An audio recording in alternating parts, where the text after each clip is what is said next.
Hi, everybody. Ernie's here, and I've got my soccer ball, and I've got my favorite red fire truck, and I've got my rubber ducky. Where is everybody, rubber ducky? Hello? Everybody? Anybody? Somebody come and play. Somebody come and play. Somebody come and smile the smiles and sing the songs. It won't take long. Somebody come and play.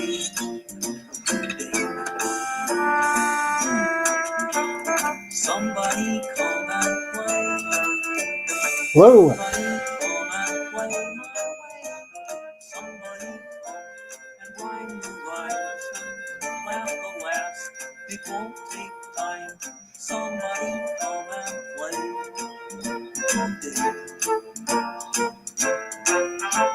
Somebody come with me and see. Hello, Liz. Pleasure in the world. Got a link here if you can come join, come talk.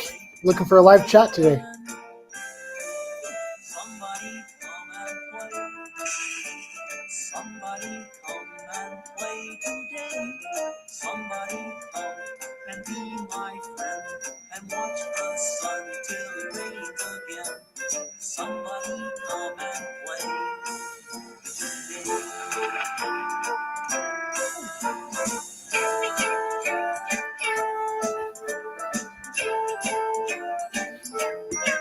What's going on with you, Liz?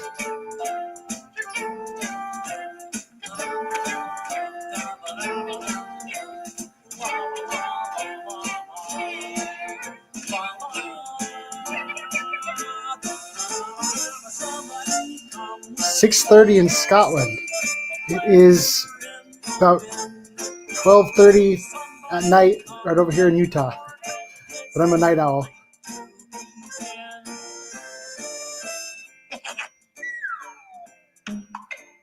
Somebody come and play. Somebody come and play today.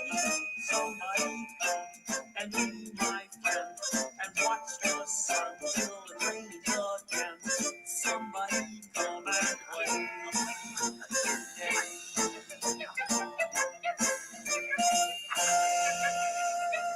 Okay, everybody, let's play hide and seek.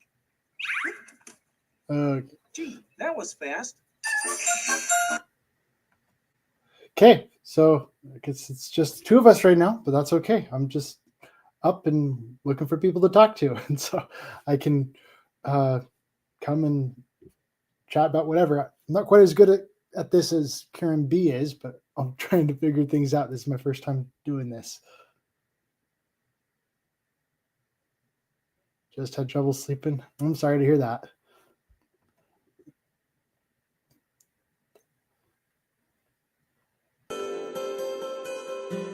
Okay, got some music going on. There we go. So how about I show you my workshop? Not a lot of people get to see backstage, but it's always, the door's always open, so no major excuses there. Well, thank you. Thank you.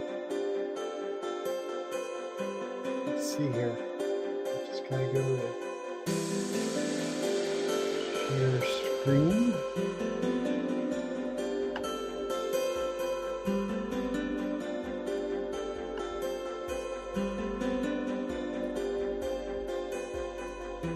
Okay. Here we are. This is my workshop. So it's pretty open to everyone. It's kind of big. This is just one of the smaller areas. This is one board I've got. We do mind mapping is what it's called. Funny thing is, when you read like the science textbooks and stuff, they totally teach all about mind mapping, but I don't think, like, I very rarely ever see it actually get implemented. So this is my debate board, and pretty much every video that I've either worked on or I'm planning on working on in the future ends up going here first. this or one of my other boards. I've got like a whole bunch of them. So this is my board for all my current projects. Here's each of my videos going up against Jaren. So Star Trails, the videos, the points that he's made end up getting put down below. So I got the videos all posted there on each of the different platforms that I share my videos on. And so these are the major points that he's made. And I can like actually watch his video like right here on his, like, right there. I just click the button and it's pretty easy to just watch the video here. I'm trying to get more people involved in this because it's super, super helpful. I'll show you my other boards here. So we can go over here to Robusters and show you my board over there for that. So it's kind of a layout. Here's what we did in February, each of the different videos there for February. And here's each of the videos that we've got going on in March.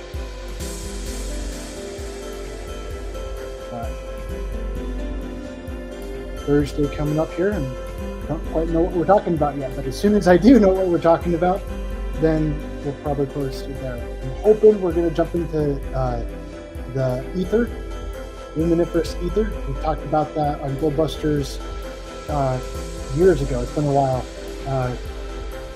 And Karen was really interested in, I was watching Coffee Talk with her on Monday, and she was talking a bunch more about that. So I'm hoping that's going to be the topic that we're going to be talking about on Thursday.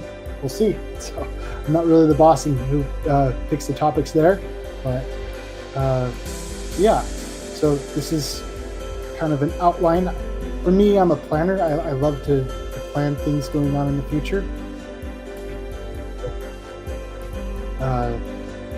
This is kind of, I try to be organized with it.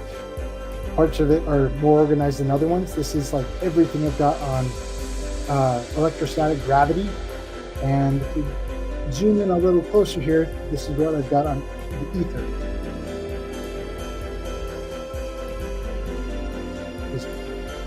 The luminiferous ether. This one used to be a video, but unfortunately that one did not survive when my channel got nuked. And but I still have all of the content there from, so if I wanted to put that video back together, it would be pretty easy for me to do that, just based off the information I've got here. And so this is PBS, and they're saying that light is a wave, and that's a big, huge part when it comes to the luminiferous ether, is that whole concept of light being a wave. If it's a wave, then it needs, if light is a wave, it needs a medium to disturb. Something's got to, the wave has to be passing through something. And so when you've got something like the vacuum of outer space, there's no medium there. And that just has been utterly preposterous for tons of people for ages and ages, until NASA comes along and, oh, there's no ether. Light doesn't need anything to pass through it. And so that's a big, huge hot mess right there. But then I get the videos that I'm kind of putting together here for the content that's going to go into the video, and then I get a lot of conversations that are going along with that as well. And so sometimes I'll, like, if I'm on Facebook, what I'll do is I'll just go ahead and like drop a link here to the Facebook conversation that I'm having, and that way I can go back and revisit that and share comments from that conversation into the upcoming video. And I do that a lot. Let's see if anyone's on the screen right here yet. Music is too loud. I'm sorry. I can try and fix that.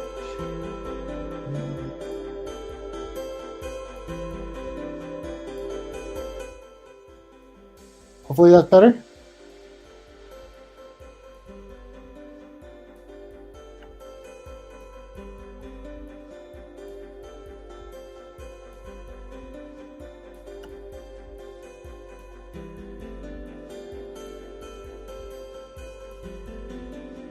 Okay, there we go. Much better. Sorry, when I'm over there on the other window, it's kind of hard for me to kind of go back and forth between the comments, and so I've got to go from one place to the other. Okay.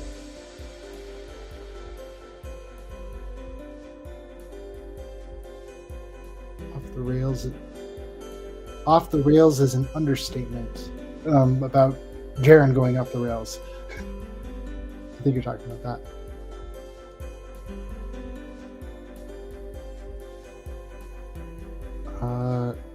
All his points are about the sky, aren't they? Yeah, all of Jaren's points, they're all about the lights in the sky.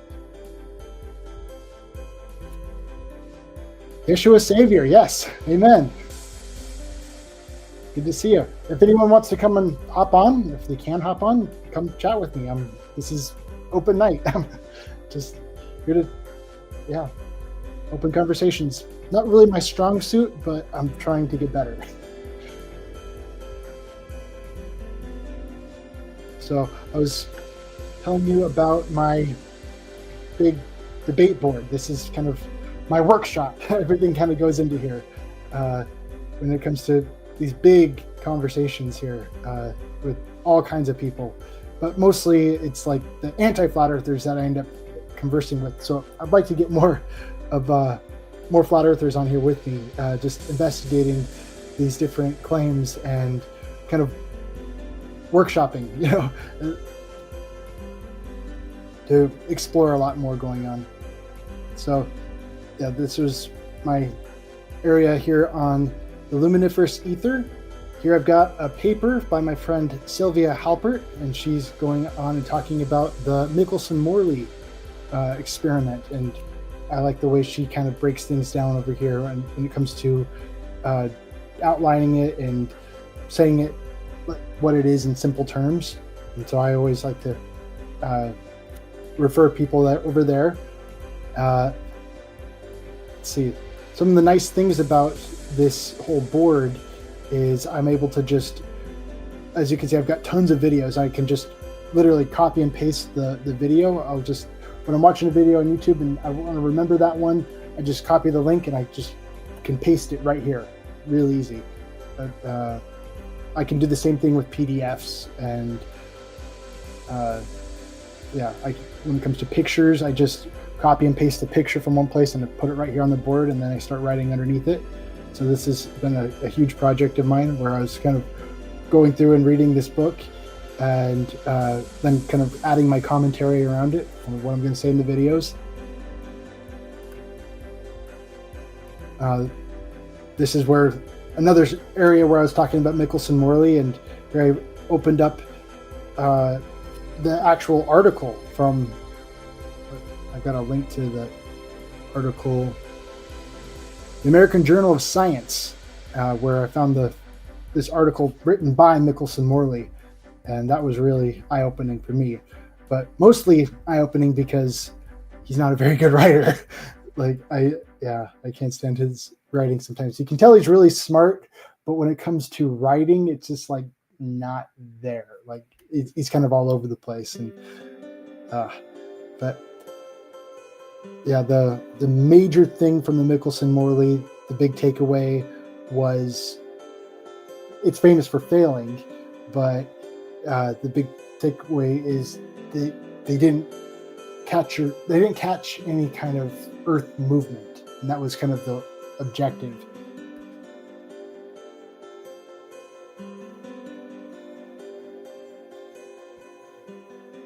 This contradiction directly contradicts the explanation which presupposes that the Earth moves. That's what Albert Einstein said about the Michelson-Morley experiment. And yeah, but just being able to read it like that was pretty fun. I spent a lot of time over here on like archive.org, just diving through their old newspapers. That's a big project I'm really looking forward to doing next week, is looking at some newspapers with my son. I'm going to bring him on here. I want to get more of my kids on video with me, because it really is a family project. You don't really see all of the family stuff all the time, but they're there, and I like to involve them when I can, tell them about the things that are interesting to me, the big discoveries, because that's my treasure. You know what I mean? You share your treasure with those you love, and for me, it's just kind of nonstop about that. That's my nerdy thing, and I'll do this literally all night, or like most nights. I'll just be right here on this hold the board. That's like, if you ever want access to it, there's a link on my channel banner on YouTube here. Just click on my channel banner, and the cool thing about this is it's a big blackboard, and you can have multiple people have access to this all the time. And so if someone else were to hop on right now, all of a sudden I'd see their mouse kind of moving around the screen. And yeah, this is made for collaboration. That's the whole goal of the Miro board. Let's see. Sorry, I haven't been reading my comments. Doug Marner, hello.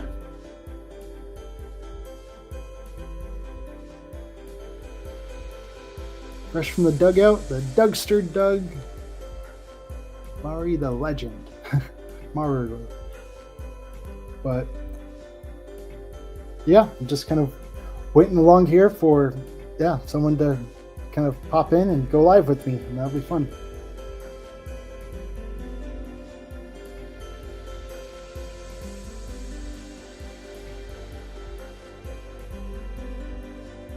So I was going to show you some of my other projects. So the cool thing about this board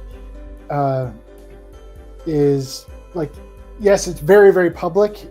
Anyone can edit it, and that does kind of open up for some problems when you get trolls who might come in and say, who are poor sports and decide to throw the game board, and I've had a couple people like that. But I've got backups of this board, and yeah, I continually do that, so it's safe from trolls. There was one guy who decided he didn't like me anymore and didn't want to talk, and so he just ended up deleting the entire board, and I just like, okay, undelete, all fixed, all better. But let's see here. Here's one of my other boards I've got, which is this one's evidence that NASA lies. And so I've taken all of my moon landing arguments and I've put them all here. One of the things that just really drives me crazy when it comes to like particularly Facebook chats and like the groups is you get tons and tons of people talking all at once in a narrow column, and they refer back to something that they said before. You don't quite remember what they said before, so now you got to scroll all the way up to go try and find that thing that they were talking about, and I'm like, what? So yeah, I hate doing all that, but over here, once it's there, and I can find it really quickly. I like having the elbow room, as I was telling my friend Shane St. Pierre. I need room to think, and so this is how I get my elbow room, because I can, lots of elbow room for conversations. So this is one of my older videos, one of the first ones I put together on the sun is not 93 million miles away. And I started putting my arguments down and talking about how a lot of the claims for the sun being 93 million miles away are all about straight line measurements. And the atmosphere that we look through ends up bending the light. And so that ends up throwing off tons of those assumptions for these straight line measurements. And so when someone finds something that they disagree with, then I just have them put a box here, and then we can do a conversation underneath it. So I've got all of my points laid out from left to right, and then someone can identify just one of those points that I said in the video, and then we can carry on a conversation right down below based on that. And then from there, I like to keep it very much on topic. And so if someone has something that they want to say about, or they bring up a point right there, and I want to say more about that, it's really easy for me to have like extra boxes. I just add in some extra boxes here, and I have like 0.1, 0.2, 0.3, and so I can keep each box separate.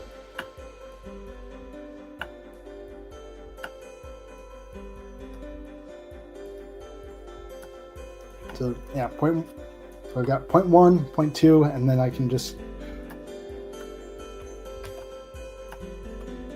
go ahead and add another box there, and that's 0.3, and then I can just type that in. And now I've got 3 different reasons why they disagree with that. The whole idea here is to avoid gish galloping, because yeah, the whole thing where you get tons of points all in one big box, and then it's hard to address all of them in a little narrow chat box. And so what I prefer to do is, okay, now I've got 3 points against that I want to bring up against this argument, and now if they want to address those, we can carry on pretty much 3 different conversations underneath that. Yeah. And okay, there we go.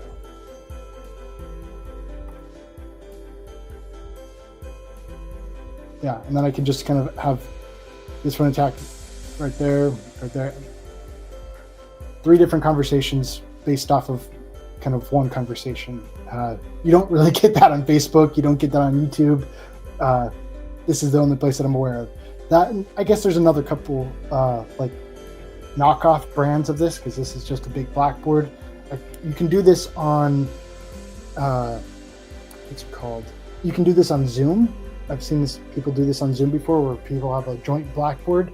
But the problem with Zoom is, after a while, it just, like, once the conversation is over with, everything gets deleted. It's just there for that one conversation. But this, it's saved, it's there all the time.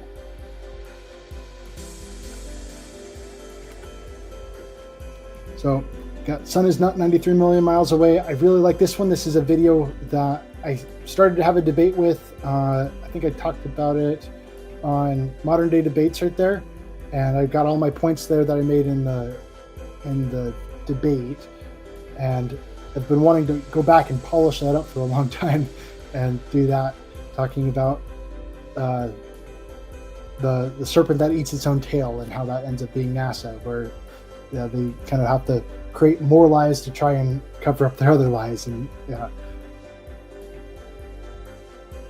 so a lot of that debate ended up being on the motives behind faking the moon landing. And so out of that one debate, there's like 2 major videos I wanted to do: Desperate for a Win and the NASA Aurora Boros. Let's see here. Over here I've got my archive on the moon landings being faked, the space vacuum, the moon rocks, no stars. I want to try and involve other people, so I take a lot of other people's videos and just post them right here so anyone can just watch them. This one was an old classic that I really enjoyed, the wet flag on the moon. And how, if you look closely at the flag, you can see how wet it is.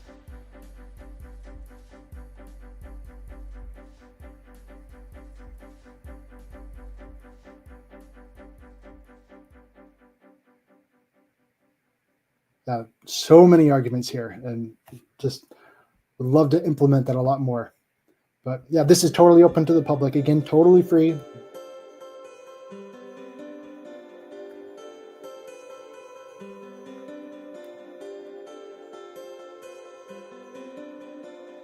Music's still a little bit loud. I can turn that down. So. Better?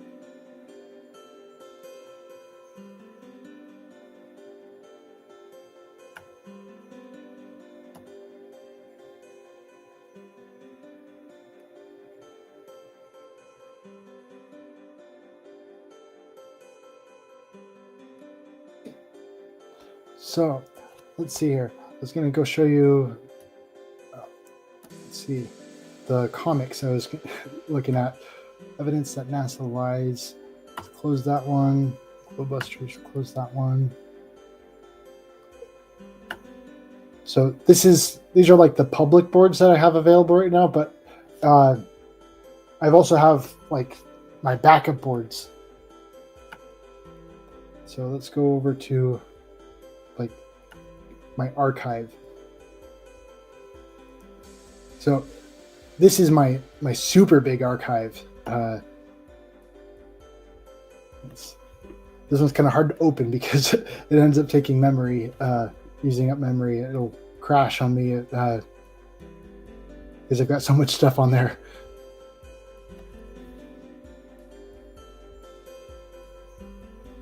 Hopefully I'm not using too much memory right now, but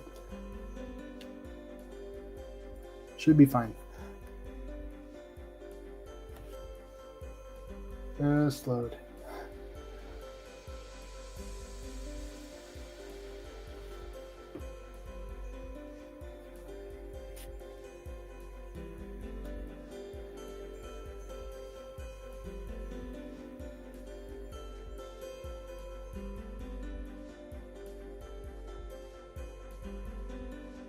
I think it might be the kind of music that is distracting. I can change the music too. That's apparently a new thing that they're doing on StreamYard right now, is adding music. Let's try. A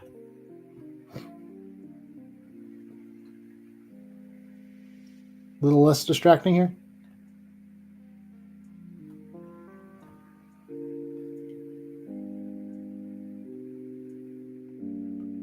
Maybe we'll try this one.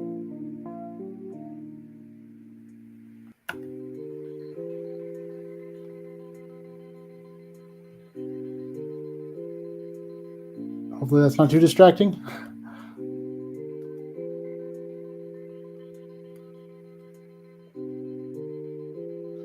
Thank you, Justin. I appreciate the compliment.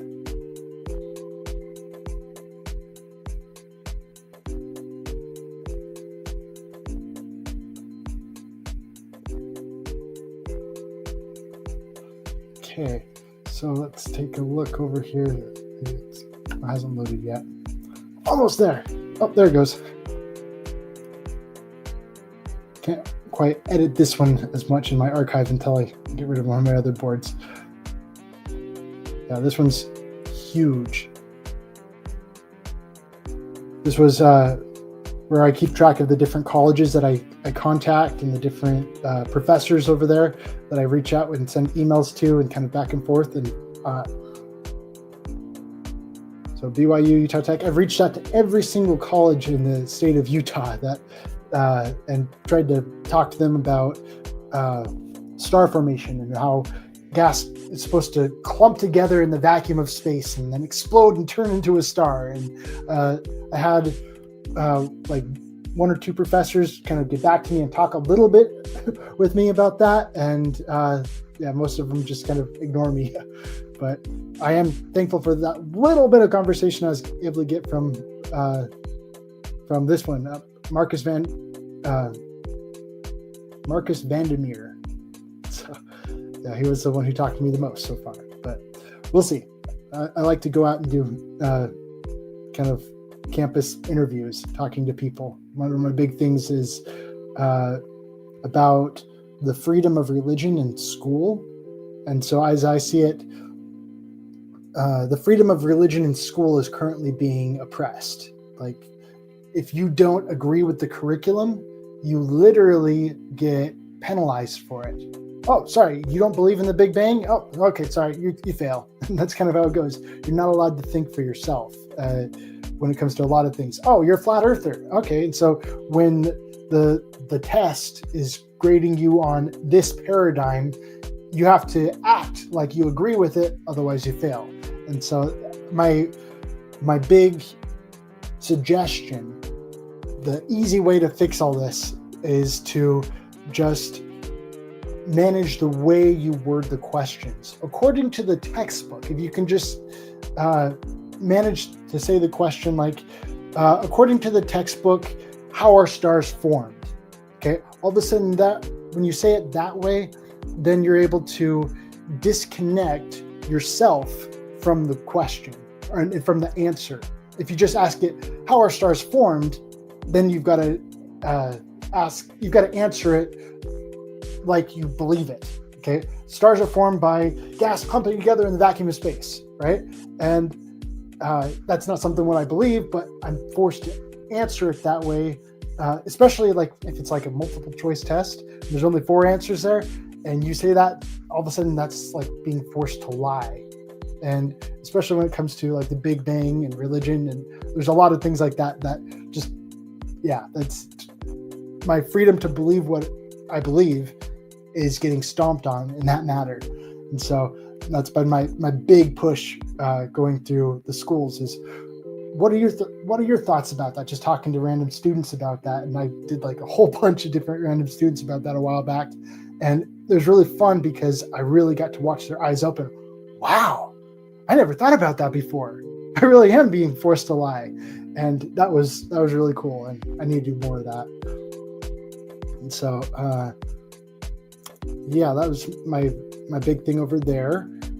Let's see, over here is where I got a lot of my other videos kind of backed up, and the conversations I've had on those videos. It's pretty, you can see how much I can zoom in on just those little conversations about random things.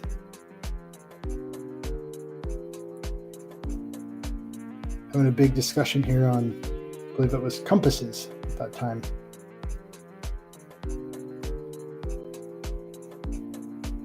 I got my south of the equator. Compasses point to the magnetic North Pole on a flat Earth, but not on a globe. Okay, if you're south of the equator, your compass is going to be pointing out into outer space on a globe. It's not going to be pointing north. And so here I've got the different arguments that I've heard against that, and my counter arguments to that.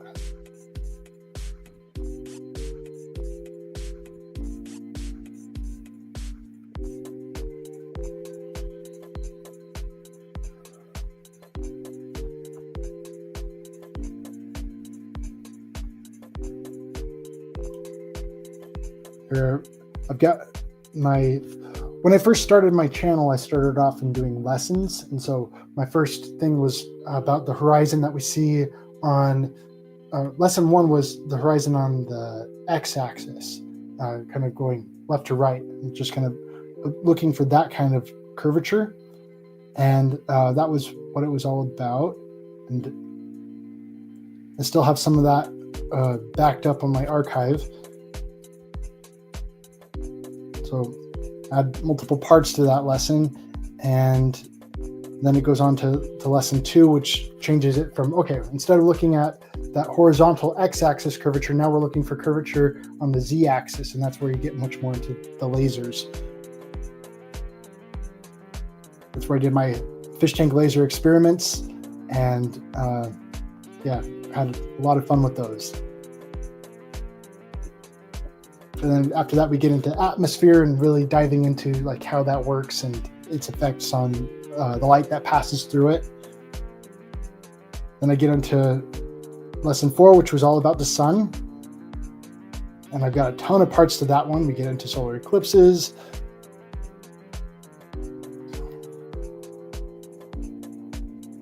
Get into looking at the firmament and different ways that it can affect it. How the light is able to touch the mountains, the top of the mountains before the bottom of the mountains in the morning time. That was a big debate I had a while back. How is that possible? How does the light touch the mountains first in the morning?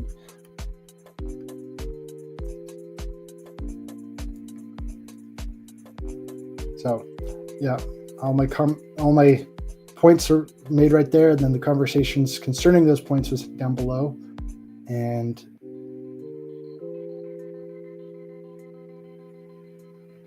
a lot of conversations on that stuff. And then let's see,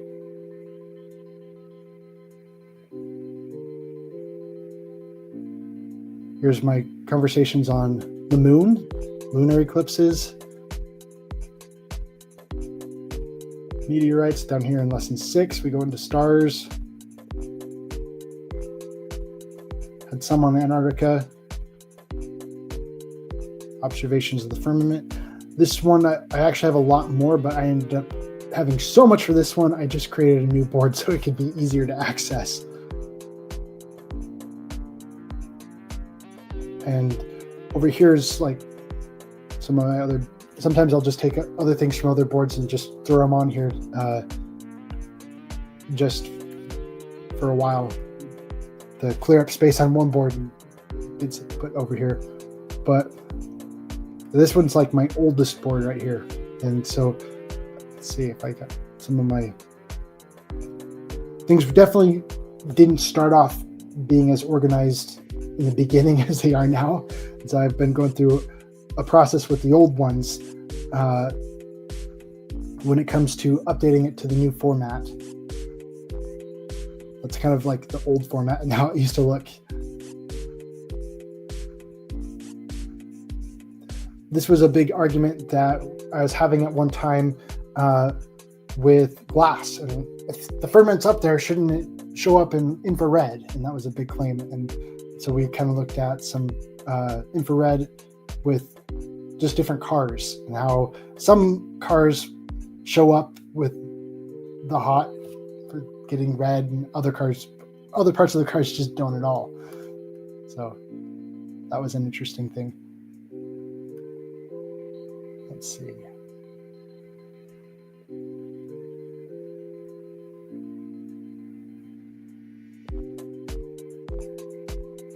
This is a long time ago. This is my Flat Earth News thing. This is a really old one. I've got another one. We'll get into that one with the Flat Earth history. I've made a whole separate board for that one. So I'll close my archive and show you one of my other archived things. History and news.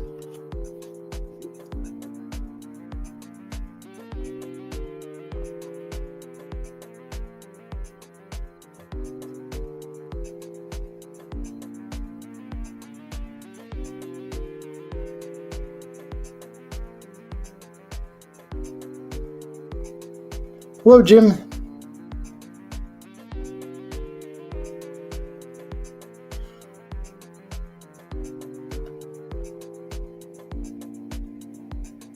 Okay, so in my archive here, this is the Modern Earth Science Destroyed series, where I was, with my wife, we were working on a big project together, where we were reading this high school textbook, the one that I actually used when I was in high school, and we're just kind of reading through it and then writing a review, kind of sharing our thoughts on the different things that were said. That was a really fun project, and I still have a lot to say on a lot of the other chapters, so that's kind of one of my goals is to eventually continue that. But at the same time, it is just my old high school textbook, and I have found newer versions that I'd like to kind of go back to and comment on. So I was just talking about this newer, more current version of the book in my recent video, and then I also have my college geography textbook, and that's available for free also online here at archive.org. And that's been a cool thing. So I can just click at that little link and go right there, and now I can look for anything that was said in this textbook that I might try to expound on. But that was kind of the funny thing when it comes to the college level textbooks is you're trying to find the foundation of their claim. They make this big claim. It's okay. What makes you believe that? And they're like, oh, well, didn't you learn this stuff back in elementary school? Or didn't you learn this stuff back in high school? So all of a sudden I kind of go back and check it out in high school, and no, they didn't really cite their sources either. It just says scientists say, and it doesn't say what scientists. And so you've got this kind of blame game going on between the two of them, where one person is, oh, didn't they teach you in high school? And oh, wait, you're going to learn that in college. And yeah, no one ever ends up filling in the gaps. It's kind of the funny thing.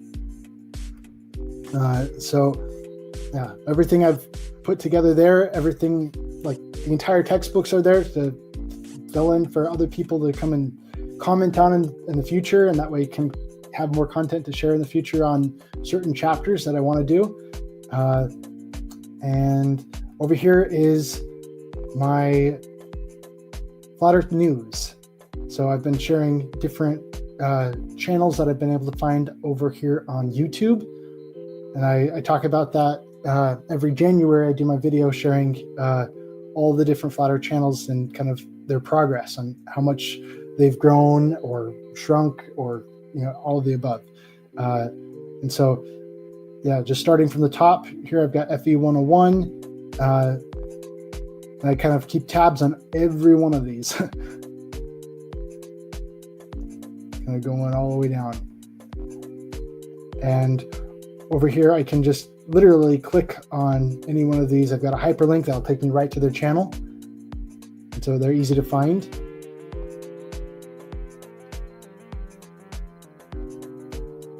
Keep track of all the ones that have been terminated. Sometimes I can still find their content around through some other.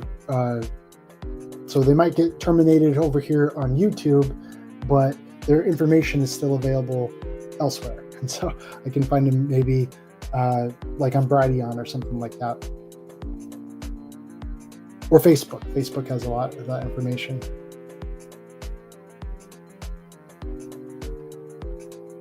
That was my how many subscribers I used to have before my channel got nuked.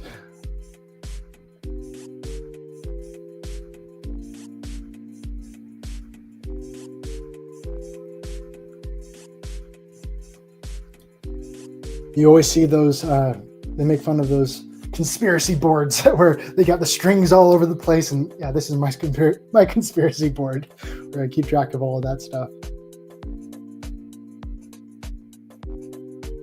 Even if it's just me working on here, it's stuff I actually use. I use this stuff when it comes to doing my research and stuff. 190 different YouTube channels, and yeah, with links to each one. And I also made a PDF version of that with hyperlinks as well, that I can share with people who are interested. But you just have to reach out, and I've got that. I can take my PDF right here, and this is what my PDF looks like. And so I can make it all the way there. There's other pages here. So I got like 5 pages on this PDF doing that. So it's for easy sharing. So yeah, this isn't just for me. This is for everyone, really. So yeah, YouTube, I've been collecting the different Facebook channels as well lately, because that's been a really interesting thing for me to see how Facebook doesn't filter your content anywhere near as bad as YouTube does right now. And so I haven't really been focusing so much on my YouTube side as much as I have been on Facebook lately. Okay, so over here is where I do Flat Earth history, and I have fun looking for the major books and major events that are taking place throughout Flat Earth history. Rob Skiba, he's made similar things like that, but not quite as interactive as this one is. So I kind of picked up off that whole thing, but I like doing the timeline of things. And one of the really interesting things that I've been studying lately has been, okay. So this one is ODD TV's his timeline, kind of what that one looked like. Kind of important events that have kind of taken place throughout history when it comes to Flat Earth stuff. So yeah, Project MK Ultra begins right over here. That was kind of significant. This is my video here on how the survivors of Project MK Ultra, they testified that it took place at NASA headquarters, and that just blew my mind. I've always got to thank my friend Cindy for that. I met her over at a meetup out in St. George, and so kind of organized that through the clock app. If it wasn't for the clock app, I wouldn't have met her, I don't think. And so that was a fun experience, is learning about that. And that was a big eye opener for me. Let's see. So over here is where I've been studying about the flat earth city of Zion, Illinois. And that was just, really fun for me to look into. Zion, Illinois. The entire city publicly taught that the earth was flat about the year 1914. So Alexander Dowie over here, he wasn't a flat earther, but his successor, Wilbur Glenn Voliva, he was a flat earther. And I thought it was really fun kind of looking into the city of Zion. You got to see this. This is one of their signs. No one except a low-down scoundrel, a person lower than the dirtiest dog, yes, lower down than a skunk, would call the earth a globe in Zion City. Love that. This looks like it was a pretty big sign that they put right outside the city. And so that's just forever grabbed my attention, and I've kind of latched onto that. That's like a big goal of mine now. And I really want to go visit this whole city and go check it out. But yeah, a lot of stuff happened there, and some good, some not so good. And it's kind of hard to distinguish like exactly what was true and what wasn't true when it comes to the people who founded the city. Because you got flat earthers in there, and people are just gonna muckrack them and throw all kinds of crap at them, and so kind of name smearing it. And that's where I've been like reading their newspapers and finding out exactly what parts of the history can be verified as true and which one, and what stuff isn't, and kind of like particularly the newspapers like by the author, like firsthand accounts. So this is Alexander Dowie himself, and he's kind of infamous for he started off doing some really cool stuff by doing healing homes, because that was one of the big things in the city. Was they took all of their hospitals and doctors and just got rid of them and said, we don't want you guys anymore, because they just did not no trust for doctors whatsoever. And instead they set up healing homes where it was just a hotel, and people would go and gather in these hotels, and they'd just pray for them and read scriptures and sing songs, and by faith they were healed. And they would have account after account of people who were healed just through faith in Jesus Christ. And that was a really cool thing for me to kind of look over that, and looking into the scriptures involved in that. And so I did a video on this one over here, Maggie E. Parsons, and her story of how she had gone and seen all of the doctors, and no one could do anything for her, and just the kind of doctoral abuse that she went through. I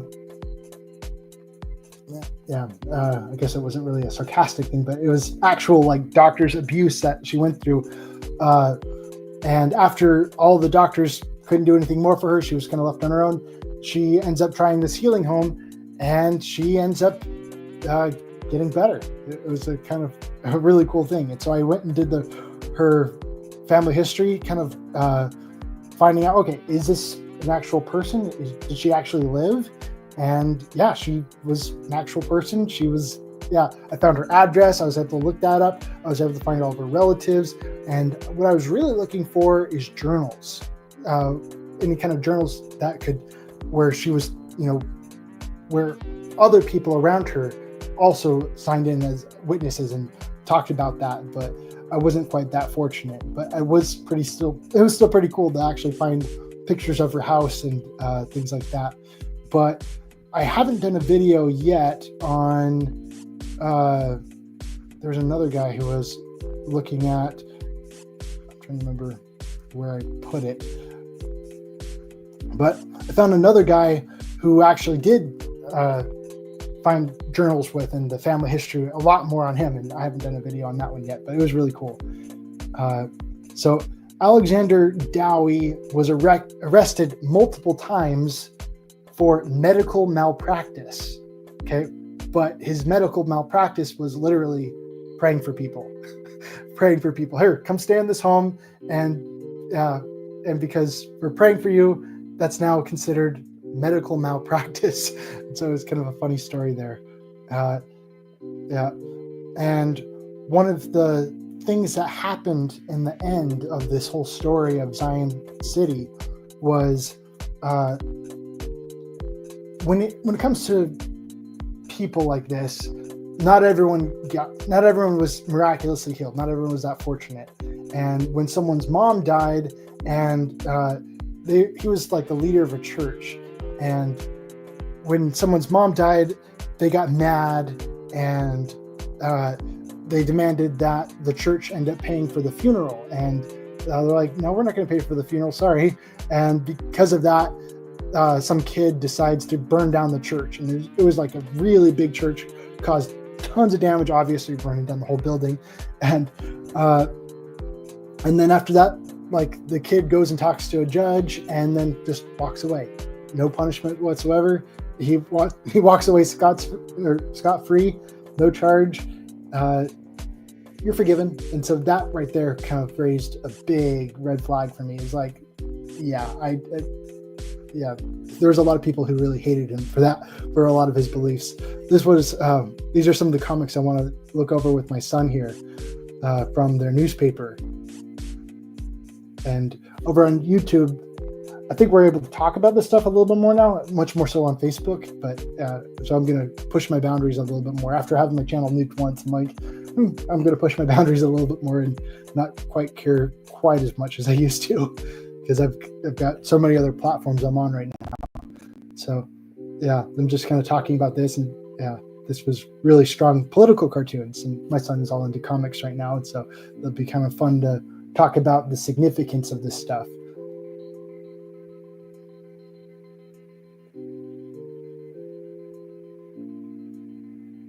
So I'll probably have like an AI go and read all this, and then we'll kind of look over the entire comic one little bit at a time.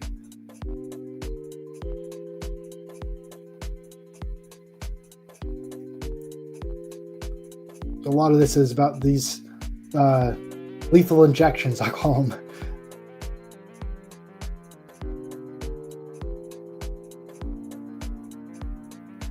Yeah, this was really fascinating to see how much they were fighting all of this way back in the day. 1914 is when they were fighting about this, and you don't really hear about this much. All these people who were injured by these lethal injections. Some graphic content there. Oh, there's that Mighty Oaks guy that I was telling you about, finding the family history on all that.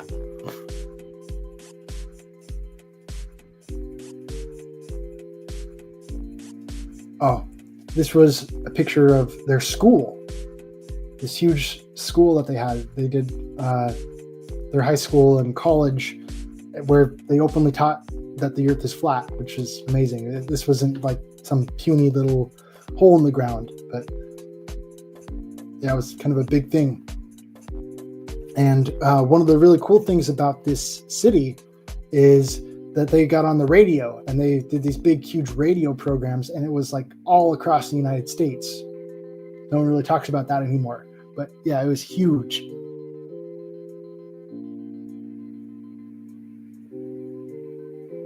There was another comic. I don't know where it went. Let's see. So, coming back, checking out the chat real quick. See if anyone say anything new. I'm going to pay a lot more attention when I go back to Kenny's.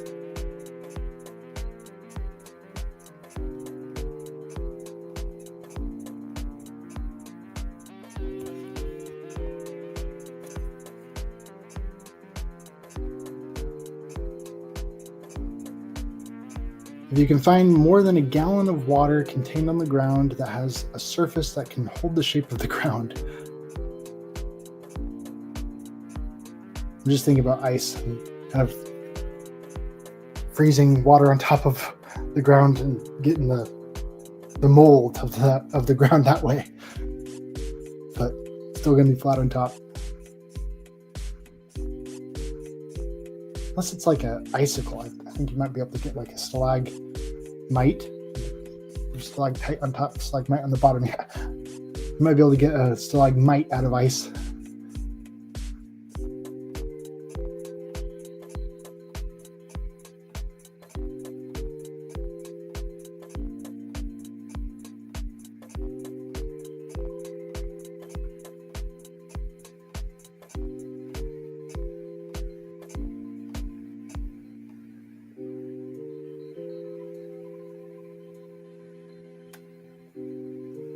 Okay.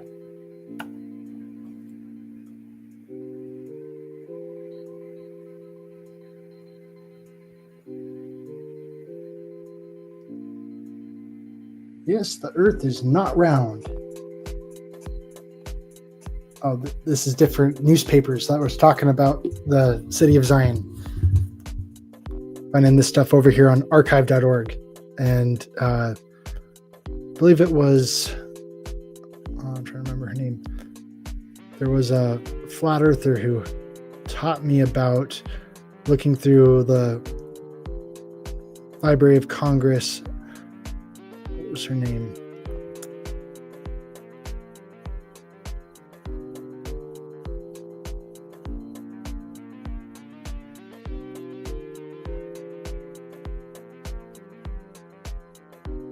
Nicole Cote, that's her name. Nicole Cote, she's the one who taught me about reading the old newspapers and finding out more about she's the one who taught me about the whole city of Zion, Illinois. Just checking out her channel. That was a fun adventure. Here's some of the stuff I did on Eratosthenes way back in the day.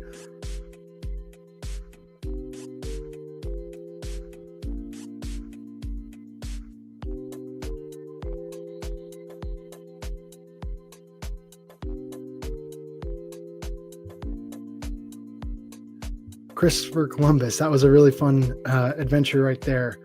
I was reading some of the old books on Christopher Columbus, and the fun adventure with all of that was, according to one author, let's see if I got the book here.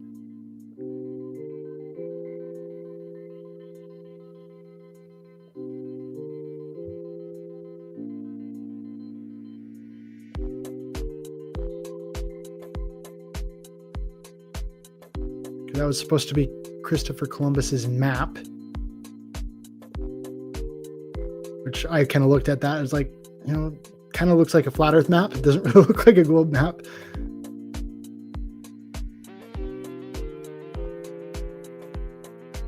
Though it kind of looks more like a wobbly pancake map.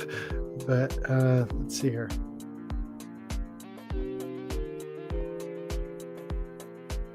Oh, there we are.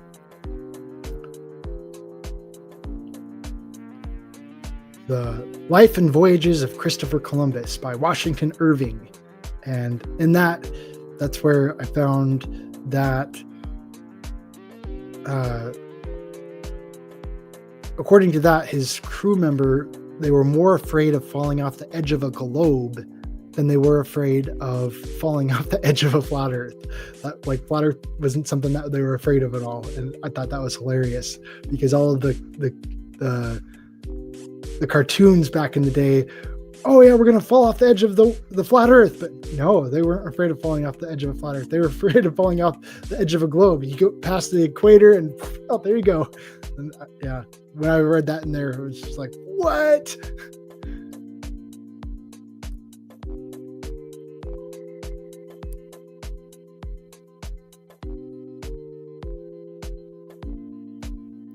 One of the projects that I really I've been trying to investigate more of has been the different maps that have been used throughout the ages.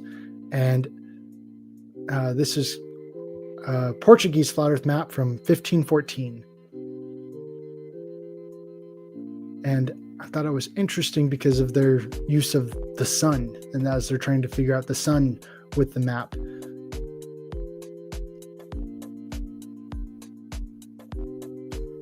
Like the angles, I'm not quite sure how to use it all and what all of the lines on there represent, but that's something I'm still trying to research.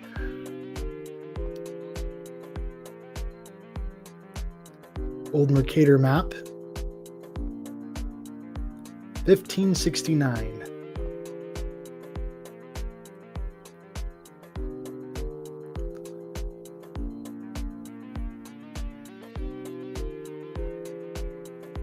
This one over here is talking about the Urbano Monte map, and I've got the two Spanish channels, NAOV and Oliver Ibanez, and I took those their content and I translated it, made it so it's available for everyone to hear it in English. I'm not sure if it's still available. Maybe I've got a copy of it somewhere. I got to pull it out and maybe republish it if I haven't already published it.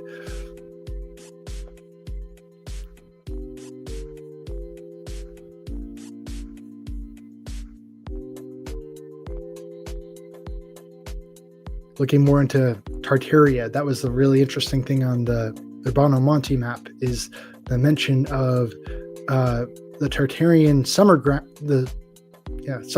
Tartarian summer camp in North America. I was like, what? That was on the right there.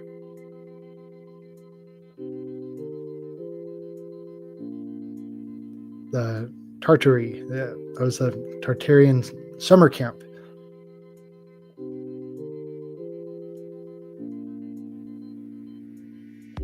And Canada was mentioned on this map before Canada was even founded.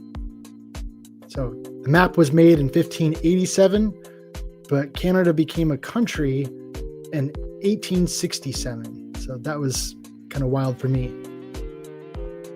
Pulling out that magnifying glass.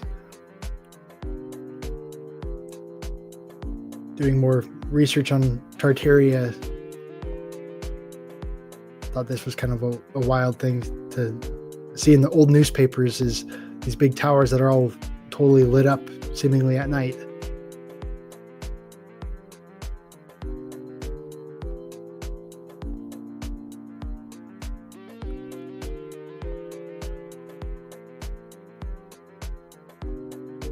That was interesting. It was way back in the day they did it.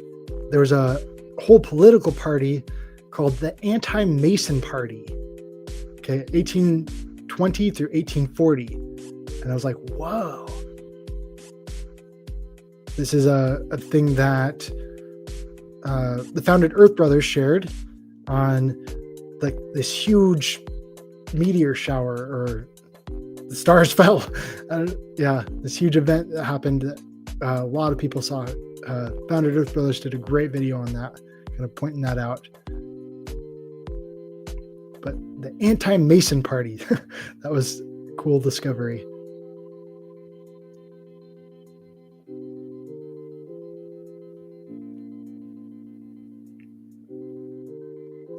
There's our video on Michelson-Morley experiment. And over here is where I started a series on reading Alexander Gleason's book. Is the Bible from Heaven? Is the Earth a Globe? And as I was doing my research on Alexander Gleason, there's a lot of Alexanders over here in history. You got Alexander Dowie and we got Alexander Gleason. And funny thing is, I'm related to both of them. I'm related to Alexander Gleason. I was able to find my family history through him. He's kind of a distant cousin. I was able to find how I'm related to Alexander Dowie, and I'm also related to Wilbur Glenn Voliva, who was also famous over there in Illinois, even though I'm not from Illinois. Kind of, we're cousins, but yeah, it's interesting. I'm also related to Bob Nodell, so he's a distant cousin of mine.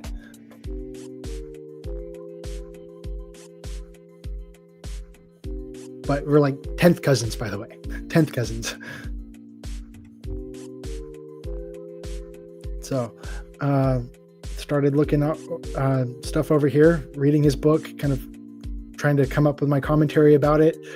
And I really like Alexander Gleeson, but when it comes to writing, he's really thick, and he's hard to follow because he kind of puts things in a random order. And I don't really like reading books that have gone through the blender pretty much. And so I like to ask the questions, why is he writing this? And if I can't figure out why he's writing this, I'm just like lost. And but he's got a really big vocabulary, and so that tells me something. He's a pretty educated guy, but when it comes to Alexander Gleeson and Mickelson morally, I think Alexander Gleeson was definitely the better writer. But yeah, when it comes to kind of keeping everything together, that wasn't one of his strong suits. Some places are better than others, though.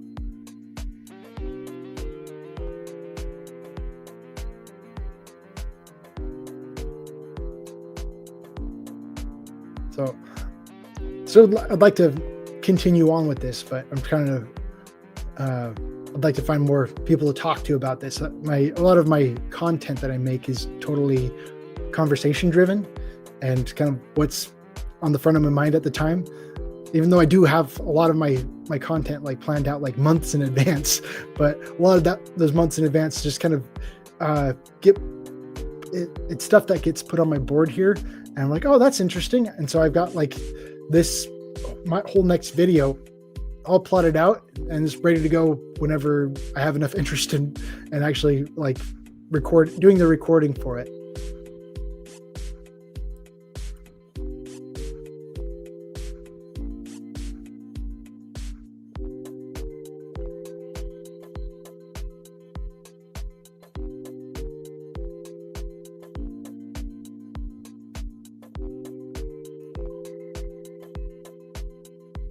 This is talking about the Zion City arson attack where they got burned down because Thomas Griffith was the name of the guy who ended up causing the fire, and totally walks free. Nothing happened to him, which tells me maybe this was something more to that story.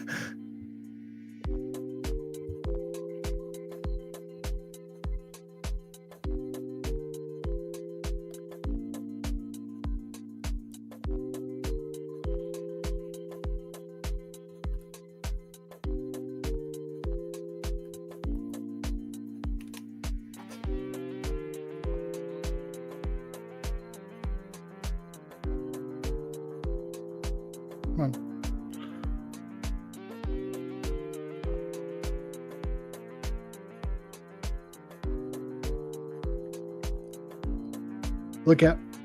This is a look at the old Zion City and a parade that they had one day.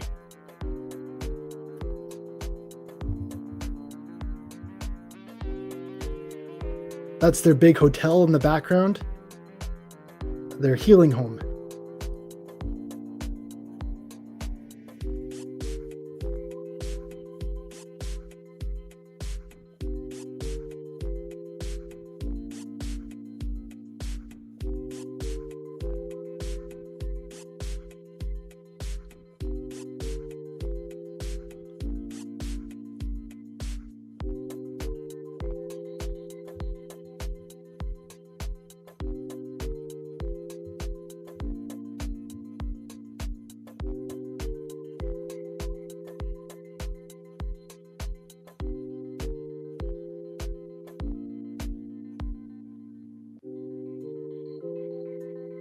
One of the big things that inspired them to do a whole city was just kind of the persecution that people would have throughout. This is just north of Chicago, and people would give them a lot of crap. And so they ended up deciding, okay, well, whatever, we're just going to go and form our own city and do our own thing over there. And so they actually just got up and did it. Got to respect that. But it's a little different today where we can all kind of unite online.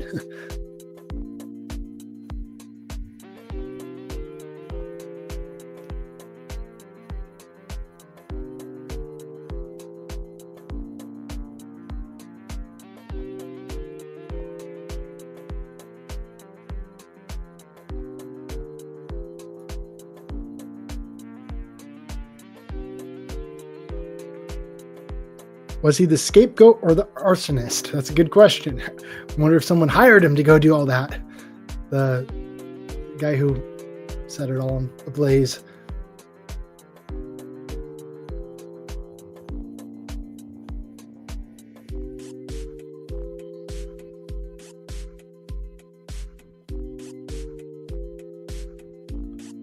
Okay, see you later, Liz.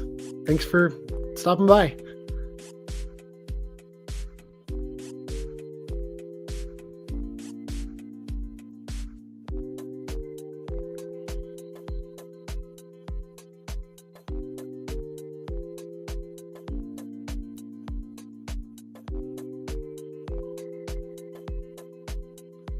YW, I don't know what that stands for.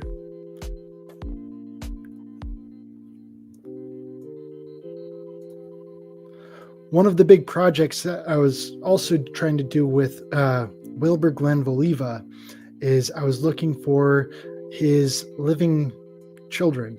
So to find out if he's got any living descendants that have anything to say. And that's been a big project of mine. Like I said, I do this pretty much like all night, every night. And I get my Monday night and Tuesday night. That's when I do my recording. Those are my days off from work. And because I got all my recording done last night and got my most recent video out, that's what leaves me open tonight. So I'm totally free. And so like, you know, I'm going to give this whole just kind of live chat thing a try. That's one of my weaknesses, and I want to get better at that. Because sometimes when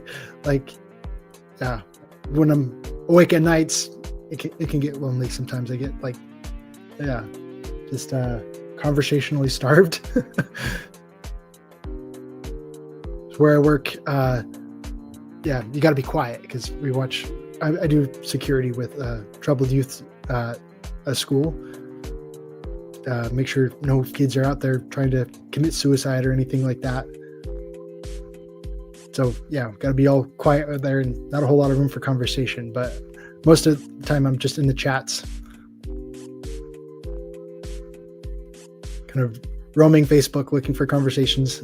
That was one of the easiest ways I found to stay awake, is find a good debate to be involved in.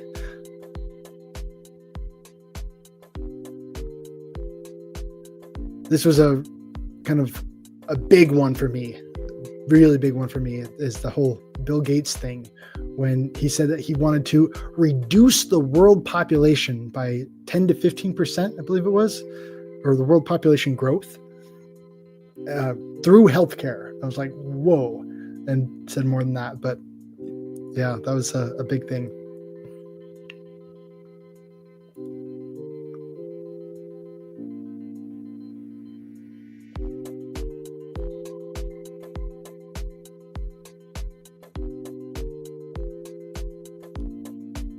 So I've been trying to also look at like the oldest flat earth videos out there and kind of the first channels. This video was a really good one that like I can't emphasize enough. And this is after Behind the Curve came out, Rob Skiba had an interview with all of the people who were involved in Behind the Curve, or the main cast anyway, and he interviewed them and kind of got their thoughts on it. And so that was a fun thing for me to watch. Maybe we can do that tonight, just since we're hanging out anyway. It's over there on it's on Rob Skiba's channel, and it's also on Mark Sargent's channel, because it was over there that he was doing that on. It's over on Strange World.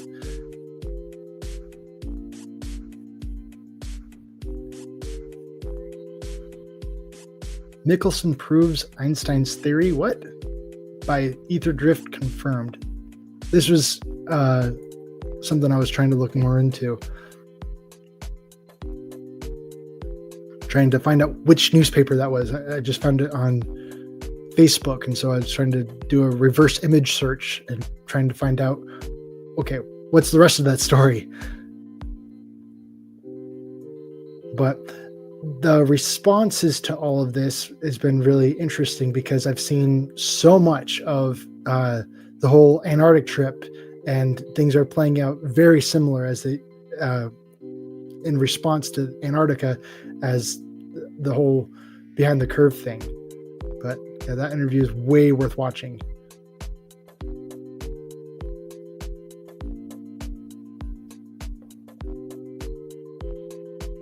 That's one of the things I was actually thinking about doing is because the whole video over here is just audio. And so I was going to take the major claims that they made in the movie, and I was going to polish it up and I could make a video per claim pretty much over here on Jaron's response to the Behind the Curve and Bob's response and really highlighting that stuff up.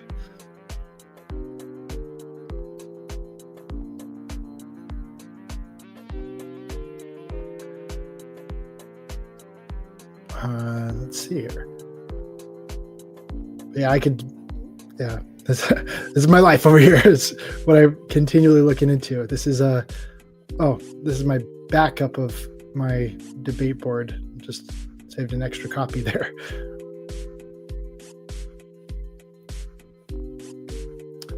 Yeah, maybe we'll go do that tonight if no one else is jumping on, and yeah, people can just jump on while we listen to that, and I can find more commentary to share on that whole thing, and we'll see what happens.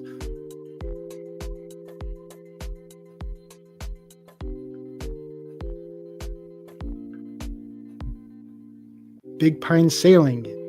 Grew up near, I'm hoping you're talking about Zion, Illinois, or the Chicago area. Yeah, a lot of people don't know about the history of Zion, Illinois. It's kind of this big buried treasure, like right here in the United States history, that just a lot of people have no clue about. And yeah, once you just jump down the whole Flat Earth rabbit hole, you start noticing all kinds of stuff that really stands out. It's just a lot of fun. So I'm gonna go get a drink of water, and maybe we can listen to some of this and talk about it.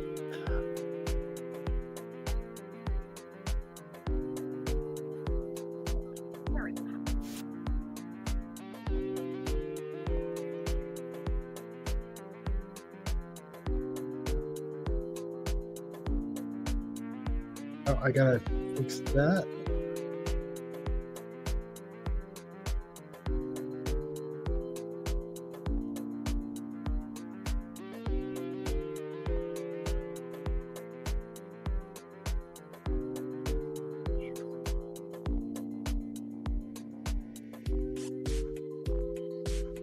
Okay. All right. Because I can just play it right there. That'll be the easiest way to do it. Break. I decided that I wanted to take the holidays off. Well, not literally, and have been doing lots of chef. 4 guests who will be joining us. Okay, I'll just start from the beginning. Sorry about that. Oh, come on. Very popular. Oh, okay, don't push any buttons. Sorry about that. Very popular. Sportos, motorhead, geeks, sluts, bloods, wastoids, dweebies, dickheads. They all adore him. They think he's a righteous dude. That is why I have got to catch him this time, to show these things that the example he sets is. Can you hear all that?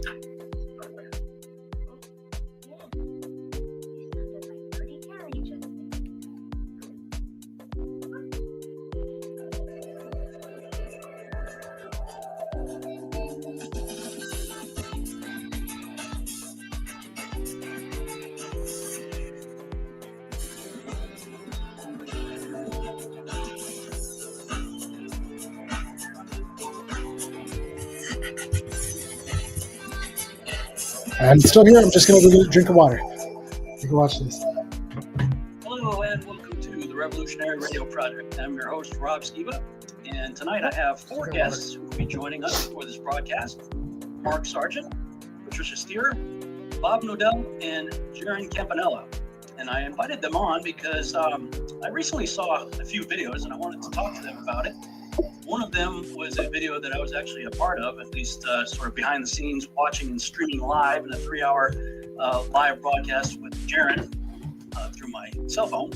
But before we get into these videos, I'd kind of like to get caught up with my guests. I haven't spoken with them in a while, at least probably since November. So, I don't think we need to go through introductions. I've been on their shows before. They've been through, I've been on their shows. They've been on my show. So let's just go ahead and jump in. Let's see, ladies first. Patricia, are you there?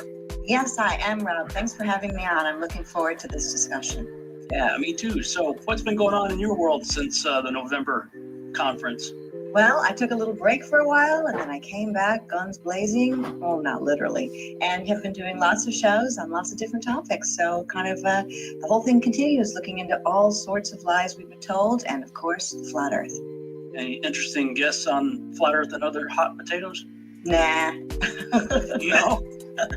Yeah, definitely. Every single person, all sorts of channels, from tiny channels with less than a couple hundred subscribers to much bigger channels. I'm not going to name names and all of that, but I do encourage people to check it out at Flat Earth and Other Hot Potatoes on YouTube. Yeah, right on. All right, Mark, what about you? Anything interesting? Any guests on Strange World? What's been going on in your world? Subject matter experts come and go on Strange World. Mostly I've been trying to promote the film, the documentary that was released in November, which we're going to talk about, doing a lot of the film festival stuff and doing some damage control, trying to spin it as well as I can. But yeah, other than that, just staying really, really busy. I think my channel now has 1,300 videos or so on it. Wow, Yeah, 1,500. that's a lot. Yeah, it is. There's a lot of Flat Earth videos. But Yeah, right on. But I'm far from burned out. So 2019 should be a banner year. Good. All right, right on. So, Bob and Jaron, I don't know if this was just a rumor. I haven't really been on the YouTube a whole lot lately. Did Globebusters also take a little bit of a break, or you guys still been doing videos all along? No, actually, we did take a break. I decided that I wanted to take the holidays off, time kind of to, cool down a little bit and regroup. So we took about 6 weeks off, and now we're back doing it again. Very good. And Jaron, you also have a show. Anything interesting in your world since the last time we spoke? No, just, they did that Monterey Bay test, the mirror observation. And so we've been working with those guys to see if we can get back there and do it again before the winter goes away, because I'm sure we'll talk about that when we get to the Salton Sea and what happens when you look across water when it's 120 degrees versus when you do it in the winter and you can actually see a mirror reflection from 13 miles away. So no, I hope to be doing that again soon, and just been posting videos a lot. Before we got started, Rob, I did tell all my viewers that were listening just that you've always been amazing to me. You've been a really good friend, and I appreciate that more than you know. So I'm happy you have me on the show. Always enjoyed our chats, and just wanted you to know that I appreciate your friendship. Yeah, right on. And the feeling's mutual with everybody here, actually. Thank you guys so much for coming on. It's last minute notice. I know I kind of contacted everybody today. Miss one, Jaron, was that nice? Interested in coming on. Everybody was very excited about it. So I'm excited to jump in as well. But before we get into we want to talk about the Behind the Curve documentary and the National Geographic piece they did on Flat Earth and the ridiculous tests that were performed on the Salton Sea this past summer. But before we go there, I'd like to get you guys' thoughts on the, what's his name, Owen Benjamin, I think. His little meltdown there about debating Eric Dubay. I saw the one where David Weiss had added commentary to it. I gotta say, for me, it was very cathartic. I was just kind of feeling a bit depressed, and Sheila says, "Have you seen this?" And I laughed. I belly laughed really hard, not at him, but with him, because that 25-minute or so video that he put out was me for a year and a half. Yeah, I think we all could relate to it. I've also heard people say, "Oh no, he's a shell, he's a plant," and all that. I see him as being genuine, and maybe either this is what he's really going through, or this is his way of soft selling it or soft peddling it to his audience to bring them along the journey that he's been going through. Either way, I think he's legit. Yeah, me too. In fact, Rob, it's funny because I have mentioned you and Owen in the same sentence. Every time I listen to him, I was going, "This is what Rob went through." Only he didn't put it on a live stream. That's the difference. I mean, he was going through it literally. It was like somebody turning into like a flat earth werewolf, literally live on camera. And Bill it's just Collins. he's like contorting, and it's like, wow, that's really incredible. I would have thought he would have turned the camera off by now, but he didn't. So good for him. Seriously, 6,000 people in a live stream. Yeah, we'll take it. Sure. Yeah. Anytime I hear that Phil Collins song that you played when you shut things down, I only think of you now. I don't think of the video or when the music came out. I just think of you, Rob. I was having a meltdown just like that for a good year, at least a year. So it was, I don't know if that was a legitimate expression of what he's going through or if it was an act, but either way, it was rather cathartic, I thought, anyway.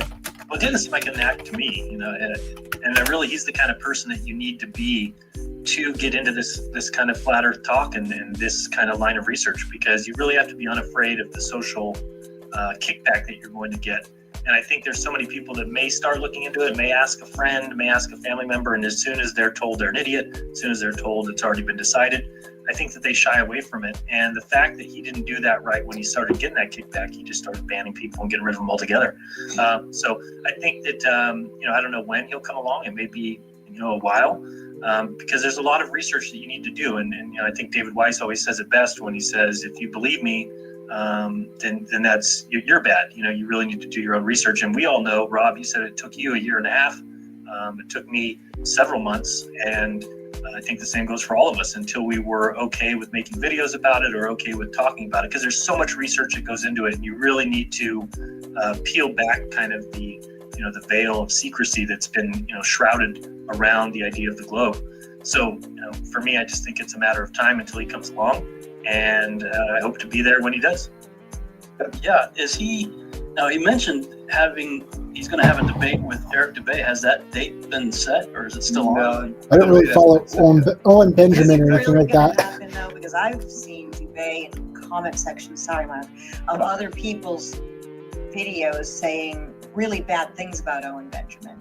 So, Yeah, I don't think it's going to happen. I think that they kind of had a little back and forth war of words a little bit in the chat. So I don't think it's going to happen. But I have heard him mention ODD, and then I contacted ODD and said, hey, are you interested in talking to Owen if he ever reaches out?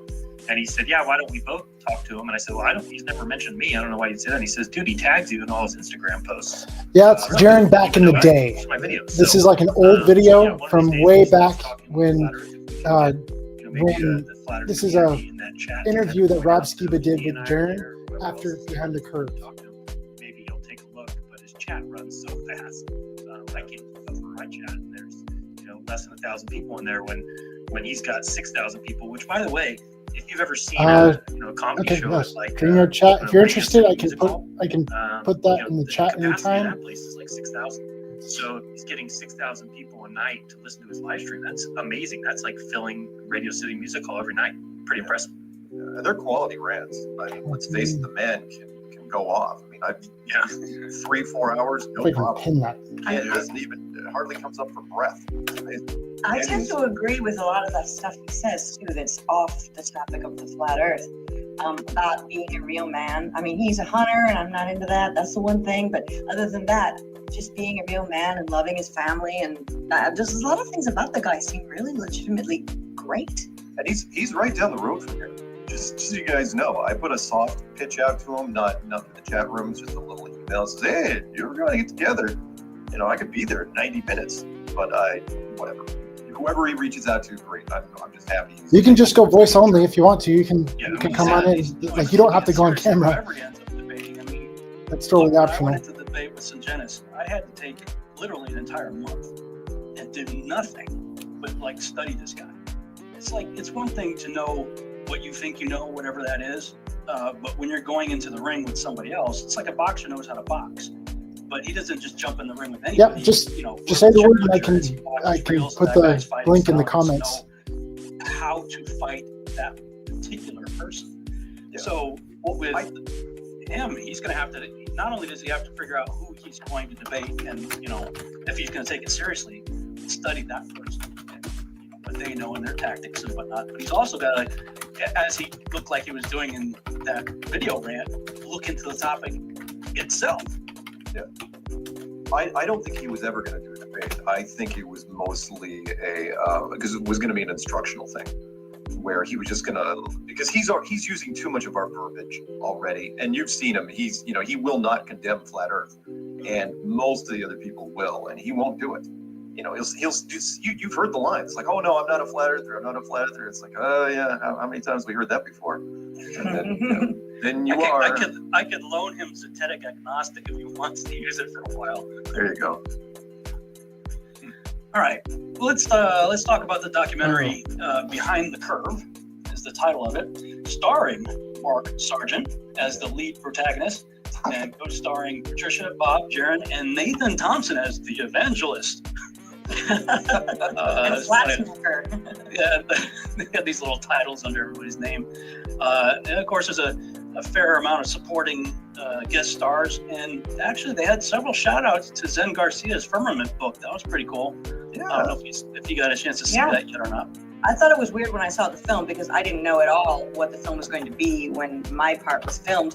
I held up this Zetetic Astronomy book in my house, and then as I watched the film, I saw, oh wait, there it is again. It almost made it appear that this was the cult book of Flat Earth, which is odd because I showed those guys, Daniel. I showed Daniel, who was filming lots of Flat Earth books. That's the only one he put in the film. Yeah, they had a lot of content to go through. Just to give you a brief history of it, they approached me back in the spring of 2017, and we shot from spring of 2017 all the way through the conference, and then I think some touch-up stuff with Jaron after the conference, if I'm not mistaken. Then they edited the beginning of 2018, and then the premiere up in Toronto was April 30th of 2018. So they spent a lot of time on it. I mean, it was pretty polished by the time they got to it. But yeah, it wasn't quite what I was expecting, but in some ways it was. Anyway, well, when I hear about a documentary coming out on this, you immediately think, okay, here's not anything really in my head about what to expect other than that, perhaps. It's just going to be another one of those hit piece type things. But, it was all said and done. I think it was a well done documentary. There was some creative editing, I could tell, that took place in a number of situations. And that's really why I wanted to bring you guys on to talk about it. Mm-hmm. How did you end up sort of being the primary focus, Mark? How did this project get started? Daniel Clark was going through YouTube, and he was noticing the huge uptick. The beginning of 2017, there was this massive influx of flat Earth videos. Not just 2015, 2016. By the time we hit 2017, in fact, it was right after, I think, beginning of 2017 was the whole Kyrie Irving thing that took off, and so it all of a sudden raised a lot of flags in media. And so he called me, and it was just an exploratory thing. He said, look, I want to fly up and talk to you for a bit. We sat down over pizza for, I think, maybe an hour. And they said, you know what? Let's get the freaking cameras out of the car and let's just start shooting some stuff. And that's what we did. And by the time the end of the first day was done, we started talking about who else, potential people that should be involved in this thing. There we go. And events and different things we were going to cover, and it just kind of flowed naturally to where we shot in.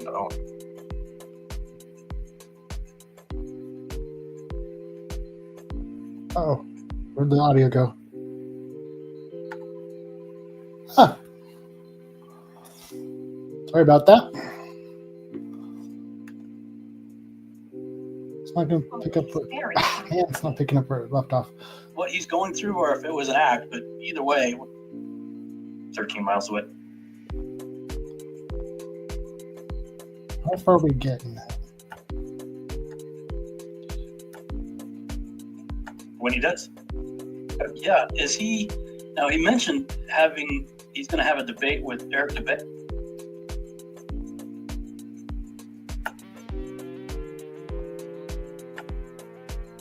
Shot where they were shooting, but it was quite an experience. Yeah, so the documentary kicks off right from the start. Mark Sargent walking on the beach, and I guess about 7 minutes into the video, it sort of gives your wake up moment, and hopefully this will work. I'm going to play a clip from that right now. I became a flat earther because I tried to debunk flat Earth. Everybody that becomes a flat earther does the same thing. They say it's a stupid idea. I'm going to debunk flat Earth, and then they get sucked in like the La Brea tar pits. When it came to this, I looked at it for literally 9 months before I finally turned around. The Jerry Maguire moment that I had, I remember the date, I remember the time. It was February 10th, 2015, 3 o'clock in the morning, 3:30 in the morning. Exactly. 3:30, Mark, really? Yeah, it was 3:30. It wasn't just making it up. You should have It was 3:30 in the morning.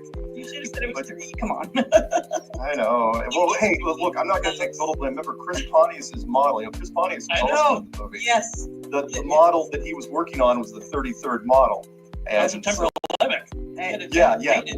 Blame Daniel Clark for the numerology on this one. somebody might not know what we're talking about, but 33, that's a very important number in the world of looking into conspiracies. And so, whenever that number comes up, those with an alert mind will raise an eyebrow or two. But you know what? 33 is just a number. We were all 33 at one time in our life. That doesn't mean that we were bad.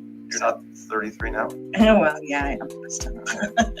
Yeah, I thought one of these days I need to make a video about myself that proves that I am an Illuminati show, because I look back at some of the things in my life, like I this would get a lot of hits too. Rob Skiba, absolute proof Illuminati show, right? I saw Star Wars 13 times, and I was going to say, I'm really sad that Patricia is left, just up and gone.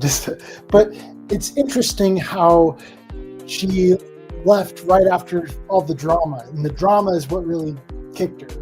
Just kind of like Jaren. But Jaren, he stuck around the first time, even though there's a lot of crap that was thrown at him after Behind the Curve. But all of a sudden, after Antarctica, that's when he flips. That's, yeah, the whole thing. But with Patricia, she just, kind of nuked her channel again, and like, come on, don't do that. Like, for me, it's really heartbreaking because of all the interviews that she did with people. Like, she was out there talking to all these people, and it's like almost insulting to me, at least, to think about all of the history there. You don't burn family history, that's, and I gotta say the same thing with Jaren, is he's got all of his prior content, and the very first person that he should be arguing with before he goes and deletes those videos is himself. If he wants to flip to the globe, he's got to address all of that stuff that he brought up in the past. All the reasons why he believed in the flat earth in the first place. That's what I think is the correct way to attack, to go about flipping, not just burn everything up. I'm a globe earther now. It doesn't work that way. If you do that, then of course people are going to call you out and call you a shill and all this other, say all these mean things about you, because it doesn't play out well. But yeah, you actually go back and address each of the individual reasons why you became a flat earther in the first place. That is how you tell a much more convincing story. That's, for me, be going back and, okay, well, actually, Eratosthenes, for me, there is actually some truth behind that, and it'd take a lot to convince me of that. And it's just kind of like denying the fact that I have hands on my, that's kind of the level that it would take to change my mind, at least at this point. It's denying the nose on my face. I've made that pretty well known. I grew up in Chicopee, Massachusetts, which is on the 72nd meridian. That's a big occult number. I moved down to Texas and to Dallas on the 33rd parallel when I was 33. And the first place I worked was for a freelance job for a company called 33 Parallel. So there you go. Okay, well, thanks for joining us for a little bit, Nino. Yes. 11/11, which is, that was back in 2011 before I knew anything about conspiracies. Yeah, I'm going to be pretty much up all night tonight. So I just got married on that date because we liked it. We saw 11/11 on the clock a lot, and I thought it would be the best way for me to easily remember my anniversary. And now I hear it all the time. Oh, and they showed the plaque on their wall. It showed 11/11. Reckon it was his job getting paid from someone. What are you going to do? Yep, and I just don't have any occult numbers associated with me. I feel really left out. That's I'm sure we can analyze your name and then put Globebusters with it and distill it down to 30. Right. Yeah. If we send it through the calculator, I'm sure with the reversed ordinal or the backwards ordinal, or so we can find some numerology in there. Without a doubt. For sure. So then you have the opening sequence there. They did a good job with that, but they showed the Apollo 11 faking the Earth through the window in the opening sequence. And that video actually shows up several times throughout the video. But so we kind of go through Mark's journey and his early clues that he puts out, and then this astrophysicist, right? How many of those were in there? Hannelore, I think was her name. Oh boy. Oh, the girl with the pink hair who's now a brunette. Yeah. She comes on about 10 minutes into the video or so, and she's intrigued, right? She's like, oh, flat Earth, this is interesting. She starts looking into it. And you mentioned the flight trackers, right? Tracking the southern flights in one of your videos. So they show her going to a flight tracker site. And of course, she didn't watch this, because I did that too. When that video came out and I watched that particular one, first thing I did was go look up a flight tracker. And yeah, you can see planes fly out a little bit, but then boop, they go bye-bye. Oh, sure. Plus, she wasn't looking at the latitude and longitude. That was the big point, which was fine. You may be able to see the graphic, but click on the graphic and tell me where that plane is. You can't prove the route without latitude and longitude. They disappear at about 150 miles out. But of course, creative editing, they weren't going to go into the edited. I won't say they were completely neutral here, because the producers and the directors of the show were globalists. Let's get that on the table right away. It was absolutely not a flat Earth pro-propaganda type piece. Mm-hmm. Yeah, here's a little clip from that part of the video. Yeah, what's this guy doing? Seems to be going south. Where are you going, buddy? She's pointing at an airplane just off the coast. Yeah, where's that coming from, if not the southern hemisphere? This is a very easy test to perform. This is a very easy test to perform. Like, and the way she does it, it's just so condescending. Like, oh yeah, see, I just proved everything. So if it were that easy, none of us would be here now. Right. Yeah, if that's all you had to do to see that the Earth's a globe is just look at some flight software and say, oh, no, there's a plane there, then it must be a globe. Where you going, little guys? Smack. I know. Where you going? Yeah. Let's see here. Then they got I think it's a 3-minute clip here, talking about the Dunning-Kruger effect and all that. Let me play this clip here. We tend to form the beliefs based on a couple things. One is our intuitions, just what feels right. Another is our subjective experience. For most of us who look out on the horizon, indeed, it looks flat.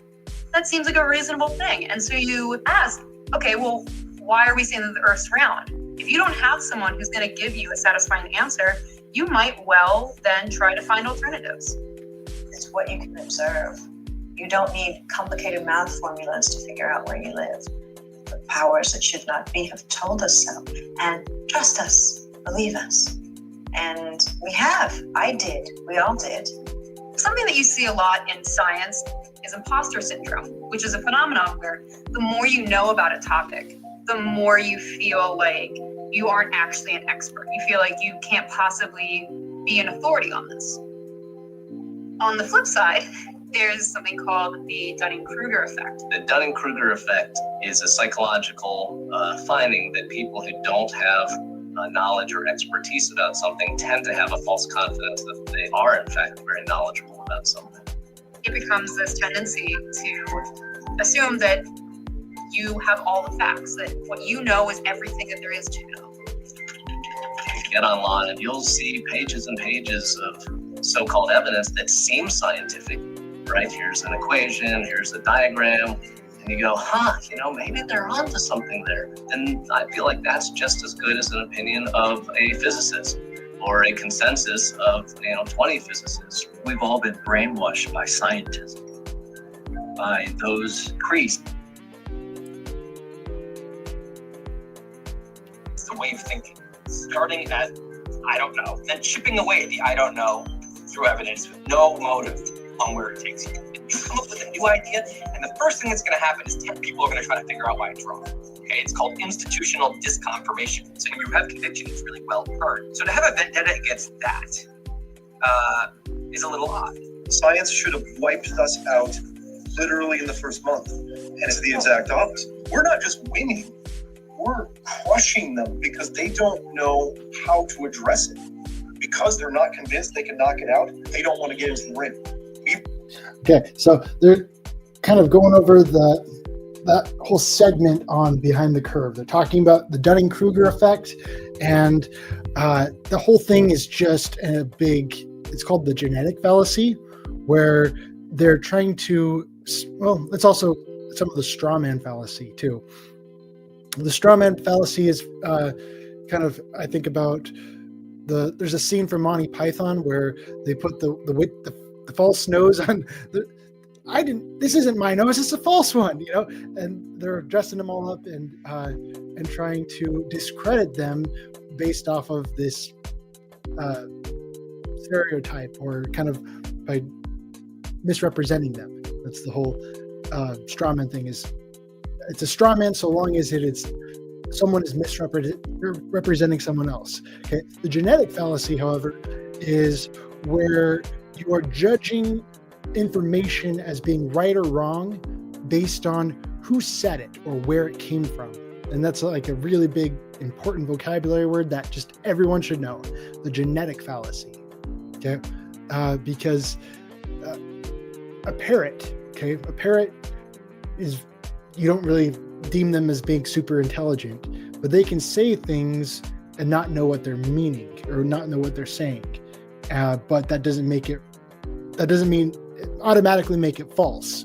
You can get a parrot to say something like dogs are mammals, but just because a parrot said it, that doesn't make it wrong. And so you got to take the information and judge it off of the quality of the information. It has nothing to do with the messenger who is sharing that information. And so, sorry. Yeah, I just had to share that. You got questions out there which they can't answer. How much time do you have to spend on every theory that is out there, right? And many times, the things that we're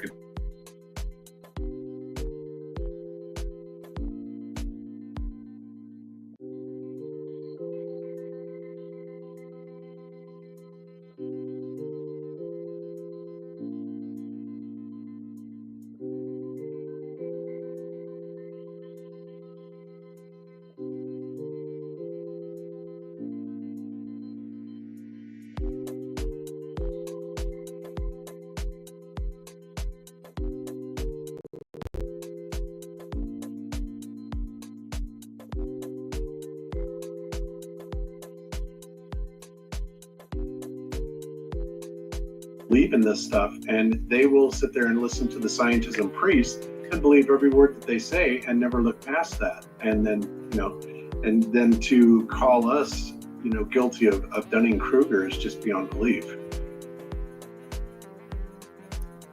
Yeah, they talk about science and proceeding with no motive. Really? Yeah, right. And I was going to say with the Dunning-Kruger effect, that's also what gives me confidence in a claim is by taking that claim to the different professors out there and seeing how they respond to it. It kind of tests your mettle. Okay, if I take this claim and I take it to all the different debate boards and the professors and they won't touch it with a 10-foot pole, I'm going to have a lot more confidence in that claim. It doesn't matter if I came up with it or if my daughter came up with the claim or whatever. Okay, it's how other people respond to the claim. That's what gives me confidence in the claim, is how easily debunkable it is. You know what I mean? That has nothing to do with just kind of the person making the claim. And that particular scientist with the accent, he was the guy, if I'm not mistaken, that we grabbed, because he's from Los Angeles, that the Los Angeles Flat Earth chapters, they did sit down debates with him for hours at an Airbnb. Oh yeah, they sit down with him and really, really chewed on this for some time. And he was, of course, he was never going to give in. The conditioning was way too thick. But he was there. I mean, he sat down with him for multiple sessions. So I think it's interesting there too that Nathan said, they say we're flying through space, but we don't feel it. And yeah, that may be true, but more importantly than that, we don't feel it is the fact that it's never been shown in any test or experiment that the Earth moves at all. So they leave those things out. Leave those things out that no test has ever shown it. That I just did a video yesterday talking about it. It's ridiculous. Which one is pseudoscience? It's the one that employs mathematical transform equations to make it possible that the Earth can spin and move. No test shows. Well, Jared, don't forget, there was a test that showed the Earth moving, right? It was supposedly me, which I never performed this test, and supposedly, Globebusters proved that the Earth was moving, but that's something that, is coming up. Okay, so that right there is a really big thing here. So in Behind the Curve, Bob Nodell got a lot of credit for the whole gyroscope. He's gone famous for the whole gyroscope thing in Behind the Curve. And what he's mentioning right here is how he didn't actually do the experiment. It wasn't a ring laser gyroscope, and he was kind of the spokesman for the experiment, but it was actually someone else who did it. And it wasn't, and talking to him later and listen to his other content later down the road, it was never a ring laser gyroscope to begin with. It was actually what's it called?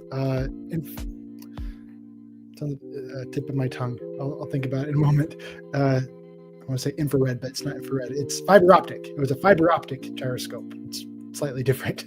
So they won't believe anything that we say. They won't listen to us at all until the second that this happens, and then they're going to use that as some sort of proof. They're going to a movie.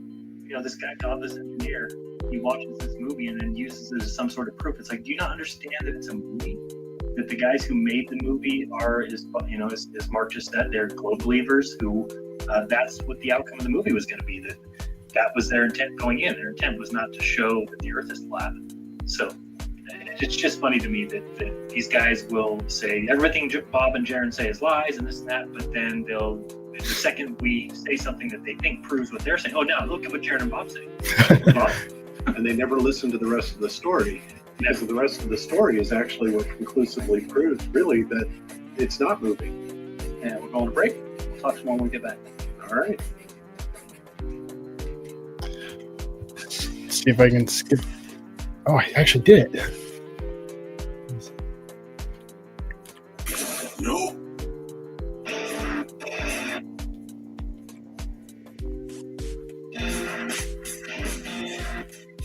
Radio Project. I'm your host, Rob Skiba, and this evening I'm talking Miss you, Rob. to my guests, Miss you. Mark Sargent, Tricia Steer, Bob Nodell, and Jaron Campanella. And we're talking right now about the documentary Behind the Curve. Where is that available if people wanted to check it out? You can get it right now from, Google it. the homepage on this. By the way, you can just go behindthecurvefilm.com is where all the information is, but you can stream it on iTunes, Amazon Prime, YouTube. Funny thing is, and of course, Google Play. Funny thing is, to this day, I still have not seen that. I've just watched this whole documentary. I've talked to everyone involved in it. I've looked into all of the experiments. Yeah, but it's all been kind of the backstage stuff, but never once saw the documentary myself. Everywhere else, I don't know. I don't think it's on Netflix or Roku or something like that, but those big four, you should be able to find it.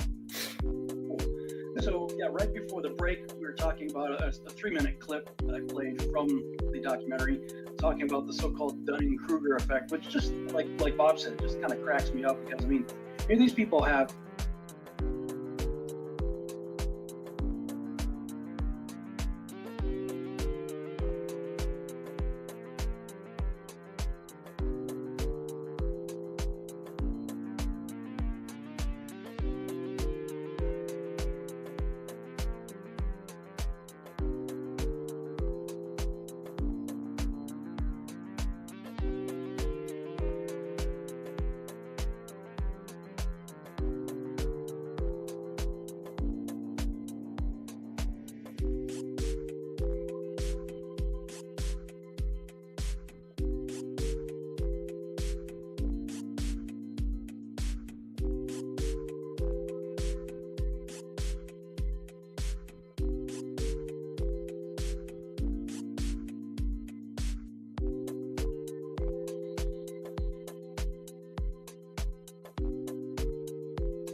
literally 0.000000001% of the entire universe, whereas I believe that the Earth is 100% of the universe. The Earth is all there is.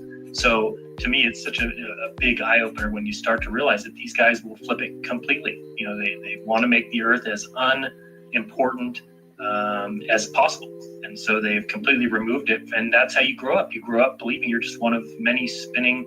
I don't mean many, I mean trillions of spinning planets spinning around other stars. It makes it very unimpressive when really you need to look around and realize how impressive and amazing and beautiful this place is. I hate the word universe. And Sorry about that. Planets and life on other planets, and I try to even avoid that word. Just making us less and less important. Although to be fair, and Rob will appreciate this, and that is the word universe has been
fighting against flat Earth. No one's thinking about flat Earth. So how could there be these channels with large numbers of subscribers of people fighting the flat Earth, unless maybe those aren't real subscribers?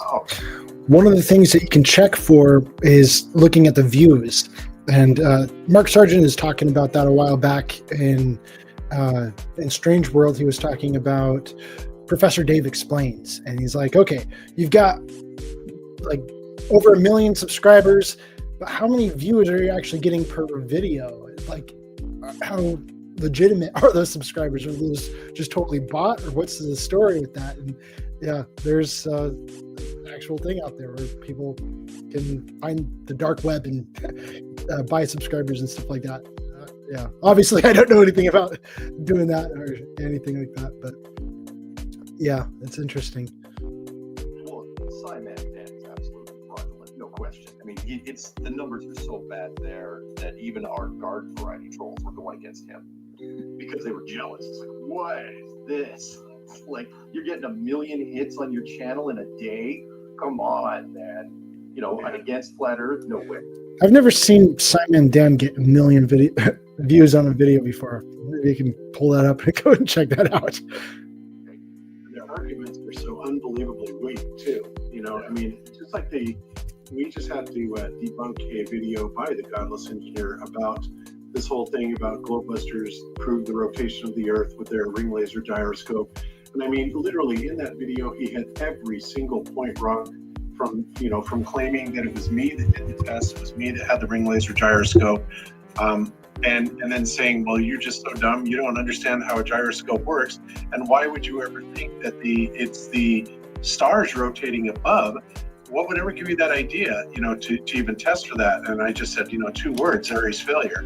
And then I greatly elaborated on that. And it was really quite easy to debunk, especially if you understand the history of some of the not ancient experiments, but the experiments that took place about 100 years ago, Michelson-Morley, Michelson-Gale, Aries failure, Sagnac, all of these things, which are largely buried or obfuscated, come out and prove absolutely, what I was talking about. And it made perfect sense that we would get the same results with the ring laser gyroscope, or I should say, the person in our group that actually did the test, not me. He got exactly the same results that Michelson-Gale did. So, what was the explanation? Well, it was all explained 100 years ago. So, but they don't ever look into that. Well, yeah, the way the video, we'll actually get to it because I've got this kind of set up in chronological order here. That comes up at about 48 minutes into the video. It makes it look like the way you're talking that you actually did the test. So of course, it's all in the editing. I said our group, but I actually said point blank that a member in our group did that. I mean, that's actually in there. So they completely ignored that. And beyond that, what really upset me about that was when Daniel was here. I mean, he was very interested in the ring laser or the fiber optic gyro test. And he wanted to know, he kept emailing me and says, what's the results? What have we figured out about this? And so I did a show on it where I did a complete reveal on, the results that we got, and also, the rebuttal to it. And he completely ignored it, just absolutely didn't even acknowledge it, didn't put any of it in the movie. So at that point, I was just thinking, these guys are just out to make a hit piece. Because out of all that content that I gave them and Jaron gave them, and I'm sure Mark and Patricia did, it just seems like he really cherry-picked the stuff that would make us look really bad. Okay. Yeah, he did cherry pick, no question. To where even before I saw the very first. Okay, I just went and checked Simon Dan's most popular video. Simon Dan's most popular video was from 6 years ago, and it has 2.8 million views.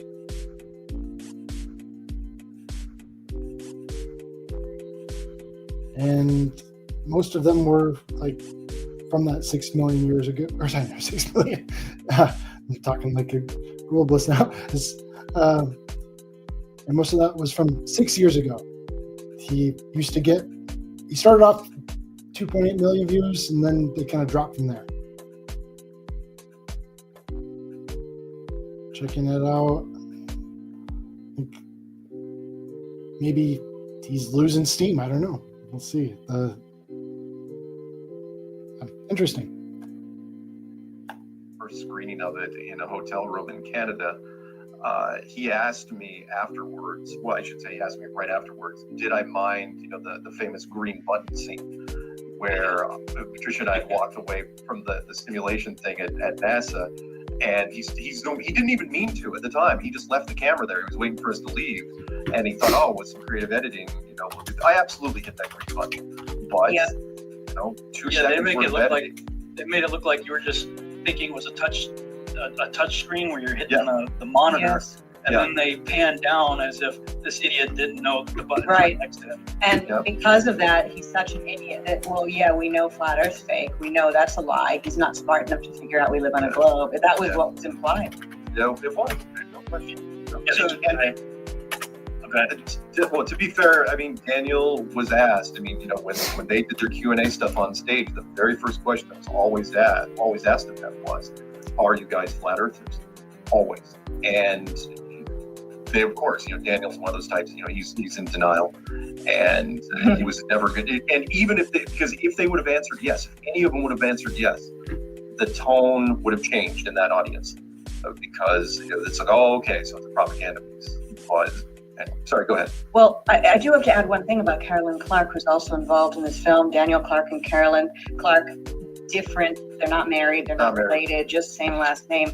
But back in 2016, she entered a film into a documentary, a short film that lasted 20 minutes. It's called Patrolling Sandy Hook. Now, I didn't know about her work The title, before I the said title yes on this vid this documentary. is And of course, it is about Sandy Hook, and it's her co-directing debut. And this was when she was an undergraduate. It was a documentary Interview production course at the 183. University of Notre Dame. And, you know, she previously worked for the, ready everyone?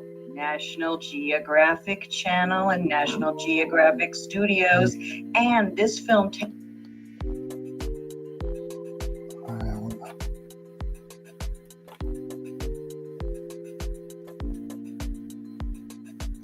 pulling up the title of this one if you want to see it on your own. Okay, the title is Flat Earth Clues Interview 183. I'll actually just copy and paste the title right here on the board for you.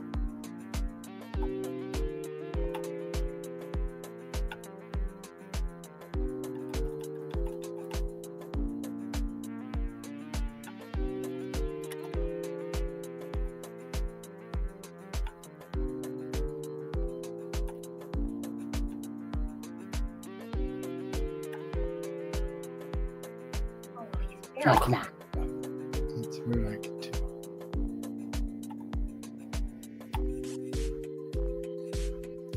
.3,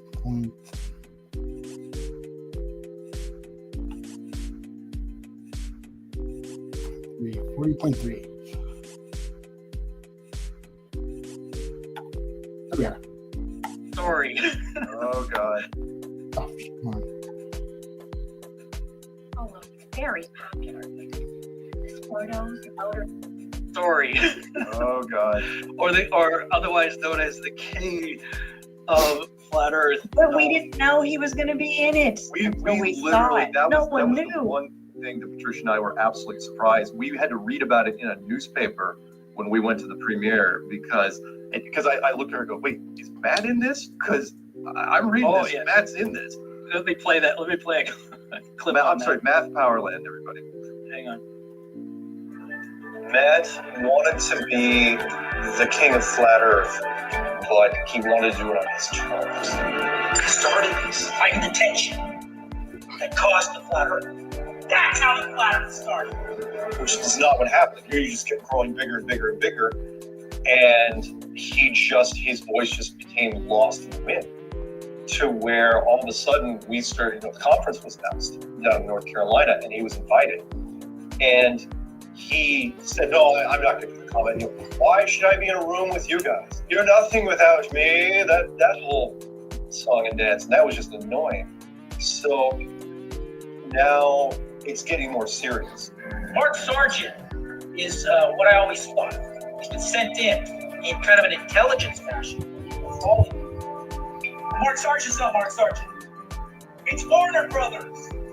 You idiots. And I told you.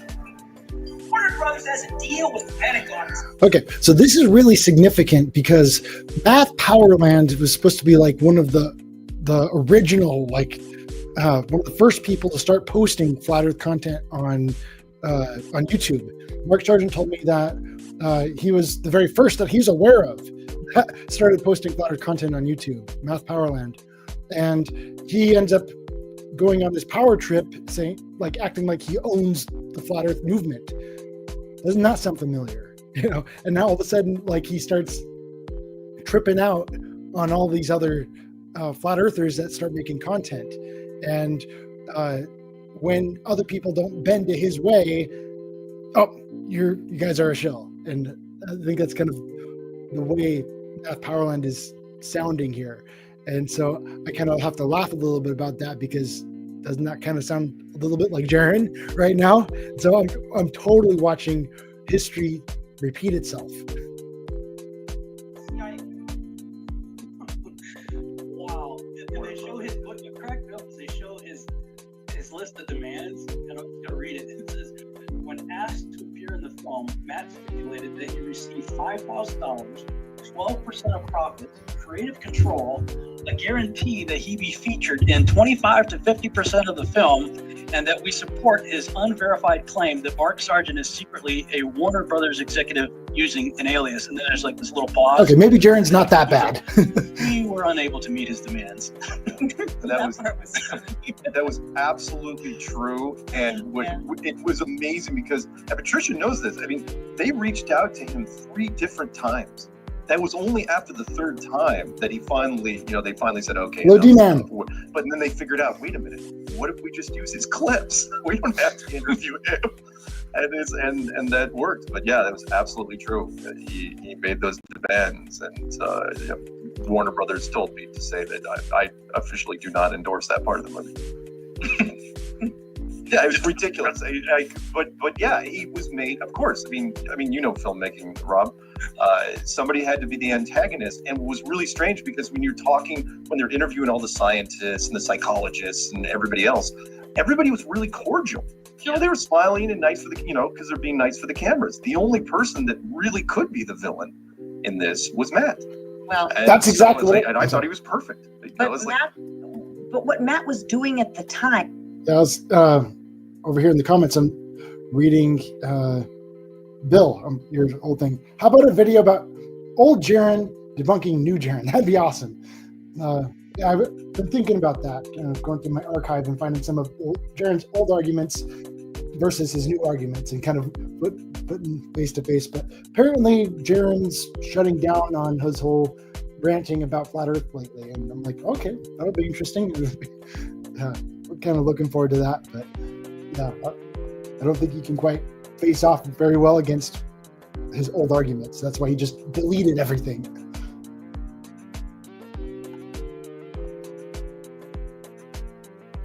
When this was being filmed is exactly what you just heard. So they didn't have to search through many videos. They just basically trained the camera on whatever his YouTube channel was showing at that moment and filmed right off it. So it's not that he was portrayed as the villain. At that point in time, he was being the villain. Yeah. Oh, and it only got worse. I mean, when we were in Canada, we were all looking at lawsuits when we came back. Yeah. Still waiting for mine. Yeah, and he hadn't even seen it yet. And I swore, and he didn't do it. I was amazed. I swore that if he ever got a copy of the film, he would make a video where he would just have this epic meltdown that would put, Owen Benjamin to shame, where he would just start just pounding on the keyboard to where it break, and then the camera would go dead.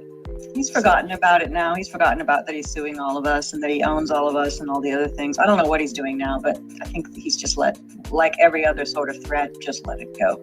Well, he's on chemtrails right now, which is something that I've been really considering getting, more vocal about and talking about. Jaren hasn't sued anyone yet. That's one thing. And so Matt Powerland, after the whole thing with Behind the Curve, he starts suing everyone. So I'm like, that's interesting. I actually started documenting stuff about this time last year as far as the patterns of when they start spraying here in Dallas. So I can only imagine that if any of us start talking about chemtrails, he's going, I started it. Yeah. Oh no. Yeah, he owns chemtrails now. But I'm glad that he's doing stuff on chemtrails. I'm glad anybody's doing anything on any of these things. It all needs to be exposed. But, the stuff he said about Warner Brothers or whatever, what? Yeah. Oh, and a quick correction, by the way. He was not labeled in the film, if I'm not mistaken, as the king. He was labeled as the originator. Matt, in fact, his full thing, it was Matt Boylan, a.k.a. Matt Powerland, a.k.a. the originator. Sounds like a rap name. Yeah. And the animated versions, I mean, when I saw the animated version of him on screen for the first time, I should tell you, my mouth just dropped. Yeah. And I said, oh my God. We were halfway shocked watching it. Yeah, just looking at the huge amount of history that goes into all this stuff, it definitely didn't start with Matt Powerland. It definitely didn't start. There's a lot of history going into all this way back, long before Matt Powerland. Because we saw it before anybody else, Mark and I did. Yeah. And we never saw any outtakes or any I think what people who are in films usually get to see what they call the dailies. None of us saw any of this film until it was made. So we had no say-so in what was going to be used. Lots was left on the cutting room floor and lots was edited. But when we saw Matt on screen, we didn't really know he was going to be in it like that. And our mouths fell open. We were kind of laughing and kind of cringing. It was the weirdest experience ever. Yeah, and of course, right after that astrophysicists, and astrophysicists, like, what do they do, right? I mean, William Shatner went around talking to astrophysicists, and then he came back and said, science and science fiction is the same thing. And he talks about talking to Michio Kaku, and of course, as only William Shatner can do, he's like, what do you do? And he's like, it's all in his head. It's just, they sit there and crunch numbers. So here this Hannelore woman comes on right after that, and she talked, this is what she says. You cannot believe a flat earther theory without believing in some giant conspiracy, because you have to have some reason why all this proof is wrong. And if it's wrong, then it had to have been faked. If it was faked, well, there you go, there's your conspiracy. And what I always am most curious about is, why would someone bother to fake all this? And when she says that, they show the footage of Apollo 11 faking the Earth through the window. Most people wouldn't even know what that was, though. That's the part that's funny. Yep, but you know what? She was, in a way, she was kind of right. You can't really get here, or it's a lot harder to get to flat Earth unless you have researched other conspiracies and found out, there comes a point, if you're researching other conspiracies, when you realize that it's like, what? These guys have lied to us about everything, and really, you can't put anything past them. And at that point, it makes it a lot easier to believe in it. But, they really have lied to us on every single level. And that's the one thing that most people can never get their head around. Yeah, really well said, Bob. Yeah, that's the most important thing, is once you start looking into other conspiracies and see that, you have no choice but to then, address every conspiracy with the open mind of at least, well, is this possible that this has been lied to? And yeah, I know they think all scientists are liars and all teachers are liars. No, none of us believe that. None of us think that any scientists or teachers are out there lying on purpose. Yeah, that was actually a portion of the presentation that I prepared for the November conference that I didn't get to do because I ran out of time. But it was going to address the whole, it's too big a conspiracy. That's if this is really, it's just too big. Everybody would have to be in on it. It's like, no, most people would not have to be on it. Very few would actually have to be in on it. All right, again, just go look at the video I did yesterday that talks about whether or not the Earth spins, and there's no test that's ever shown that it spins, but yet with a little bit of mathematics, you can use these transform equations to get people to think that it does move. And so, yeah, it's not that people are out there lying about it, it's that it's easy to mask some things from people. Excuse me. Right, and so many people actually believe, that all these things happened, that, that's what the elite are counting on. They realize that they've got everybody buffaloed, and that the sheep, basically the people out there, are going to defend this for them. So that's a big part of this equation. Yeah, that's a great point right there. When my family went out to Hawaii it was my 10th anniversary, my sister's 20th, and my parents' 50th. So we all did a big family thing, and part of it we went out snorkeling, and we came back from doing our thing. We got on the boat ride back. There was this young girl, and she was talking about the fish that we saw and the corals and stuff like that. And she's talking all in evolutionary terms. And after we docked, everybody's leaving. People were, saying thank you and whatnot. And the couple in front of us said to the girl, "You did such a good job. That was just really, a great presentation." And she says, "Well, I'm just glad that I was finally able to put my degree to good use." And I'm looking at that going, yeah, she's not in on the conspiracy. She went to school, an authoritative figure at the front of the room said something that she had no reason to distrust, so she believed it. And then, like you said, Bob, she is now a vocal piece for that and speaking with passion and zeal as if that's the truth. Yeah, absolutely. And that's exactly the way that they've designed it. You really have to marvel at how amazing, the elite really do understand the human psyche, to the level that they can really get people to support their lies and back it up and even die for it. It's astounding. So, if you're religious, like I said, if you're religious, you attribute this to the devil. If you're not religious, you understand that people really are very, very dark, and they can use their intelligence to manipulate people. That's right. Let's go to break. We'll talk some more and come back. Let's skip that break.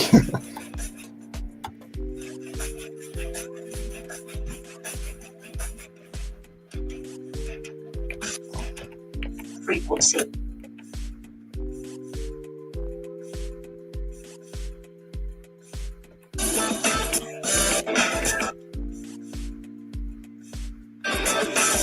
I'm your host, Rob Skiba, for the second hour of the broadcast. I'm talking with my guests, Mark Sargent, Patricia Steer, Bob Nadell, and Jaron Campanella. And right before the break, we were talking about conspiracies. And, I appreciate something Robbie Davidson has said, that, you really kind of have to feel out the situation when you're talking to people. Like, where are they with 9/11 in particular and the moon landing? If they believe the official story of either one of those, you might as well just talk about football or walk away or whatever. There's no point in going any further. So there's definitely truth to your eyes having to be open sort of in layers, I think, before you can even be ready. And certainly that was the case for me. What do you guys think about that? Like, when it comes to your approaches, when you bring up flat earth with other people, do you kind of test the waters first by finding out how they are about other conspiracies like the moon landing, which is a lot easier to kind of break your teeth on?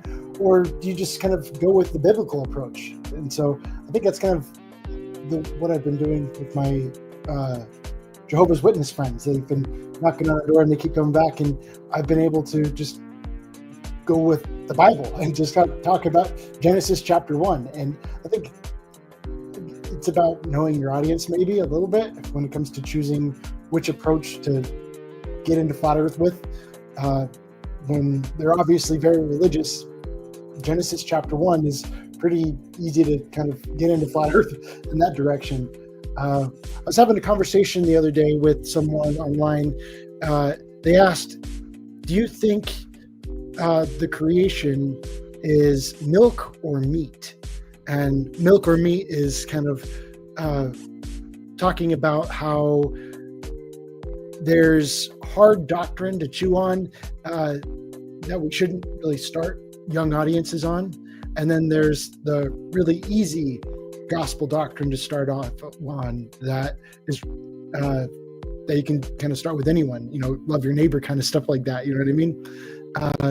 And my whole response to that whole thing was, well, if the creation was meat, something hard to chew on, I don't think they would have put that at the very beginning of the Bible.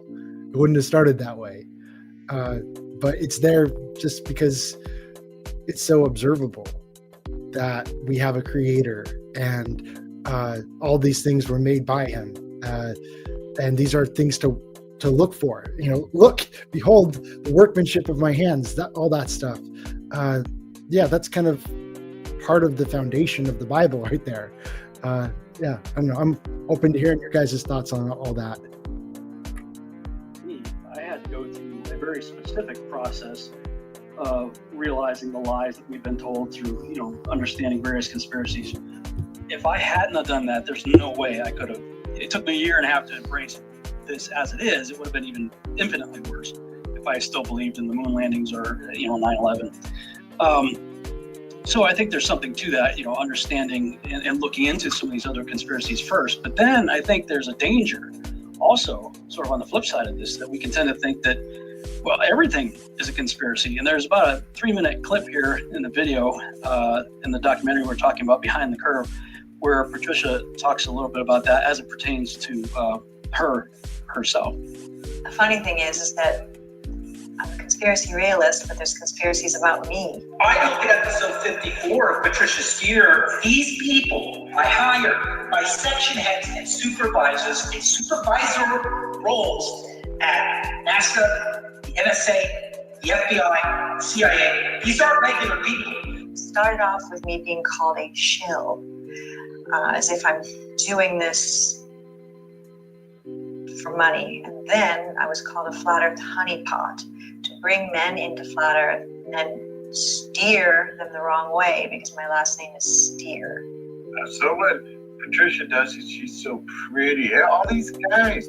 That's a part of the lure of narcissistic, psychopathic women. I never thought that the name Patricia, which is my first name, would be spun into the fact that the last three letters are CIA in the word Patricia, which means I'm in the CIA, because the government would be that dumb. But okay, if you want to believe it.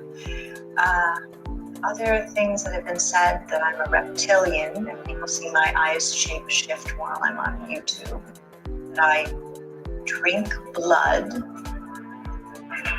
Most recent one is that I'm transgender.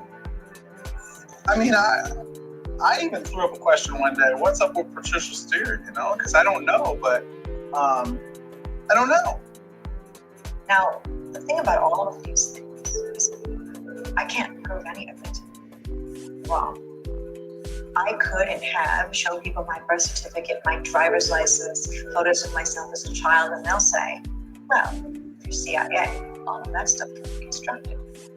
People will still say you don't have a real family, that you don't have a brother and sister. There's nothing that I can do. So, anybody can believe whatever they want to believe about me, but I wonder if in their hearts people who do that know they're lying, or are they so conspiratorial that they actually believe it? Then it makes me worry about maybe things I believe in. Am I like another version of that? That's a pretty profound question right there. Patricia, I'm kind of curious as to your thoughts after watching, they did the interview with you, but then after seeing yourself on the screen, what were your thoughts going through your mind? I stand by everything I said there, even the part where, the way I see some people acting with what they say on YouTube, it makes me think, wait a minute, these are people who also are engaged in discovering truth like me, but they've gone on a whole different direction. They've gone over into the deep end. But then it makes me have to step back and reevaluate what I believe. But that doesn't mean after reevaluating what I believe, I've decided I live on a globe, though. So we all need to look. Just like the scientific method, you have to do the experiments again and again and again, right? There's not just one and, oh yeah, okay, done, it's done. When it comes to what we believe or what we hold true, we always continually have to be in a reevaluation mode. Otherwise, we could get stuck. Yeah, I'm beginning to wonder, has, especially after this last conference, has the entire community begun to implode? Because, it seems like, yes, we do. Most of us have a very conspiratorial slant, the way we look at things. We have to in order to. Oh. What happened? Okay.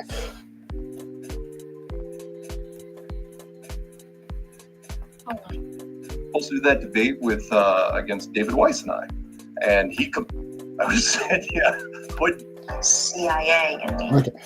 So I was going to say here that it's interesting about the whole thing with Flat Earth imploding, as they were talking about, and it's continually doing this. They did this with Behind the Curve because so many flat earthers see things differently, and that's totally okay. If there's something that you disagree with, I want to hear about it, but I'm not going to hate you for it as long as you're not a jerk about it. You know what I mean? But even if you are a jerk about it, I'm not going to, it's my choice not to hate you. I'm not one to try to hate anyone, really. Even if you're saying all kinds of mean things about me, if you're just going to say a bunch of mean things about me, I'll probably just block you and be on my way. And I don't need that negative energy and stuff like that.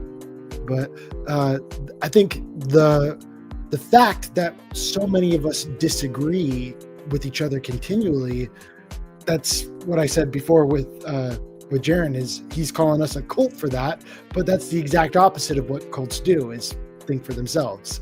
And I just can't emphasize that enough, okay, is that if we all magically had the same view of things, and there were no disagreements, then I'd say there might be something very suspect in that, especially if we had some kind of group leader. If we all, put undoubted faith in Jaron, if he says it goes, that would be the true sign of a cult, but we're definitely not doing that. And and so we're really suspect of each other, and that's a good thing. We don't, as long as we're not total jerks about it, I think it's a good thing to always be doing our own research on that and pulling out the magnifying glass and, they made that claim and I'm going to pull out the magnifying glass and there's a bunch of things about that claim that don't quite check out. And so when I did my big, huge debate board over here, that was one of the things that I did, was I ended up creating this big, huge argument graveyard with the different flat earth claims that didn't check out. Some of them are my own claims and a bunch of them are other people's claims. And, I haven't quite made videos on that, but hey, maybe one of these days I will. That'd be something good to talk about. I want that kind of open communication, but I'm also not trying to, punching you in the face or anything, saying, oh my goodness, you said something wrong, therefore I hate you. No, it's not that way at all. And so there's one flat earth channel that I really like, but I kind of found a bunch of things on there that didn't quite check out. That was the Potter's Clay. He was a big inspiration for me. And the interesting thing about the Potter's Clay is a lot of his videos, like, he didn't put his voice in there whatsoever, but they were still very enlightening for me. And I still love them. There's a lot of things that do check out, but then there's some things in there that don't quite check out. And but that's been part of the adventure. That's education itself. You know what I mean? That's the same thing I'm doing with the textbooks. Just because a textbook says it doesn't automatically make it true or false. You have to go test it for yourself. Do your own investigation. And a lot of times textbooks are right about things. And a lot of times there's no foundation to it whatsoever, especially when these earth science textbooks, they don't do anything to substantiate their claim. They just say, scientists say, and they never really identify it, or rarely identify what scientists are talking about. And oh man, I could go off on that forever, talking about all of the most scientists say this. Oh, most scientists, what are you talking about? When did you do a survey of all of the scientists out there to be able to say most scientists? The proper way to say that would be that most of the scientists that you were aware of. It's just that little wording that makes a difference. But yeah. Word of Patricia, which means I'm in the CIA. Okay, listen to that. I don't know. Now, the thing about all of these, I believe it. Am I like to think, wait a minute, these are people who also are engaged in discovering truth like me, but they've gone on a whole different direction. They've gone over into the deep end. But then it makes me have to step back and reevaluate what I believe. But that doesn't mean after reevaluating what I believe, I've decided I live on a globe, though. So we all need to look, just like the scientific. Oh man, yep. Just when I went to Vegas to go to Flatoberfest, that was really interesting to see the many different kinds of people that showed up to that, all walks of life. And so there's a lot of people like, okay, you're kind of out there for me, but there's still so many other people there. Oh, okay, I can talk to you more. And I made great friends over there at Flatoberfest. And it's, I think one of the unique things about this is it's fun to see the variety of people and their backgrounds and that come together over this. Method. You have to do the experiments again and again and again, right? There's not just one and okay, done, it's done. When it comes to what we believe or what we hold true, we always continually have to be in a reevaluation mode. Otherwise, we could get stuck. I'm beginning to wonder. I mean, it has, especially after this last conference, has the entire community begun to implode? Because, I mean, it seems like, yes, we do, most of us have a very conspiratorial slant, the way we look at things. We have to, in order to be able to embrace this. But then all of a sudden, everybody starts thinking, well, maybe they're a plant, they're a shill. And the shill stuff started early, really with Eric and Matt. Yes. But there's a lot more of it now. I mean, it seems to me that there's it's just going crazy right now. I mean, are you guys seeing the same thing? For me, it's just scaling. That's just it. I mean, there's more. I mean, look, we just keep getting bigger and bigger, Good point. and with that, we're going to get bigger and bigger trolls. Look at the mainstream groups that have trolled us. I know we'll get into it in a little bit, which is National Geographic.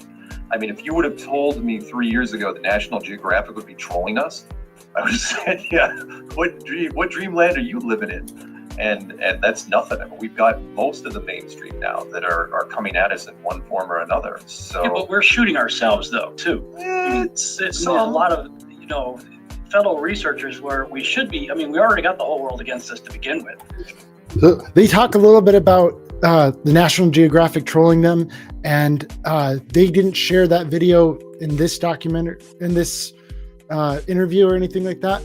But I did collect that document, the video. I got the clip to that. I can't quite share it on here, otherwise I might get in trouble. But yeah, I've got the video available on this board, and yeah, they make this stuff public, so anyone can just kind of walk in and check it out for themselves.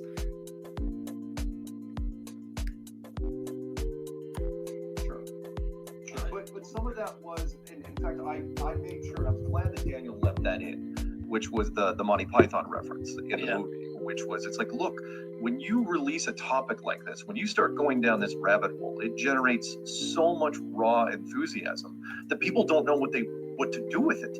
And the people that don't make channels, or even if they do make channels, I mean, we've seen it time and time again, where person has a new channel, they get 1,000 subs and then 5,000 subs, and then all of a sudden they're like, you know what? I got an opinion on a few things. I'm going to speak my mind, airing the grievances.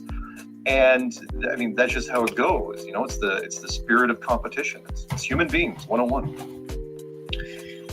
Yeah, I don't know. I mean, for me, I think it's the plan of the elite. It's a great plan, right? If you lie to a huge population, and those lies are coming from every direction, not just maybe the head of that society, but if they're coming from every direction, and then the people catch on to the fact that they're being lied to, all of a sudden, the first thing that you're going to do is be wary of everything that you hear. And so in a unique situation that we're in with being, conspiracy researchers, you've got some people that have put a lot more time into certain conspiracies than others, or who may have jumped on a bandwagon or a certain belief and they believe wholeheartedly that that's true. And the problem is, I guess for them, it's not a problem for me, but when they find somebody that doesn't have the exact same beliefs that they do, they immediately think there's something up with that. For me, I can listen to anybody. It doesn't matter who it is, what channel it is, and I can take the good that they present and leave the bad. And, if eventually I start following up on a couple of the things that they report and I can't find, good sources, or it seems like they're just making stuff up, I just stop watching that channel. So for me, it's really easy, but I think for a lot of people, they feel like a YouTube presenter better have the exact same beliefs as them. And I don't feel that way. I mean, some people say that dinosaurs are fake. Some people, and for me, I have my own personal belief about that. And so it becomes a problem. If I say something like, well, I don't think dinosaurs are fake, I just think that they're only 10 or 20,000 years old, immediately people jump on my back. What are you saying? You believe in the Brontosaurus? And it's like, no, I'm not saying that. I'm just saying there's big animals. And so I believe big animals lived a few thousand years ago. It's not even a big deal to me. It's not something I need to worry about. They lie about everything. And if it's animals from 65 million years ago, you can bet your ass you're lying about it. Yeah. And then you hear Jaren's show because he believes in dinosaurs. Right, exactly. Right. So, the truth is, and everyone here can agree on it, if we all wrote down our top 100 conspiracies in order of importance and passed it around, everyone would be like, really? I would never have guessed that. I mean, we'd all have different lists. And that's what Jaren was saying. Me having the exact same ideals as somebody else that's listening to my stuff is going to be pretty rare. And conspiracy people get very passionate about that. It's like, why? So there's some people to this day that think that 9/11 is top tier of all conspiracies. It's like, no. And that's why they're mad at Flat Earth. It's like, really? 9/11? That's what you're going to go with? That's your number one? But that's entry level at this point. Yeah, it's like, really? All right, fine. But again, what you were saying, they spend so much time on it. And all of a sudden, Flat Earth comes in and just undermines the foundation of everything. And now some of these people are really hurt. Same thing with, what was it, Richard Hoagland? Remember, he was supposed to do that debate with against David Weinstein. And he completely backed out because it's like, well, he's one of the few conspiracies that cannot dovetail into Flat Earth. You either believe Flat Earth or you believe Richard Hoagland stuff about, the secret space program. Thanks. And, you decide, all right, I'm leaving, I'm going to retire. You know, I was quite a bit into Enterprise mission and, you know, all that, the secret program. And Yeah, actually a too. lot of the sort of fringe Christian truther, you know, prophecy type guys like David Flynn and some of these guys were, you know, they're banking on that material, the face on Mars, Cydonia, you know, all that kind of stuff, and then spinning it off, you know, into their whole, whatever their personal belief is on it. But, you know, consider the source. Where are we getting this information from, right? I mean, what if he is controlled opposition? And of course, that's the other thing. You're either a shill or controlled opposition, right? Yeah, you know, that's one of the things that really bothers me in the flat Earth community itself is you know, there's so many different models that people believe in. Some people believe in the Pac-Man model, or they believe, some people may think that, you know, Antarctica is actually there. And, you know, I personally believe in the AE map, and I'm also a believer in the dome. And it's amazing how many people will say, well, you're obviously a shill because of that. And it's just, you know, it's just not right, because, you know, I haven't, to this day, I have not met anyone who believes in the Pac-Man model, but hey, I'm open to surprises. on Globebusters, we have a lot of different people on that present different models. And I personally love to listen and entertain the ideas of the other models, because, you know, the only thing that we really seem to know for sure is that, you know, the Earth is flat, obviously and observably flat, as Nathan likes to say. But as far as precisely how it works and how it's laid out, we don't really know that. But, you know, part of the adventure and part of the fun in flat Earth is figuring that out. But when people get so dogmatically caught up in a model, it really ruins it for everybody, especially when they're willing to call other people shills because of it. Yeah. Okay, so we get to about 48 minutes into the video, and then they start addressing the ring gyro here. So I'll play that. These people can be very, very bright. So the issue is not necessarily lack of intelligence. It's not about being educated or uneducated or smart or dumb. It really isn't. I think it's sometimes miseducation. Good night, Carl. I think somebody can be educated in such a way that they are educated to distrust authority on a regular basis, which kind of poisons the well up and down the line. However, sometimes the question like this is helpful. What would be the type of evidence that would make you review your position? Is there any kind of test? I started a channel called Globebusters. Really, the goal was at the beginning was I wanted to be shown proof that the Earth was evolved, because I was shocked to not find evidence. And then I was like, Bob, you want to do like a weekly show? This is where I broadcast the Globebuster show from. We do our show once a week, every Sunday.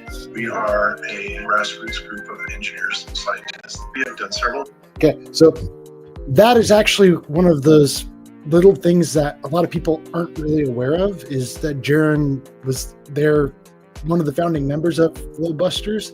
And so that has led to a lot of drama when it comes to him leaving the Globebusters. And part of why, people are kind of playing the game. We don't talk about Jaron on Globebusters, but people who are on their own channels, like when Karen B is over on her channel, she'll talk about Jaron over there sometimes. But yeah, sometimes she's like, nope, we're just not even going to mention his name, and then she'll just get upset. And but she's been getting better at that, and I'm happy about that. And I've been talking about him over here, but yeah, but it's kind of a sensitive subject sometimes over there, so I'm going to be careful about that. But yeah, that's some of the history in there that people should probably be aware of.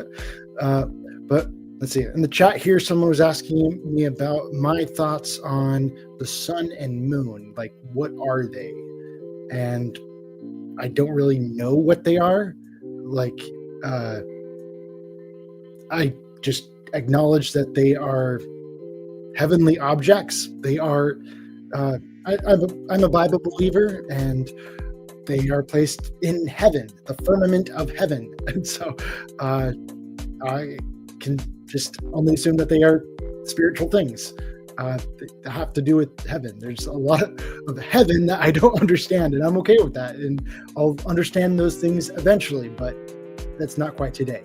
And so I think that's a big point right there when it comes to understanding the stars. Like, I already know that the stars are definitely not what NASA claims they are, just kind of pulling up a camera and just zooming in really close to a star, people cry and, oh, that's just out of focus. And like, okay, I've never taken a camera and put something out of focus and then all of a sudden watched the colors on that thing start flipping out and going, can start continually changing colors. Like that wouldn't be out of focus. And when I can watch the edges of it kind of do that whole squiggly thing going in and out very clearly, that tells me that is, I can see it clearer. That doesn't tell me it's out of focus. There are some times where a star might have like a very clear like octagonal shape or something like that. Then you can, okay, I can accept that, but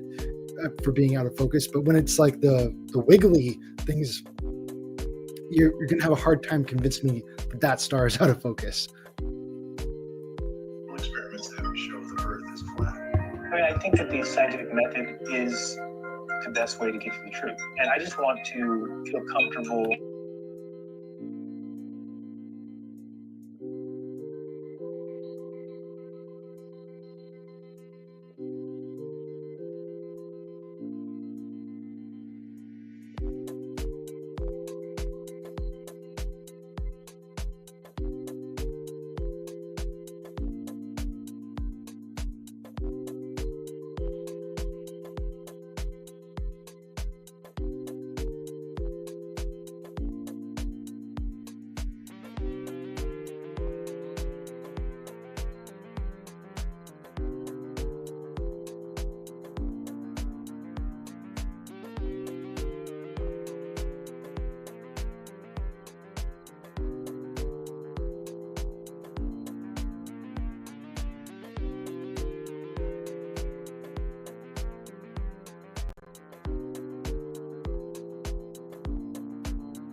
Science is the arrow. That's all science is the arrow. Science is a process to. Sorry about that. Sorry about, I was muted. I was trying to say that this part in the Behind the Curve documentary, Bob is talking about the ring laser gyroscope. And this was taking place before the entire experiment happened. And so he's over there and he's talking about how, oh, yeah, someone purchased one, but he didn't quite know the full detail. Remember, it wasn't him who actually did the experiment. Someone else did it, and he's just getting all the credit for it. And he's not trying to do that. That was the makers of Behind the Curve. They ended up giving him too much credit for it, and he's trying to kind of push it off, but and it's getting thrown on his shoulders anyway. And so he didn't have like the full story of it, and he's just kind of sharing his third-person account of the thing that happened. And so Bob never got the ring laser gyroscope. It was I want to say interferometer, but no, the fiber optic gyroscope. That's the thing. So those details end up making a difference going down the road.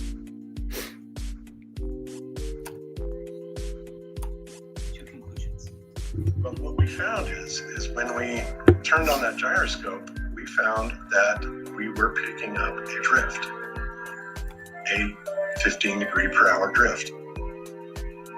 Now, obviously,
Helmholtz coil.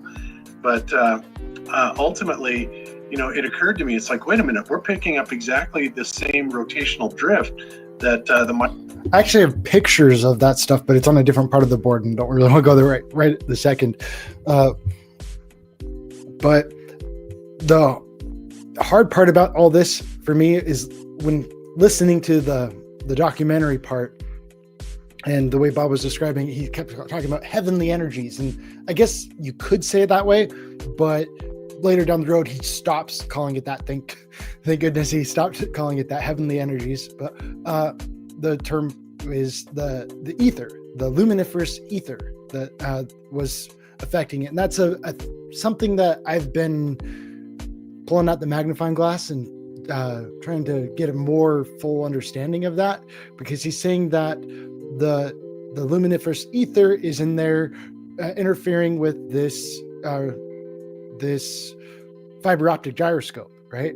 And he's saying that that's interfering. And when I went and looked and did the research on the Michelson-Morley experiment is famous for not detecting any kind of it detected stuff, but it didn't detect any kind of rotation of the Earth. That was the big thing. You could hold it in any direction and you couldn't tell if there was any kind of movement. And so I'm like, okay, I don't really see the big picture here of what Michelson-Morley has to do with I don't see how I could accredit Michelson-Morley with I don't see what that has to do with Bob's gyro demonstration. It's kind of two different things. Now, looking further into it, I did find more information on the Michelson-Gale, and that's a different story. But the Michelson-Gale experiment, that one, it's really hard to find any kind of documentation on that one. I found a whole bunch of documentation on the Michelson-Morley, like from the journal, Journal of American Science. I think that was the one that I showed that earlier, but I haven't been able to find a journal article talking about the Michelson-Gale experiment, and that was really interesting. And so those are kind of the building blocks, the clues that I've been kind of following along in Bob's footsteps here, trying to follow his thought process and what could be causing this drift that he apparently picked up. And so I've got a lot of different things on the table here about Bob. Again, wasn't the person who actually did the experiment, and so I don't know who's this mystery guy who did it. I think I even have his name written down somewhere on the board here when I was doing more research on that topic. I think his name was Rick, and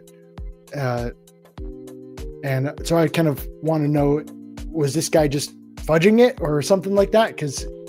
But it was on good authority. Like, Bob really trusted the guy, and I don't know, but with things like this, like, everyone could be a shell. That's kind of part of the whole game. It's like playing Clue or something like that. Oh, maybe he's the murderer or something like that here. And so you never know.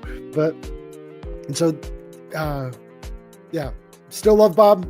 I'm totally on board with him. But yeah, you never leave no stone unturned. That's the term. Leave no stone unturned, and be open to all kinds of different possibilities. That's what science does. Try to remove your personal biases from the situation, and be open to all kinds of stuff. But do that.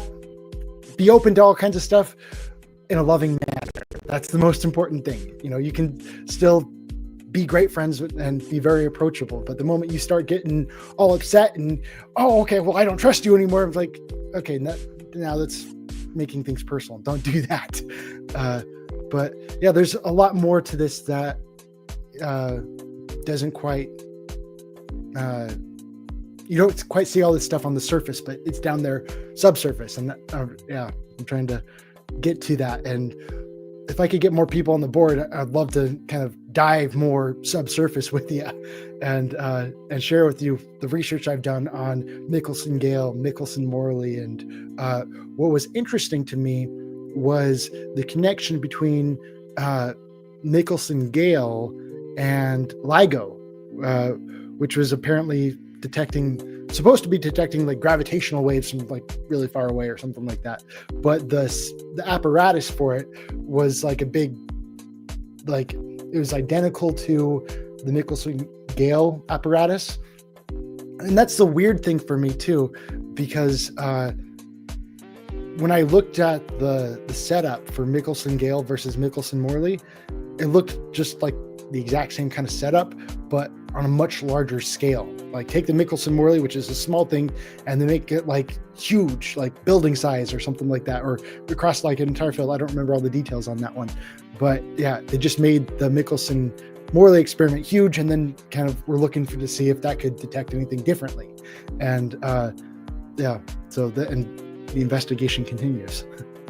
Michelson-Gale experiment picked up 100 years ago, right? And from that, of course, they came out with Aries failure because they tried to figure out, well, where is this energy coming from? Is it actually the Earth rotating, or is it the stars rotating above us? And of course, Aries failure, very simple experiment and very direct, proved that it was the stars rotating.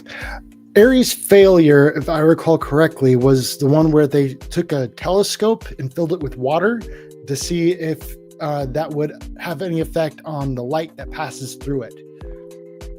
Above us. Further experiment and very direct, rotating above us, and of course Aries failure, very simple experiment and very direct, proved that it was the stars rotating above us. Furthermore, in the Michelson-Morley experiment, when you're trying to... Yeah, it's kind of hard in like these kind of interviews to have all your information like right there at your fingertips to go into details on that. But that's one I would love to maybe we can talk to the other Globebusters. Maybe we can do a video on just Aries failure alone. Like when Bob is saying that Aries failure proves that it's the stars rotating above us, what did he mean by that? Why was he saying that? Why did that prove it? And yeah, it's those kind of details that I really love, that you could just make a whole video on just that one thing.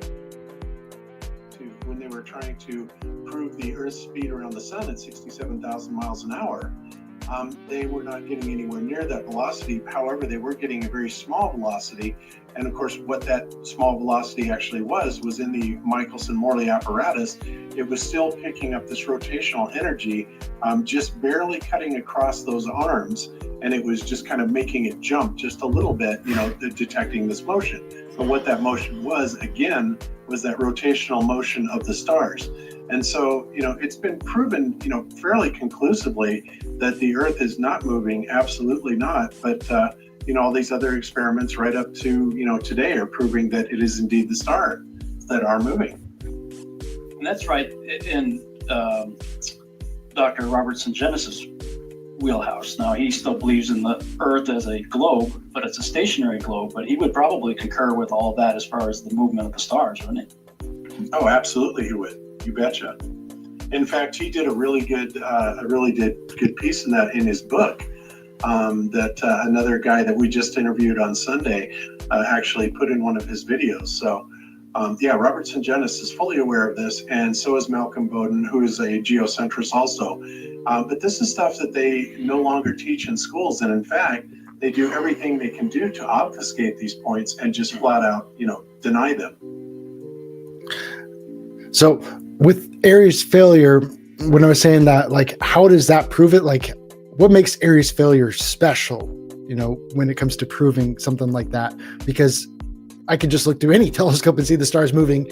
And for me, I can just tell that, oh yes, it's the stars that are moving, not the Earth that's moving. Because, I don't know, I've shown the video where you kind of have the center point and kind of watch the Earth, like the Earth doesn't, it's hard to describe it right here. I'm sorry about that.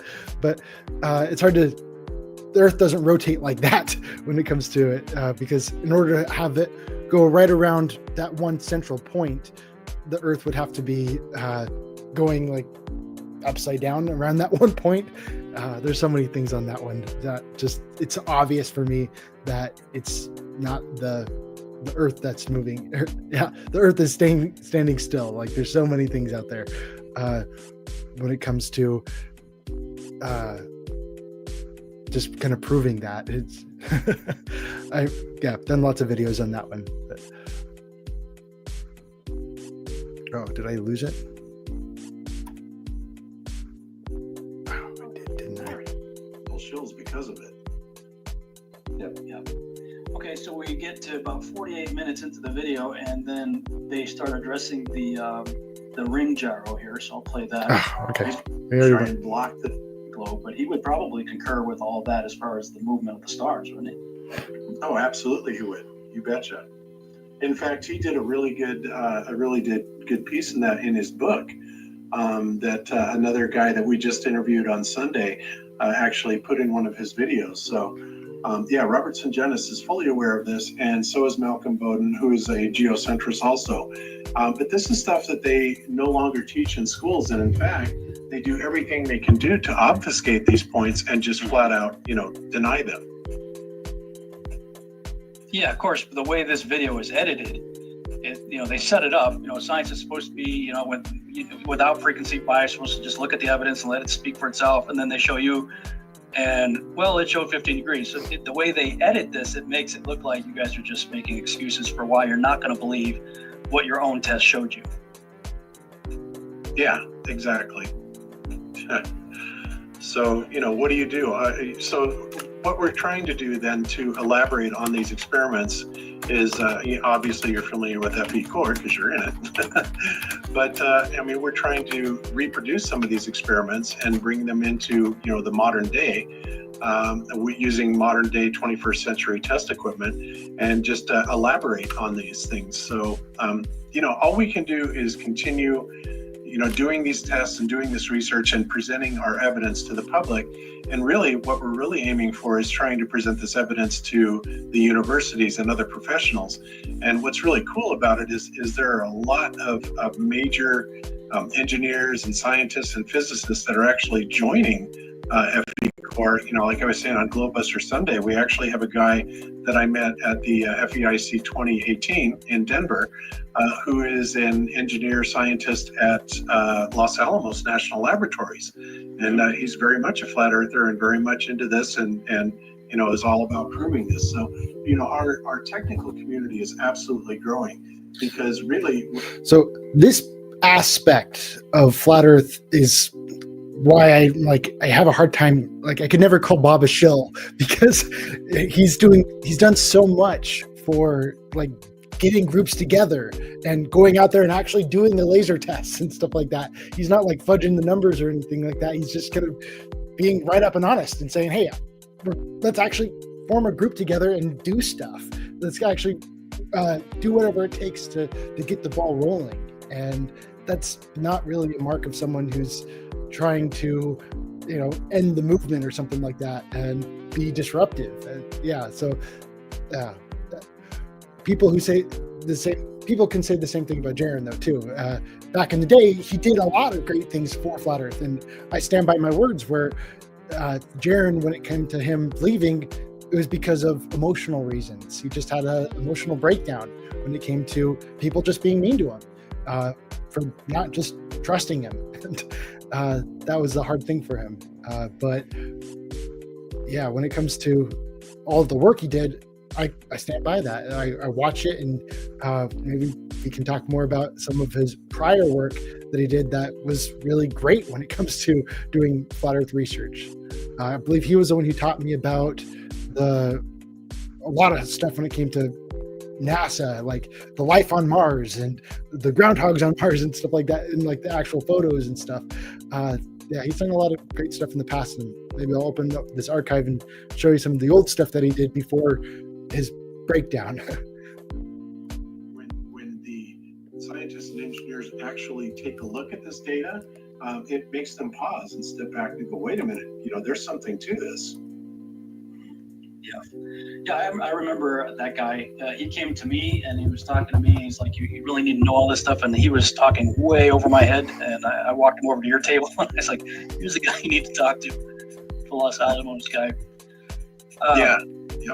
I remember that. There were a couple of physicist engineers there that I talked to that had some questions, and I was very pleased that one lady in particular brought her husband, And after I got done talking to him, pretty much he was convinced, which really made me feel good. So. Yeah, right on. So on a lighter note, I thought it was kind of funny when Mark, I think you were, if I'm not mistaken, visiting Patricia in Houston, and they Right. show you guys watching a movie. Mark goes, "What do you think?" Patricia goes, "The popcorn's great." Well, no, and I was asking about the popcorn. Oh, you were. I wasn't asking about the movie. The movie was Dark City. Yeah, and we'd No, already no. seen Dark City prior to that, just on our own, but just we're watching it again together. But he did make special popcorn, and that was filmed but never shown, with coconut oil and his own special methodology. That was pretty fun, and we were trying it out. So Yeah. Again, he shot a lot. They Go show the movie and they kind of pan from you from the TV to you guys on the couch, and you're like, "So what do you think?" And just goes, "That popcorn." It makes it like, "Yeah, this movie sucks, but I like your popcorn." funny, more editing magic. Yeah. Nice. Okay, we got a few minutes before break. I'm going to try to play another clip here. They show a meetup group. I think it was in Pasadena or someplace. And then somewhere nearby, there's another meeting with the astrophysicists and NASA people. And one of the guys was speaking, and this is a clip of him. Truthers, flat earthers, anti-vaxxers, when we leave people behind, we leave bright minds mutate and stagnate. These folks are potential scientists gone completely wrong. Their natural inquisitive and rejection of norms could be beneficial to science if they were more scientifically literate. Let's take the metaphor of argument is war. One side wins and the other loses. If my opponent feels he's better than me, that's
Thank you. I'm sorry about that.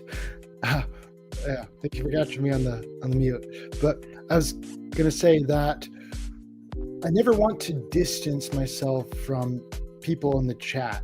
Like, I'm continually out there looking for people to have these late night chats with, talking about Flat Earth and just everything I can. I stand by that quote: "The stronger wind, the stronger trees." I was talking about that a little bit earlier, about how the way I build confidence in a thing, it's by testing it. You test your metal, you take it out there, and I might be a nobody and everything, but I can have an idea, I can have a thought, and I can go share that thought with the professors, and I can watch the way that they respond to it and how other people respond to it. That's how I test my metal. That's why I found out, okay, is this a gem or is this garbage? Because if it's easily debunked by all the trolls out there, then I'm just going to say, okay, well, that was, there's nothing to that one, I'm just going to toss it. But I can go out and test my metal by getting in the forums, and then I can watch how other people react to it and say, okay, I've got something here, because no one is really addressing the argument at all. They just change the subject and they kind of go on to all these other, they just divert into all these other directions. And I'm like, okay, I've got something here. And that's how I get confidence in that thing. And so I try to actually get out there and not just keep everything to myself. You know, I got to get out there and challenge myself. That challenging part is in talking to people. That's how you grow. And so I'm not all about like, I do block a lot of people out there, but it's mostly just because they're being rude. Talking to me is a privilege, and that privilege can be revoked. But yeah, I really do actively look for people who disagree with me, especially people who can address and pull out the actual reasons why they disagree with me.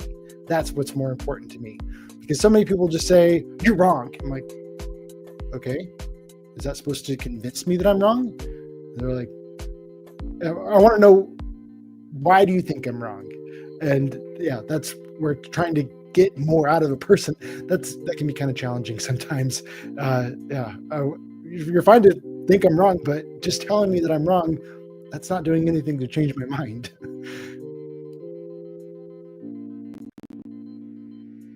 Okay, let's continue. Segment of the broadcast. We have been talking about the documentary Behind the Curve.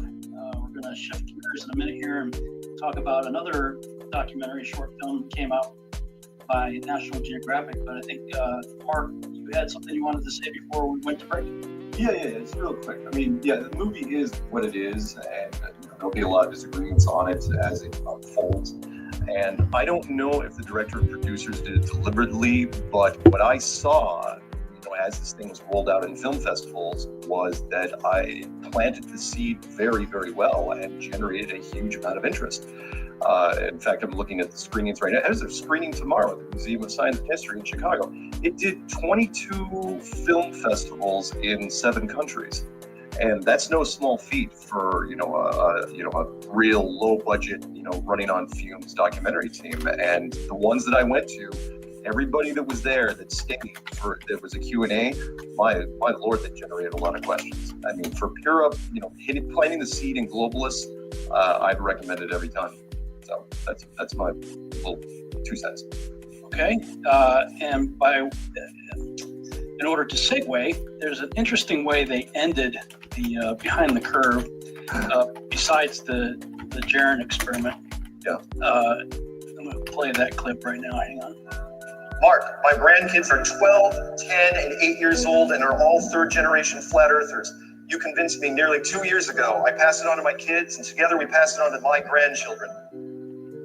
So flat earthers, pretty innocuous, right? And people can believe what they want. It's a little bit funny, even if you don't spend too much time thinking about it. When their science teacher was telling the kids the Earth spins at 1,000 miles an hour and goes around the sun, the class erupted, with about a third of the class saying, "No, it doesn't." The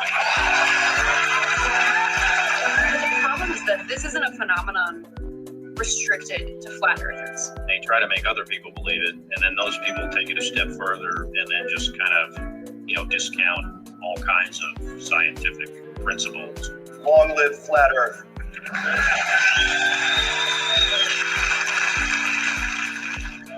Well, Thank you. hey, very welcome, man. What is it that you want them to take away? Question everything. Don't assume anything when it comes to what you're told. If you're wrong about this, what else do you want to, revisit? Evolution, Big Bang. Runs the gamut from people who are anti-vaxxers. Denial of evolution. It conflicts with the Bible, for example. And all of a sudden you get people that maybe work in our government that don't believe what 97% of all climate experts say. And so they're making uninformed or poorly informed decisions. And that affects all of us. Okay. Now, that was the major vibe that I got out of the National Geographic piece. Yeah, well, and that's not an accident, because National Geographic contacted us based on two things. One was they'd only seen the trailer for that movie because the movie wasn't out yet, and two, they read the U.gov survey, which talks about the 18 to 24-year-olds in the United States, how only a third of them, or 2/3 of them, believe in the globe anymore. A full third weren't buying the globe. And that's when they called me and said, we should, they really dragged me into that one, into the Salton Sea, and go ahead. Well, yeah, there's another guy. I don't know if you guys have seen this video. His YouTube channel is J Dreamer C. Yeah. He did a piece he released 6 days ago called It's a 2-hour video.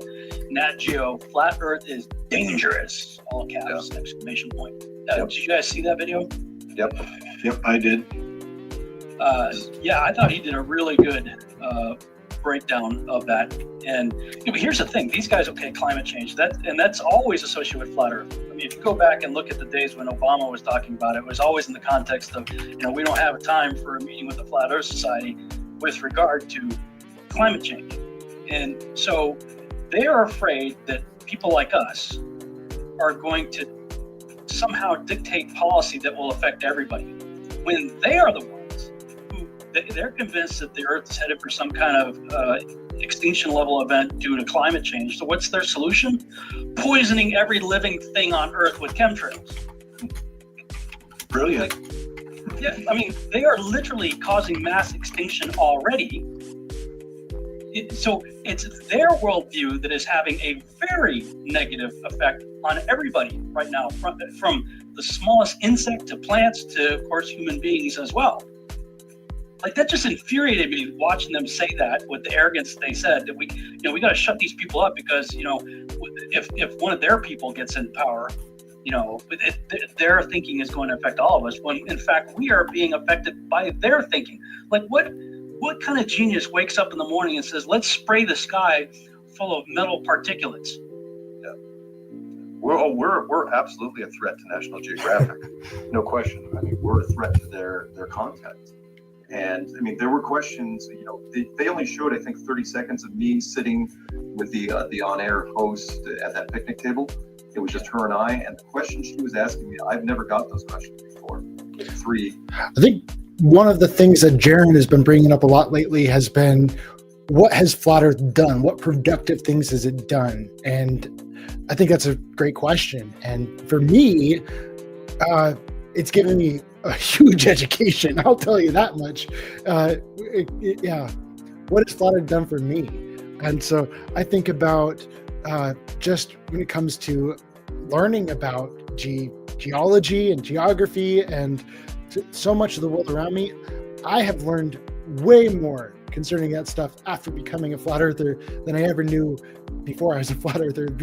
When I was in college, I got my bachelor's degree in science over at Utah Tech, and we kind of skimmed through the book throughout the course, through our textbook.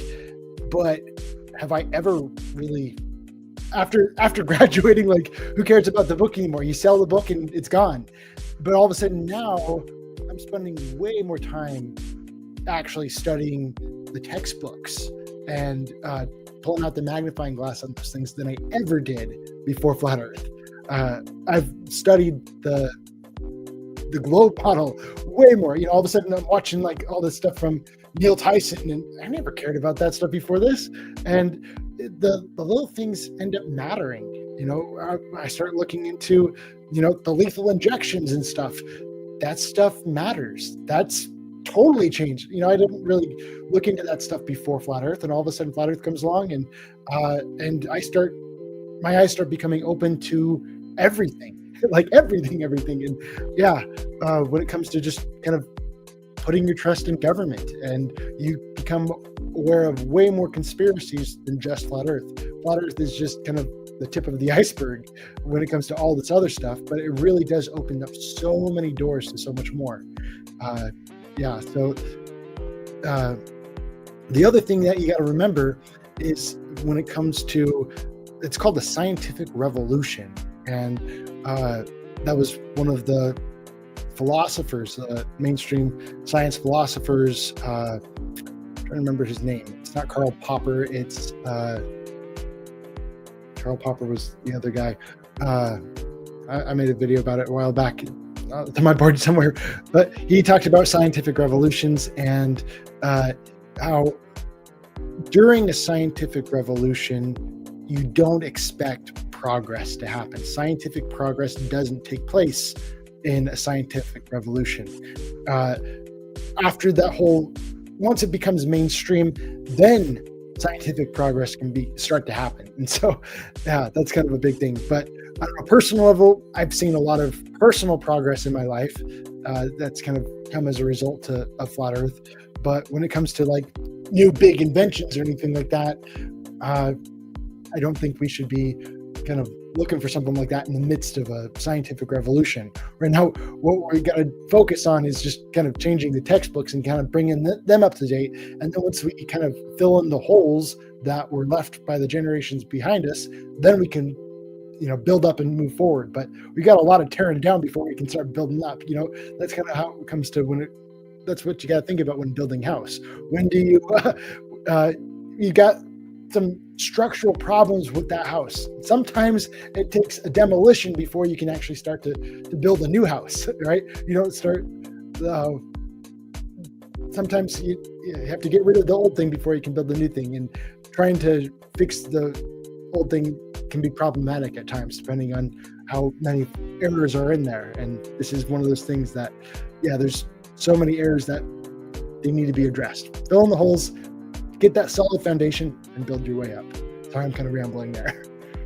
Years plus of doing this, which was, you know, she was asking me point blank, the producer's question, not her. She doesn't say anything. Nothing's come from her. And she said, you know, what happens when Flat Earth gets beyond your guys' control? What happens to medicine? What happens to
at one point, we weren't getting the kind of results that we would have needed to have anything definitive. And so we just kind of started asking the person that was 4 miles away to move the light in different directions, put it above your head, whatever. And at some point, we said, oh, now put the light above your head. Okay, so remember to put myself out of mute. Let's see. Okay, so right now in this part of the interview, this is Jaren's part in Behind the Curve, and he's talking about his whole thing that he kind of became infamous for, right? And it's important to note that if he was a shill from the beginning, why wouldn't he have turned right then and there with this whole thing? And this was never a thing. And he, to this day, he's never gone back on what he said right there. I'm not trying to give him any ideas or anything like that, but he's never retracted his statement from this interview right here.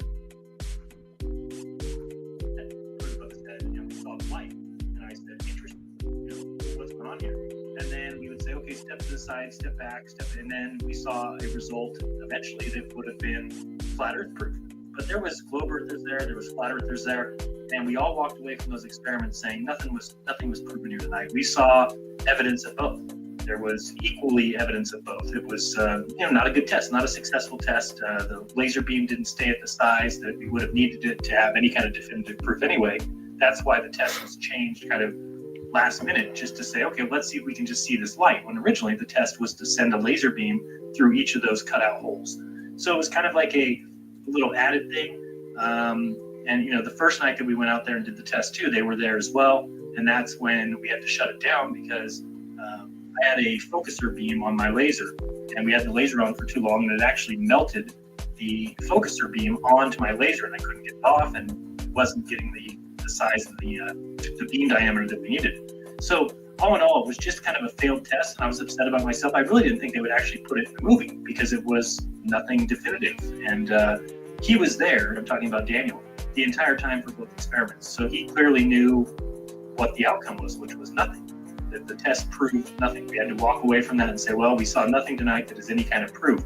But for him to go back and pull that one scene out and put it at the end of the movie as if that was the results of the test was pretty upsetting, because all in all, I at least expected him to, and this is another thing I wanted to mention, just if people don't know this, but originally, as soon as they were done shooting that test, I said, hey, can you send me the footage? I want to just at least show my subscribers and my patrons that we did the test and what happened. And they said, oh no, we can't give you any of the footage until we sell the film. And I said, what? Well, how long is that going to take? They said, oh, it could take a year. We got a lot of things to do. I said, okay, well, when you do finally sell the film, whatever scenes you have that don't make the film, can I have those so that I can at least put them on my channel and show people that we did the test? And they said, oh yeah, that's fine. Just wait till we sell the film. So eventually they sell the film, and I contacted them again and said, okay, now can I get that footage? And they said, no, the deal we have with Netflix, the deal we have with iTunes is that none of the scenes can be, we can't give you any of that footage, which is just bull. It's just complete and total nonsense. That why would you not? Well, the reason why is because if they ever release their other footage that they have, I would be able to show, hey, look, this scene was in the middle of the experiment. It proved nothing. Here's a scene later where we did show flat Earth evidence. And even these globe believers that were down my neck the entire experiment, I mean, watching every single thing I did, walked away from it and said nothing was shown here tonight. So I would be able to show that to people and show that the movie took everything out of context. Well, they can't ever allow me to have that footage. So they just lied now at this point and told me, nope, can't give you the footage. So it was upsetting, and I kind of blame myself for it too, because I kind of looked at it and said, man, if we would have had a successful test, if I would have done this right, they couldn't have done that. But then I look at it and say, well, couldn't they have? I mean, even if we did show flat Earth evidence at the end of those tests, who's to say they wouldn't have just taken that one little scene anyway and put it at the end of the movie? So again, I recognize it for what it is. It's a movie made by globe believers to kind of highlight the flat Earth movement, to highlight some people in it, but then also at the end, they want to show people that the Earth is curved. I mean, that was their goal. Yeah, their goal was to find an interesting topic that was getting a lot of traction lately, make a film about it with their knowledge that the Earth is a globe. So they basically rode flat Earth like a bicycle all the way to the bank. But it was a pretty watch. It was entertaining. But for those of us who are involved in flat Earth and this awakening, very infuriating. Right, you said that perfectly. Yeah, if I was just a random observer and went to a movie screening and saw that film, I would think it was very well done. But again, that's clever editing, and you have to be, there was only probably 20 people at that experiment. And so I only have 20 people on my side that would come back and say, no, that's completely horseshit. Other than that, it's their word against mine. And then we have the Nat Geo, which So I was going to say that I was going to highlight right here that they had more information, a whole bunch more information, but the filmmakers withheld that information. And the big thing that Jaron just said is the results were kind of all over the place. Clearly, inconclusive, and to this day, he hasn't changed his mind about that much. Streamed about 3 hours worth of it on my cell phone through Jaren's channel. And wow, I mean, first of all, Jaren, you did a really good video before that, or right around the same time. I think it was right after that, actually. You put a video out about all the reasons why that location, that time of the year, everything. Why don't you kind of recap that? Why it was all wrong for doing a legitimate test, but right to get the results that they Again, he's talking about the Nat Geo thing now. He's kind of moved on from that. The Salton Sea is one of the largest lakes. I don't know if it's the largest lake in the country or maybe it's just California, but it's also right there, really close to actually Death Valley. I think it's 200 and something feet below sea level. It sits basically in a bowl, so it gets very hot there, and the humid air stays there. It gets trapped there. So late at night, it'll be very hot there. Early in the morning, it'll be very hot there. And that's the worst possible conditions to show what we're trying to show. I keep mentioning this Monterey 13.5 mile mirror observation where somebody was sitting there with a mirror on the ground on the beach level, and the camera is 13 miles away, 3 foot high, and there should be a 40-foot hump of water between the observer and the mirror that's sitting on the beach. But you can easily see the reflection in the mirror. And if anybody knows how a heliograph works and how they used to use these mirrors for long distance communication and signaling in the war, the point of it is that you have to have line of sight to that mirror to see the signal. So that right there tells you that and they did that test in the winter when there's not that heavy bit of water. And that's, so I keep challenging Nat Geo. I'm like, why doesn't Nat Geo go and show this? Well, they'll never show that, right? So they purposely set up the experiment in a very hot place with a very humid air. And that's the absolute worst because everything above that water is very hot air and it's very murky and it's hard to see. So yeah, there's no doubt that when they put up these balloons and they're raising them up, that you're not going to see what you're trying to see until it gets above that layer of mucky air.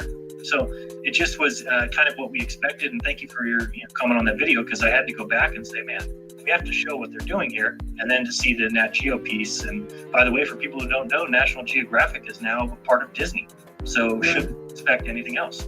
Well, in 1969, on the cover of National Geographic magazine, first explorers on the moon, Apollo 11.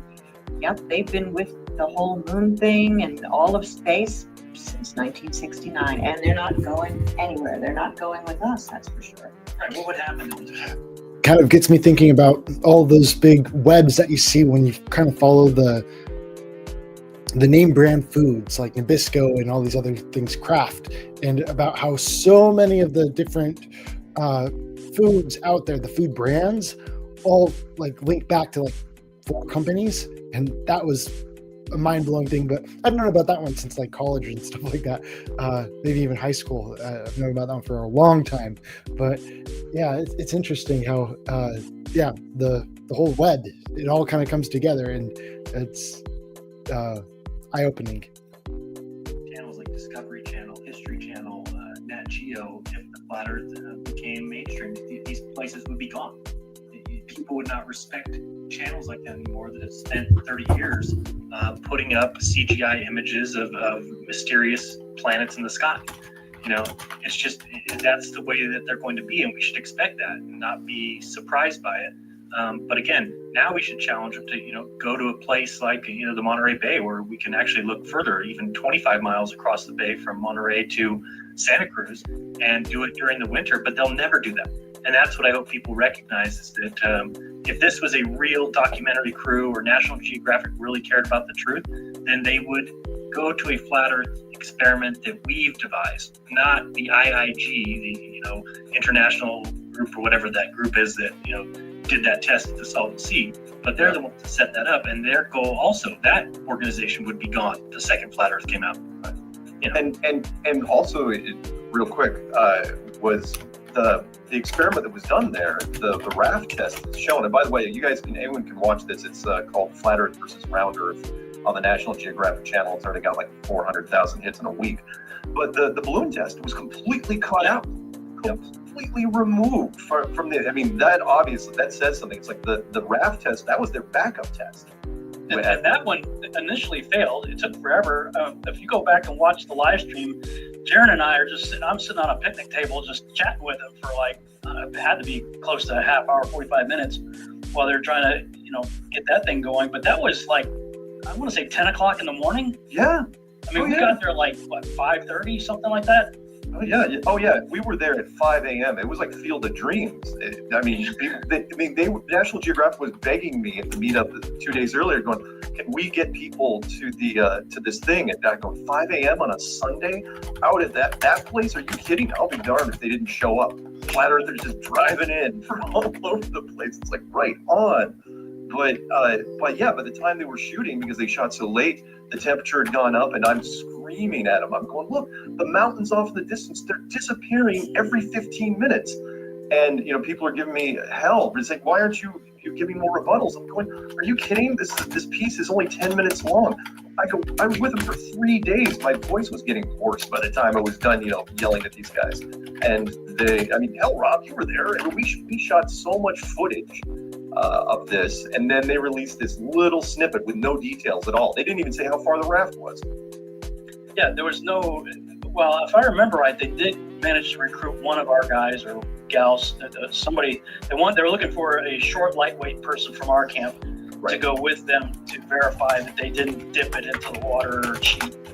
I don't remember how that happened or if that happened, but the point was, I called it very early on when I got there. One of their guys interviewed me, and I said, "You're going to get the exact results you're looking for," and said the same thing Jared did because of all the conditions. And you were saying it, Mark. Everybody was saying, it's like, look, we've done all this stuff. We've done the trial and error. We learned what worked, what doesn't work. We've done dozens of these tests already. This is nothing new. You're going to get the exact results that you're looking for because of these conditions. And then throughout the day, Mark's pointing out, "Oh, see, that little hill over there, that's going to be gone in about an hour from now." And sure enough, it was gone. Like things at the distance were rapidly disappearing simply because of the temperature increasing. The perfect shots that they had was when we first got there. I mean, when it was dead calm at 5 a.m, and you could see the lights from the beach houses on the other side perfectly. It's like, oh man, I hope they get this. Nope, they're not going to show any of that. Didn't show any of the balloon. I mean, again, you threw out the entire main test from the balloon footage. Yeah, that says something. Well, and that, I don't know if anybody on our team got this. I just remember the dialogue that we were the ones, the Flat Earthers were the ones that showed them where their own people were, because we saw it before they launched it, which means the balloon was like, I think 10 feet off the ground after it was inflated, but there's expected curvature of 30 something feet. So one of our guys or several of our guys were on the other side with the balloons, and they're like, and we spotted it and showed them where their own guys were, and they're like, "No, that's impossible because of the curve of the earth." Before they even launched them. They can't see it because of the curve of the earth, but they're like, "No, we do see it." Yeah, they didn't put any of that in there at all. It's amazing. And again, we knew this when going in, and that was, okay, it's National Geographic. It might as well be the History Channel or the Discovery Channel. If anyone's going to hit us, it's going to be these guys. And to be fair to the production team that was out there, because they said, I mean, they sent a full 8-man team to this thing. They were just shooting as much as they could, and then they sent it off to New York, and it was the main office that were the ones. It's different from a movie, whereas the main office is the ones that decide what's in and what's not. But what I was told is like, yeah, they don't like us very much. The main office. Yeah, well, it's the same thing that happened to Bob. Bob did that interview with the girl from the Denver News and did a great little piece, and she was very open to Flat Earth and did a nice little piece. And Bob expected there was going to be segments, and she never was seen again. Wow. Yeah, she was supposed to show up at the FEIC conference in Denver, and when I asked her what happened to you, oh, I got reassigned to something. So it's like, yeah, I know that. For sure. Didn't Mark, you'll remember his name, he either quit, got fired, or left? The one guy who would, at least you and I, especially you, had his ear and you were trying to feed him the newer Salton Sea.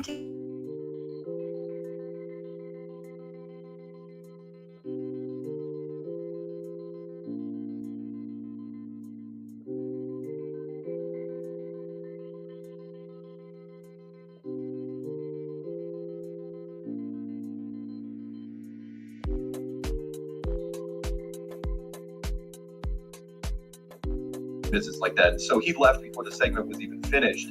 But when you leave, you kind of keep a tab. Yeah, I think that's one of the reasons. There's a lot of different reasons why I started making my. Oh shoot! I a lot of different reasons why I made my list over here was I wanted to keep tabs on everyone, because one, when I first got into Flat Earth, there was like tons of different channels out there, and I couldn't keep them all straight, and I was trying to learn faces, and this person made some great arguments and I want to remember those ones, and trying to go back to them, that was always a pain in the neck. And so one of the things I wanted to do was try to get it all organized, and so that's where I started making my list of, how far did we get? 190 on my list, 190 different Flat Earth channels on YouTube, and just going to keep track of what happened to that person. Where'd they go? That was always a big thing, because sometimes, like, I think it was either Taboo Conspiracy or someone else who was up there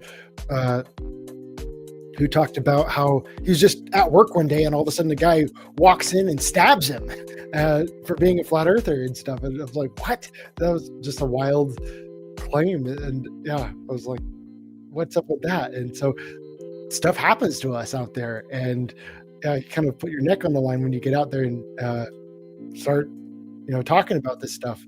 But yeah, for me, it's my real name. This is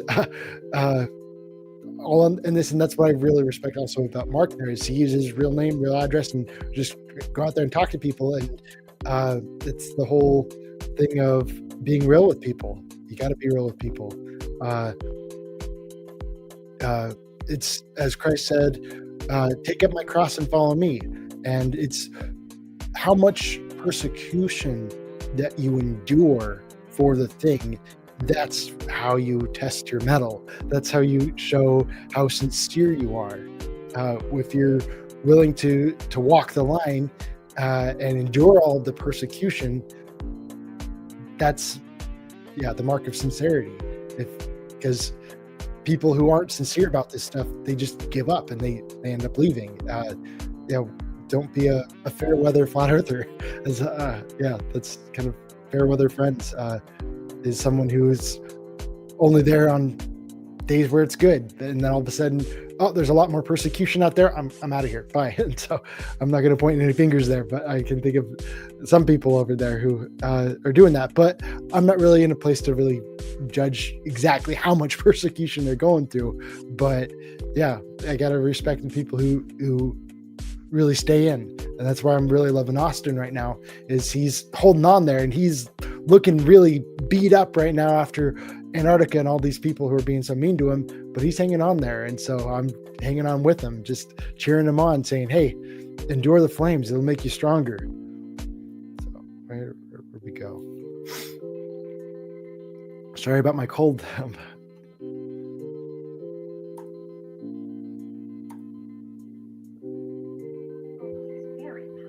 We're getting to the end here.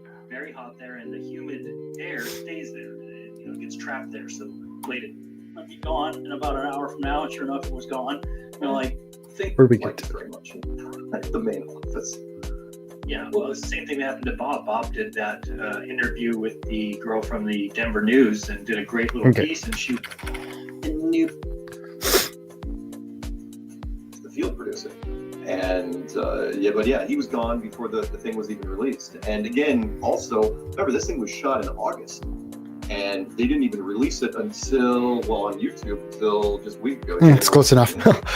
So it took them a while. They drug their heels on this thing, and they was postponed several times. It was supposed to come out before the Denver conference, and it didn't. They just kept dragging their feet for obvious reasons. But it seemed like and I think this Jay Dreamer Z guy really nailed it. It's like they spun the whole thing with wordplay right from the beginning of her dialogue, right through to the end of the dialogue, that we're dangerous. Yeah. Like as if we are the people to be calling the FBI on, Oh, she and I got into it for a little while, and I don't know if she was doing it for we were filming, so I don't know if she was doing it for the cameras, but she came straight at me when it was just one-on-one, and she said, look, Terry Virts is a friend of mine, a good friend, and I've heard this before. It's like, are you calling him a liar? Are you saying that, he's lying? I'm going, look, he's United States military. You know, he's a colonel in the Air Force. You know, I'm not saying he's a horrible guy. He's doing it for God and country, but yeah, he's lying. And you know, and she's, well, you know, I take personal offense to that. It's like, fine, take personal offense. Not going to change my opinion. She was very brusque. The woman with the scarf, if anybody saw this, yes. You know, this neck scarf. She sort of snubbed me. Anytime she saw me, she'd kind of just walk in front of me. I don't know what it was. It's like she disliked my presence there. It was weird. Just got a bad vibe, and sometimes you have to trust that. Well, I think a lot of them came, you know, when they went to the meetup, we had 100 people show up at that meetup in Los Angeles. And they were really surprised, and she didn't know what she was walking into. I remember there was a point, I don't know if you remember this, where everybody had their camera phones up, and they were pointing them at her. And she's going, I've never seen this before. Why are they filming me? It's like, it's a conspiracy crowd. We film everything. and she's like, I'm not comfortable with this. I go, no, what are you going to do? So. Well, yeah, that's been my criteria. If you want to interview me, I'm videotaping you the whole thing. Right. You know, and the camera. Luckily for us, that we released so much Salton Sea footage at the end of the summer. I mean, so much great stuff. And then the follow-up tests, we undermined everything they did. So anyone in Flat Earth, please, by all means, search in YouTube, type in Flat Earth, Salton Sea, and watch the other stuff besides the National Geographic days. And check out the Nat Geo Flat Earth is Dangerous video commentary by J Dreamer Z. And there's another one too. The other guy, he did it in black and white and reversed the image trying to get away. Oh, that's Red Pill Philosophy. Mm-hmm. Is that it? Yeah, his was good too. Both of them.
Peace.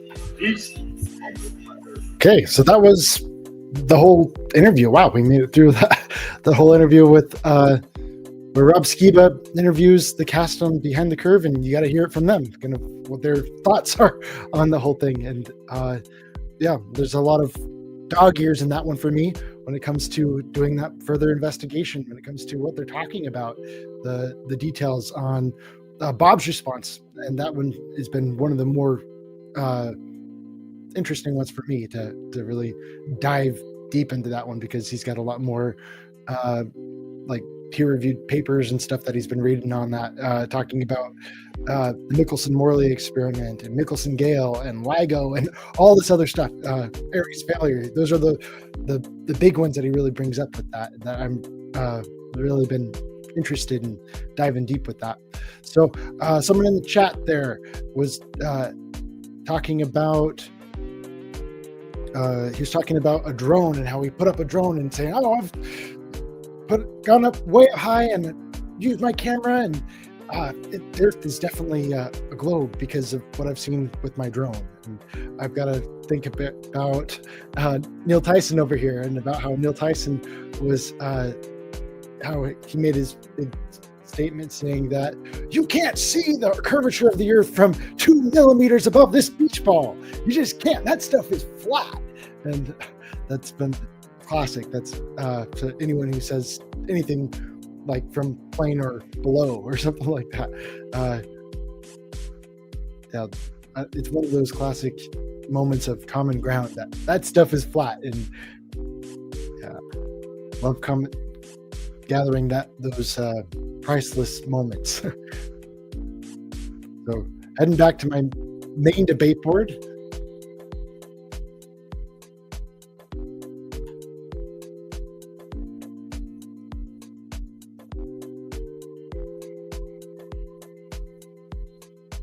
Not a second to load. Close on the other one.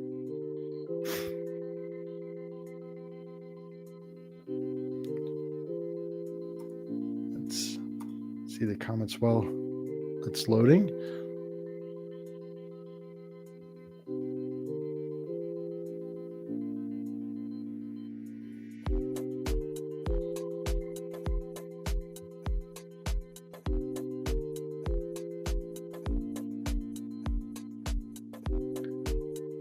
Yeah, copy the video links. I go above the clouds. Yeah, planes go above the clouds too. But the Red Bull jump, that went above the clouds.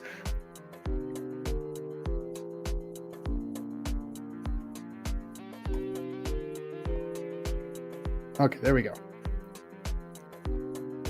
Really big, so it takes a little moment to load. So over here, somewhere, let's find it.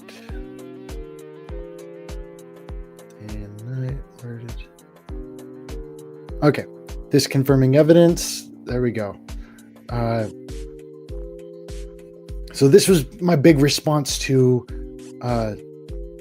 Actually, I can just play the video, and yeah, my big response to Mr. Sensible's. He did the Mage project where he sent up a big balloon.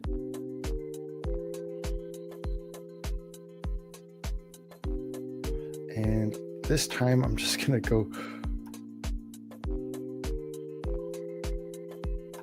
Okay, I'll stop sharing and flip it over there.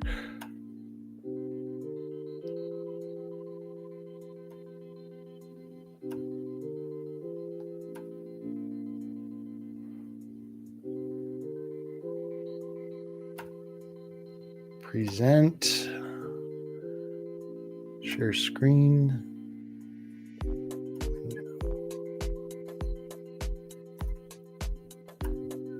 Okay. I don't think this is the right screen.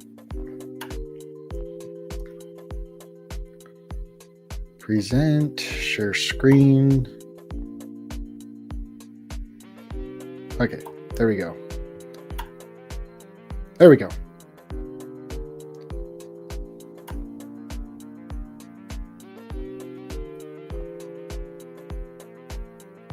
Unmute that real quick.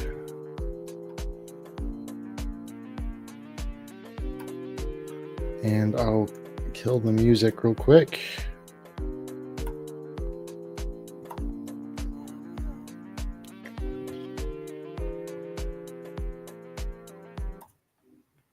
Okay, there we go.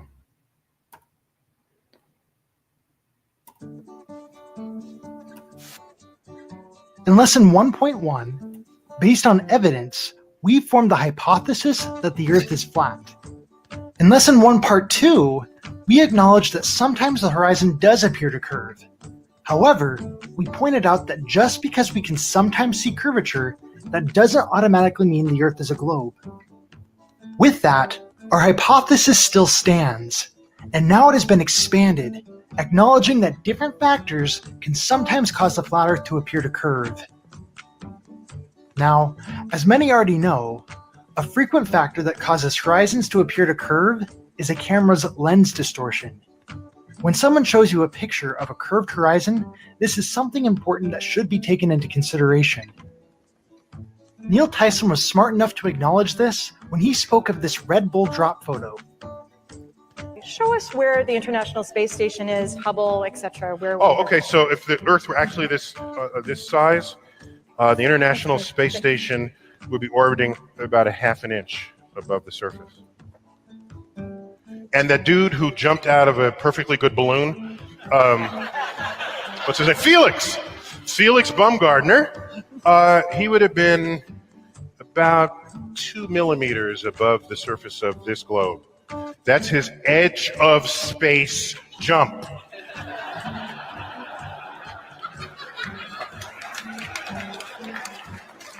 Now, you know, I don't. It's fine. He wants to. I don't have a problem if he does it, but the honesty of it would greatly diminish what I think people thought he was actually doing.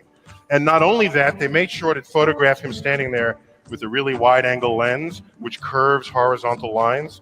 So in the photo, you see this curvature of Earth's surface, and he said, "Wow, he's in space. Look at that." No, he's not. At that height, you don't see the curvature of the Earth if you are 2 millimeters above this beach ball. You just don't. That stuff is flat. And then I showed examples of wide-angle lenses curving horizontal. I tweeted that. You did. But I don't want to be a spoiled, curmudgeon or anything. I just wanted to put. I don't. Lens distortion doesn't just happen with wide-angle lenses. Here, Jeranism took a picture of his granite countertop with a pretty ordinary lens. Now watch what happens when he scrunched the image just like we did in Lesson 2. Boom! After scrunching his level countertop, it appeared to curve because of lens distortion. And for the ultimate proof, watch this. I drew this image, which is just a white line, perfectly straight, drawn on a completely black background. I then open it up on my computer and take a photo of it from a camera. I then condense it, and the straight line is curved. But it's a straight line, we drew it. Oh boy. Every good hypothesis should have disconfirming evidence, a means whereby it can be proven wrong. So with that being the case, if you want to prove the curvature on the horizon is caused by the curvature of the Earth and prove our hypothesis wrong, there are some expectations that you need to meet. First, if you're going to show us curvature in a photo, you need a control measure to rule out the lens distortion. We can call that expectation number 1. A flat Earth opponent by the name of Mr. Sensible did an excellent job of meeting this expectation when he used a set of strings as a control measure. With this, the rule was the horizon could not be any more curved than the strings were. If the horizon was more curved than the strings were, it could not be because of lens distortion. This is because with lens distortion, the center lines are never more curved than the outer lines. So when Mr. Sensible attached his camera to a balloon and launched it over 37,000 meters into the air and found some curvature, we couldn't say it was because of lens distortion, because he fulfilled expectation number 1.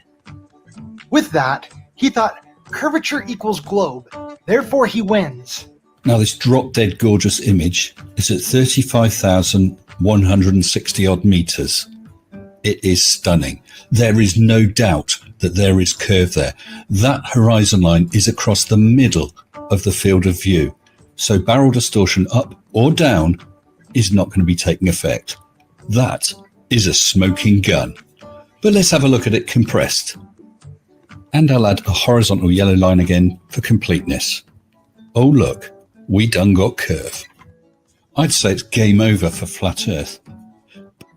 But remember, in our last lesson, we mentioned how the presence of curvature doesn't automatically mean the Earth is a globe. There were still more expectations that he did not fulfill. As we mentioned in our last lesson, the atmosphere can also cause our horizon to appear to curve. This also needs to be factored out. A simple way to do this is to determine if the horizon has the same amount of curvature all the way across. We checked for this in our last lesson when we measured the curve in this image and found that the left side was more curved than the right side was. Notice here how MC Toon also had a means of ruling out lens distortion. However, he failed when it came to meeting the second expectation. To be clear, expectation number 2 was to rule out the atmosphere by showing a consistent amount of curvature. Let's see how Mr. Sensible did at fulfilling this expectation. Just brightness and contrast. All right, now we're going to zoom in. We can see those pixels. We can see that rate of curvature over here. We can measure it out if we wanted to or needed to. But as we go all the way across, all of a sudden we start getting these big, long stretches of straight horizon. So that's not showing us a consistent amount of curvature. It's a lot flatter over here than it was over here. So with that, Mr. Sensible failed to meet expectation number 2. On that same note, I want to point out a different way curvature is being created in this image. I'm going to go ahead and put a red arrow right where we see the horizon line. I think that's pretty good. Now I'm going to adjust the brightness and contrast, and we're going to see if that, you'll see here that our horizon line is suddenly rising now, going up and up and up. And if I go the other way, it's going to lower. And the reason why this is happening is because this curvature that we're seeing is not being caused by the curvature of the Earth. It's being caused by the light reflecting off of the atmosphere, the sun's spotlight. And this can be seen even stronger when I adjust the brightness and contrast, and you can see the bottom part of our spotlight, the ring or circle. You can see the spotlight effect going up.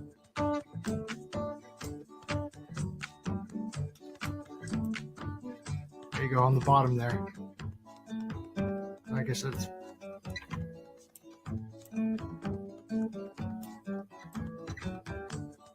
there you go.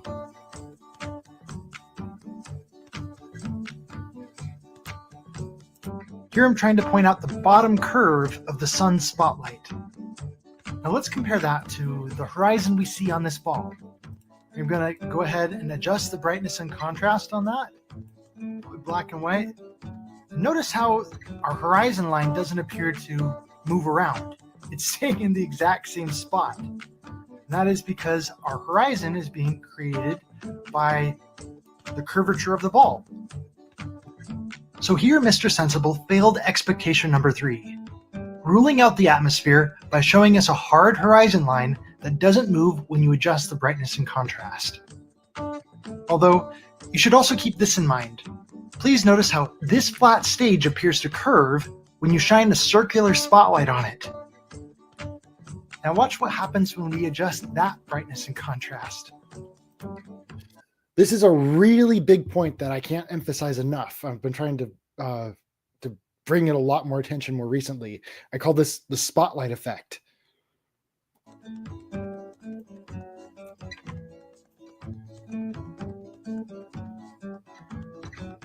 That horizon line doesn't appear to be moving anywhere. So that's definitely something that should be taken into consideration. Oh, now it's moving somewhere, but not very much, just a little bit. We'll call this expectation number 4. If you want to prove that the curve is being created by the curvature of the Earth, you need to prove that the spotlight effect is not taking place. Expectation number 5 applies more to video footage. It states, curvature should gradually become more and more visible at a consistent rate as you rise in elevation. So when Mr. Sensible's horizon at 25,000 meters was flatter than it was at 15,000 meters, Mr. Sensible failed to meet that expectation. All in all, I can describe all of this as a successful parry. Our hypothesis has withstood Mr. Sensible's balloon test. However, we haven't proven our hypothesis true yet. We haven't yet defeated our rivaling hypothesis that the Earth is a globe. But our hypothesis that the Earth is flat is still standing and is able to continue on to the next bout. That is something. However, the main thing I want you to remember from this lesson is our list of expectations. The things that would disconfirm our hypothesis. There are also additional expectations after this, but we'll talk about those later on as we talk about the z-axis. We'll also be providing some additional evidences and be proving some points as well, so I look forward to that. Until our next bout, thank you for watching. Okay, so that's that one. Let's see here. We'll go back to the board.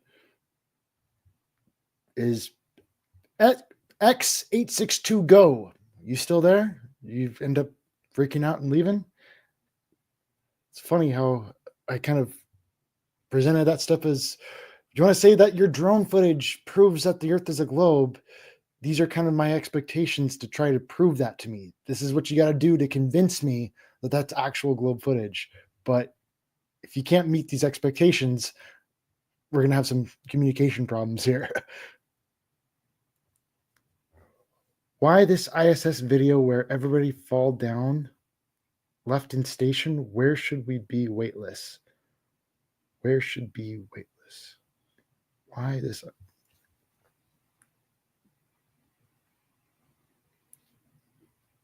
Never went famous. I'm sorry, I'm having a hard time understanding you. You're saying this ISS video, but I don't know what video you're talking about.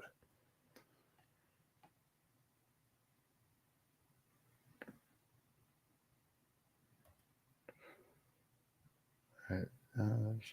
I'm going to go back to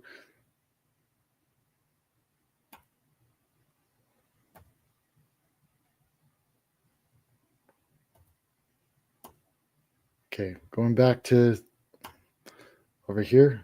No, I can't do that one.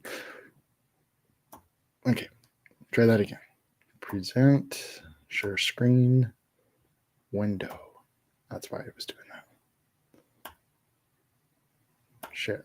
There we go. Yeah, the spotlight effect is a really big deal. Oh, I didn't even mention expectation number 6 in the video also. That was a really good expectation that is very deserving of attention. Is if you see curvature in front of you, okay, then out and back of you, that curvature would have to be like the horizon would have to be really far below you just to get a little bit of curvature in front of you. And yeah, in back of you, the horizon should be really, really low if that's true curvature. There's a lot more on this board that doesn't quite make it into the videos, but it's still worth it to looking into that thing. So here I've got the spotlight effect, just using a light bulb over a flat surface, and you can kind of see that how it kind of dims and oh look, therefore that wall or flat surface floor, I don't know what it is, because you see curvature, that must mean that floor is a ball, right? No, yeah, it's obviously just an effect that happens because of the light. And the same effect also is there when we look out at the horizon, you know, in the middle of the day. It's a lot brighter underneath the sun than it is farther away from it. Yeah, but the stage effect, just because you see curvature, that doesn't mean that the stage is a ball.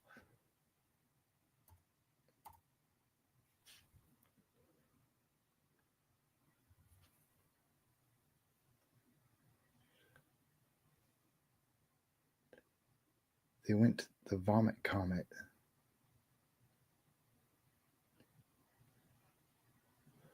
The outside stuff. The outside stuff, I think, firmer underwater, using backgrounds for CGI. I'm not quite sure what you're talking about, but one of the videos that really opened my eyes, like way back in the day, was, I can actually share that real quick. One of my favorite videos out there. I'll keep that one open.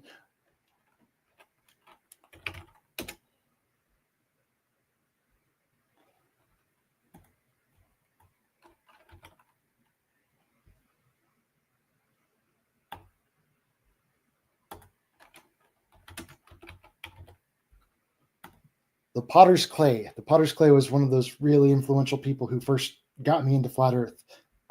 Even though there wasn't a whole lot to their videos, but they did a good job of doing it. So.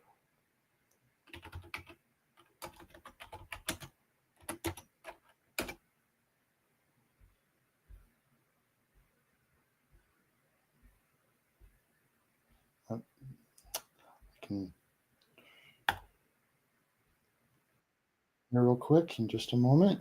I guess I just need to stop sharing that, and I'll take you over there. Present, share screen. Okay, we'll go over here, and this is the Potter's Clay, and he did a great video on the top 10 reasons I don't trust NASA.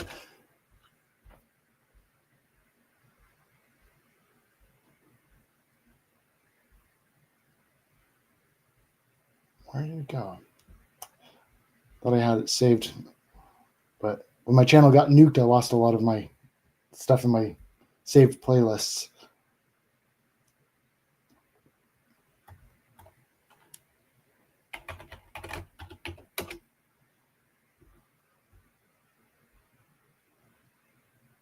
NASA top 10. Okay, there's part of it, but I want to see the whole thing.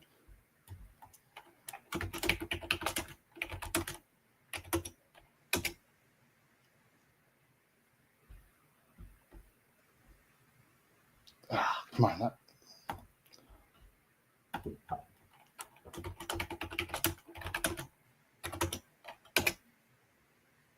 There we go. That's the one I'm looking for. Oh my goodness. I didn't realize. I don't remember it being that long.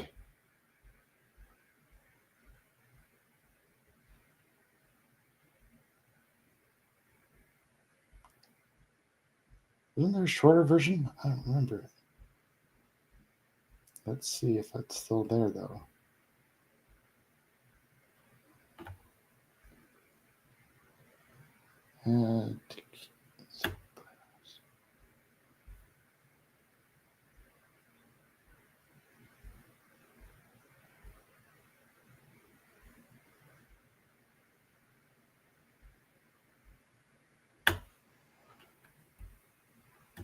We'll say this playlist is NASA Exposed. Make that one public. Great. Okay. Yeah, love this one. This one's classic. Classic. 8 years ago. Yeah, this is it. This is like one of the big ones that first opened my eyes and said, hey, there's something out there. There's something up. The story is, yeah.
Bubbles in space.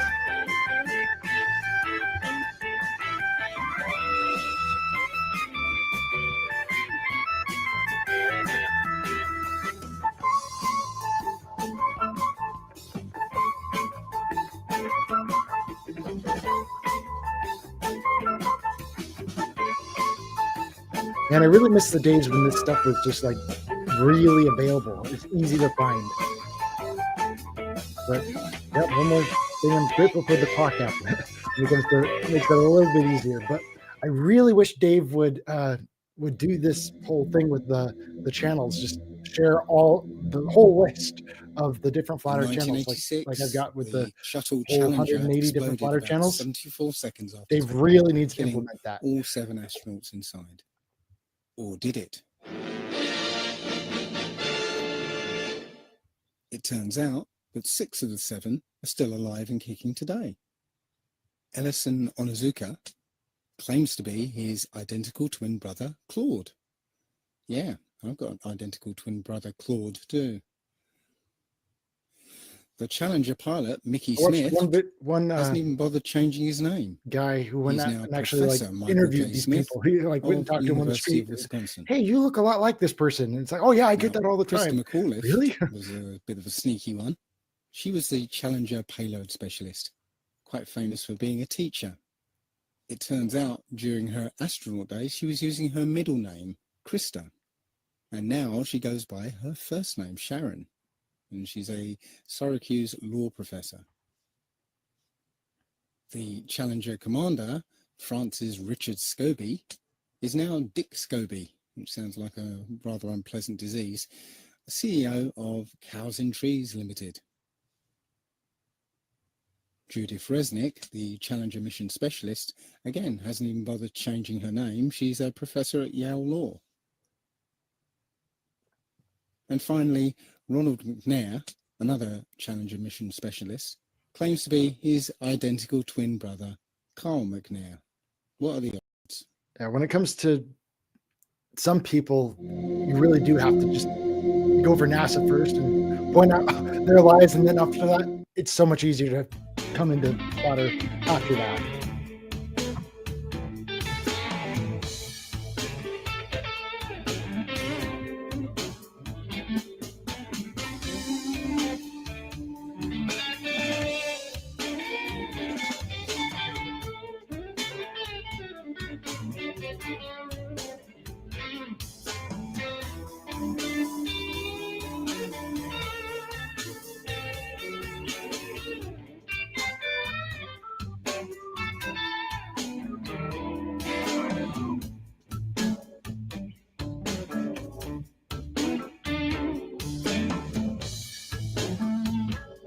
People continually ask, why the lie? I'm like, okay, well, you can tell why they lie when you kind of have the whole bullet points up on the board, and you can see all of the things that kind of go together with NASA.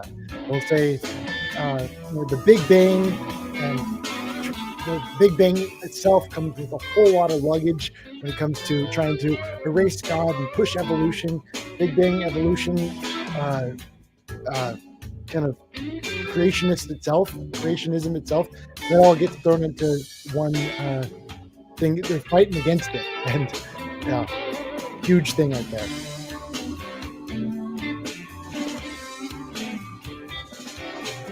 Then you look at NASA when it comes to all of their the false god, like in everything they do, every project they do, it's got to be to some kind of false god. Apollo, Artemis, Gemini, you name it, like continually after false gods.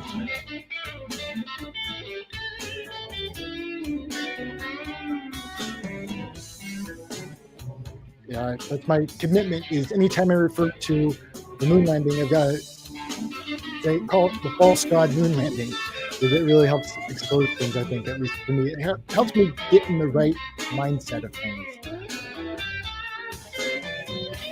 Also, a really quick way to tell people where I stand on the matter.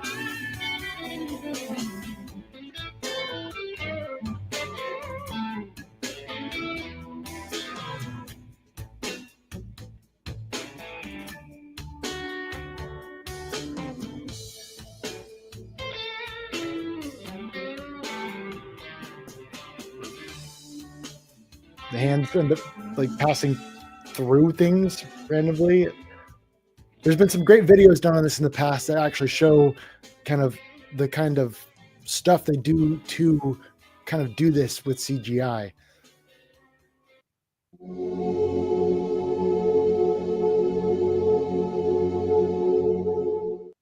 So there I was, just minding my own business, looking at Google Earth, and this big snow-covered monstrosity is staring me in the face like, why is that covered in snow? Thank you, Jaron. You made this top 10 list, Ireland and some other you areas around really it, did do a Iceland. lot for Ireland exposing gets NASA. snow only once a year, 1 day a year.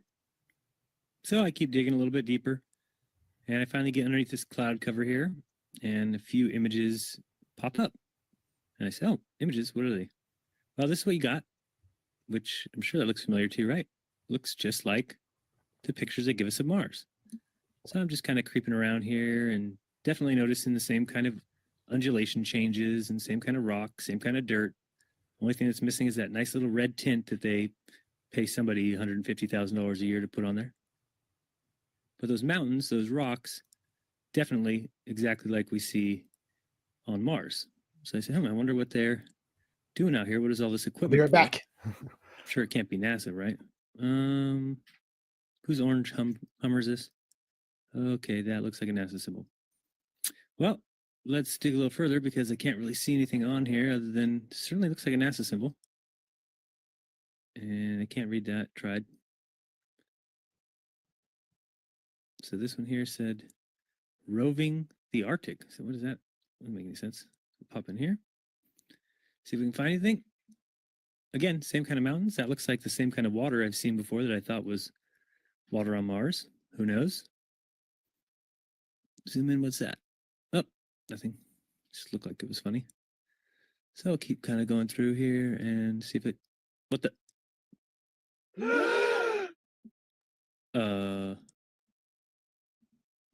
Yeah. So, I think I found out where Mars is, guys.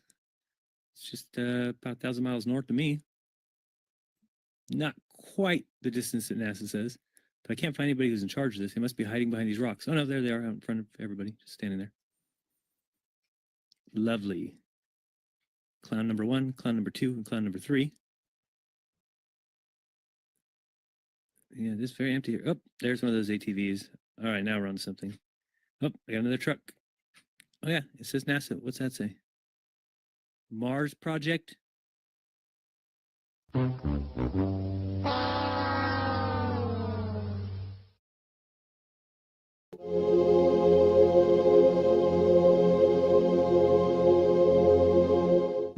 No, not one picture of the Earth. Imagine that. Thousands of satellites supposedly orbiting the Earth. Why can't we get thousands of pictures? One shot with the whole Earth in it. We should have a channel on cable that shows the Earth rotating 24 hours a day, every day. Nope. Let's listen to NASA's very own Robert Simon talk about how we get our fake pictures of Earth.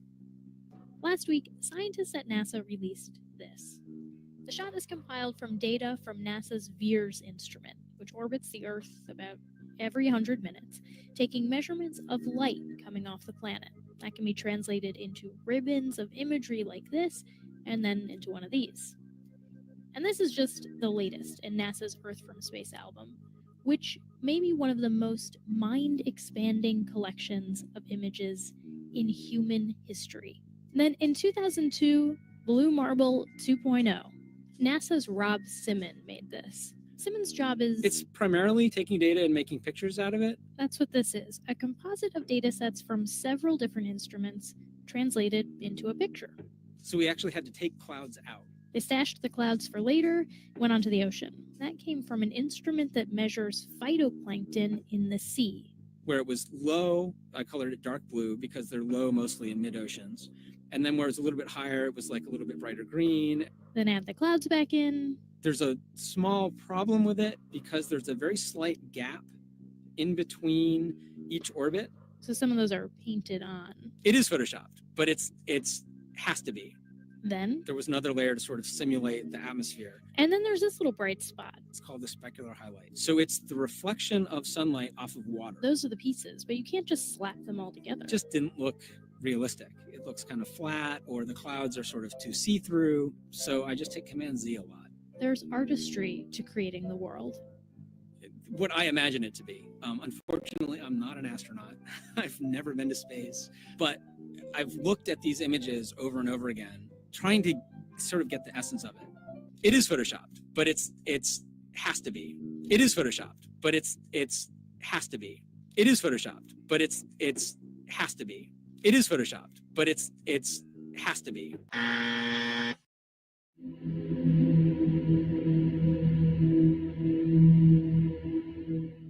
This next generation spacecraft will enable America to explore beyond low Earth orbit. The kinds of technologies that we're testing out on space station are definitely helping us with our goals of going beyond low Earth orbit. Early in the next decade, a set of crewed flights will test and prove the systems required for exploration beyond low Earth orbit. Plan that NASA has is to build a rocket called SLS, which is a heavy lift rocket. It's something that is much bigger than what we have today, and it will be able to launch the Orion capsule with humans on board, as well as landers or other components to destinations beyond Earth orbit. Right now, we only can fly in Earth orbit. That's the farthest that we can go. And this new system that we're building is going to allow us to go beyond and hopefully take humans into the solar system to explore. So the moon, Mars, asteroids, there's a lot of destinations that we could go to, and we're building these building block components in order to allow us to do that eventually. We are headed 3,600 miles above Earth, 15 times higher from the planet than the International Space Station. As we get further away from Earth, we'll pass through the Van Allen belts, an area of dangerous radiation. Radiation like this could harm the guidance systems, onboard computers, or other electronics on Orion. Naturally, we have to pass through this danger zone twice, once up and once back. But Orion has protection. Shielding will be put to the test as the vehicle cuts through the waves of radiation. Sensors aboard will record radiation levels for scientists to study. We must solve these challenges before we send people through this region of space. We must solve these challenges before we send people through this region of space. We must solve these challenges before we send people through this region of space.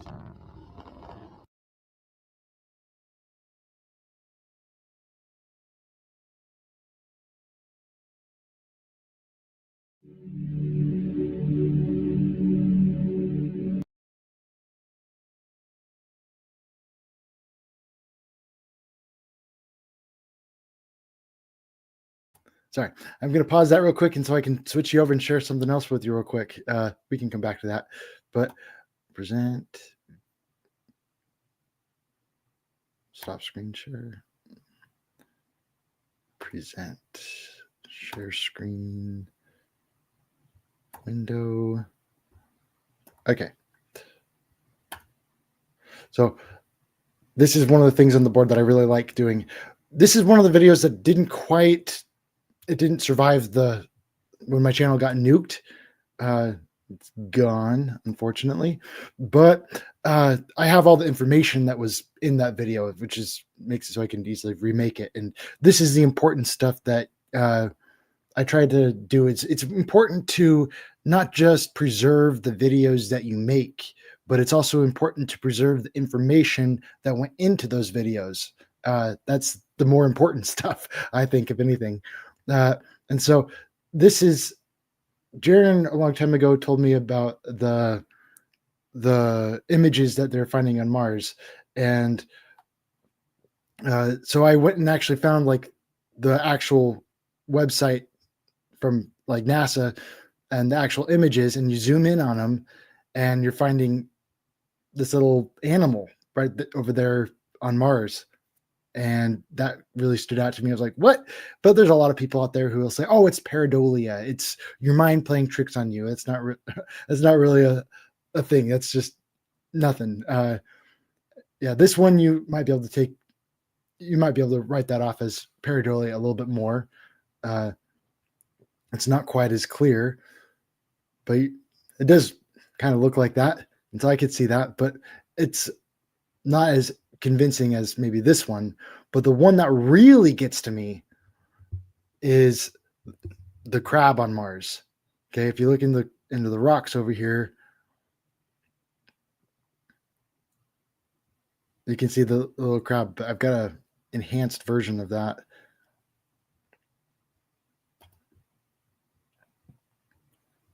Yeah, the crab on Mars.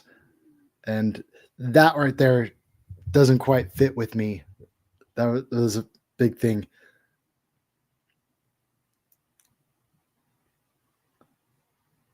This little crab. Yeah, something's up there. But that's been on my board here forever. And yeah, I've got the actual image that it came from right off the NASA website, and people can go check that out for themselves. Yeah, fun stuff. Yeah, you're not going to call.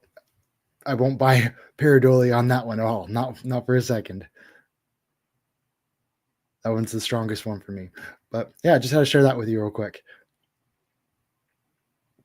And now I can put you back over to what we were looking at. Present screen.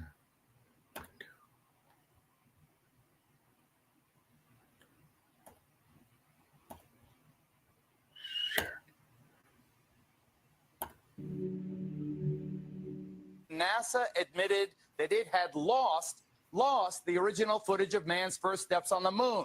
YouTube and watch A Funny Thing Happened on the Way to the Moon. It contains newly discovered evidence, which is part of the missing tapes, of outtakes from the first mission to the moon, of them falsifying a shot of being halfway to the moon. We found never before seen footage of them faking part of the photography, which is in A Funny Thing Happened on the Way to the Moon, which has been licensed 5 times and can only now be viewed on YouTube. Here they discuss the fact that they have turned out the lights and have blocked out sunlight from entering the spacecraft through the other windows, as to not cause any reflected light to fall onto the spacecraft's wall in the foreground. Okay, very good. Well, we shut out the sun coming in some of the other windows into the spacecraft, so it's looking through the number 1 window, and there isn't any reflected light. The reason this was done is so that the truth of the matter would not be revealed. It is this. Though the federal government would have you believe that this is a view of Earth from a distance out of the spacecraft's window as it nears the moon, it is not. What they have ingeniously done is placed the camera at the back of the spacecraft and centered the lens on a circular window in the foreground, outside of which it is completely filled with the Earth in low orbit. The circumference of the window then appears to be the diameter of the Earth at a distance. As they perfected the shot, a crescent-shaped piece of black material was inset slightly into the window to create the illusion of the Earth's terminator line dividing night and day. Just It is look outside at some clouds and through a circular window, and a lot of people will look at that and say, "Oh, is that a planet?" If you darken out everything else, that's a really easy way to make it. Armstrong condemns himself as he states that he is Especially if you haven't seen 130,000 any miles of out. the land underneath all that. Apollo 11. Calling in from about 130,000 You know, really high in a miles plane. Look out the window. Darken out everything else, and except for that window, that's what they're doing here. Oh yeah, that's the Earth. Finally, the iris is opened up, and you can see the real location of the camera and the very bright and near. Was it a Earth. vomit comet that they were in? Probably. I don't know. Here is the slate for the 19th of July. They don't look like they're floating And around the up there, same shot so of they trickery wouldn't have on to the be in a 19th vomit of comet. July. And then the 20th. And the same misleading shot on the 20th. Later that evening, they were said to be walking on the moon. How can this be when they were in Earth orbit only 9 hours earlier, and the moon is some 3 days' journey away? So I took a year and I traveled across the country, and folks, I've actually posted it on YouTube. It's called Did We Go? And the challenges, Geraldo, everywhere I went, it was just amazing. Moon rocks falling in Antarctica, Neil Armstrong's silence. But I was the first to report, and you played the clip earlier tonight, that all the science data, the telemetry data was missing. Now, Geraldo, for NASA to come out and say that all the tapes were erased, I mean, it's incredible. Geraldo, this isn't just one tape. This is rooms of tape labeled Apollo 11 moon landing. Someone had to physically go and erase it. It's very challenging to try to prove we landed on the moon, and it shouldn't be challenging. The tape should be there. There should be plenty of evidence. From an analytical standpoint, photographic anomalies have to be sought out with an understanding of lighting and shadows. The most straightforward is simple. When objects are lit solely by the sun, as all the scenes on the moon were said to be, after all, lighting equipment was not only impractical, it was unnecessary in bright sunlight, then all shadows, regardless of the landscape, will run parallel with one another and never intersect, as shown by this example. In these seldom seen photographs, obtained from a rarely used auxiliary NASA archival site, it is clear that these scenes were lit with artificial light. These shadows, which are cast at different angles, are evidence that a second light source is being used. In addition, the sun would not cause an isolated hotspot like this, only an artificial light would. Again, intersecting shadows and another hotspot. And again. And again. It is simply impossible for this picture to have been taken with sunlight on the moon. Here, the shadows are shown to be as black as pitch. And yet here, completely in a shadow, the astronaut is lit up like a Christmas tree. How can this be? Or this, on the shadow side of the lunar module. In this magnification of an Apollo photograph, a rock, very likely a papier-mâché prop because of the crease here, is categorized with the letter C. In later releases Hello, of the John same Keeley. picture, the letter is gone. If Probably anyone wants to airbrushed hop on, out. I've got a link pinned at the top of the chat Here, a to crosshair, allow you which to was hop on and we burnt can have an directly into open the image conversation. from the film plate, and yeah, thus should open mic always night. appear on top of the objects in the photograph, appears behind the object in this scene, clearly revealing a composite of two pictures into one. Someone apparently forgot to create a burn crater underneath the lunar module's 10,000-pound thrust engine, despite the fact that during ground tests there was a real concern for the vehicle falling into the hole the engine created as it descended. Here is a depiction. Oh yeah, I saw it on based the TV, latest therefore it must have been true, specifications and right? Scientific data. In They go- these enlargements, it looks People as though weren't the quite as lunar module skeptical was back in simply those placed days. there. Well, it's Not easy to even make one big speck of blanket moon claim. dust on the It's landing easy to pad. make big As a blanket result, claims all like that. subsequent flights People, had to there's a have lot the of people same today that discrepancy, aren't very which was skeptical about explained these away kinds by of the things. effect of no atmosphere. But And what kind of about learning more stars? about the whole On the city of moon, with no Zion, Illinois, atmosphere, they you know, must have been those quite people a kind of sight to behold. were around Yet in there those is days, seldom like any mention of over them, 100 years if ago. ever, by any of the Yeah, I think they would have been astronauts on very any of the missions. suspicious over all of Undoubtedly, the moon creating a landing mural footage. with all the constellations properly placed in the sky would have been virtually impossible to create accurately, much less realistically. A competent amateur astronomer would have been able to call attention to the slightest error in measurement. The answer? Not to talk about the stars, ever.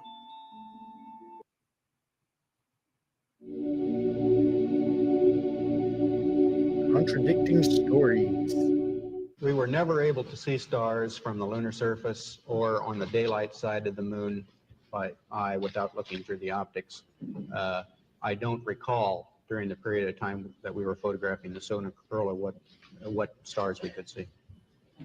I don't remember seeing any. The sky is a deep black when viewed from the moon, as it is when viewed from cislunar space, the space between the Earth and the moon. And we could not see stars. I'll be here in a half hour, so I can wait for you. It's not a Yeah, black hop on. void. I mean, Half it's hour. black, but John. there's all kinds of little polka dots. There's all the stars there, and the cool thing is about it, you can see it during the day.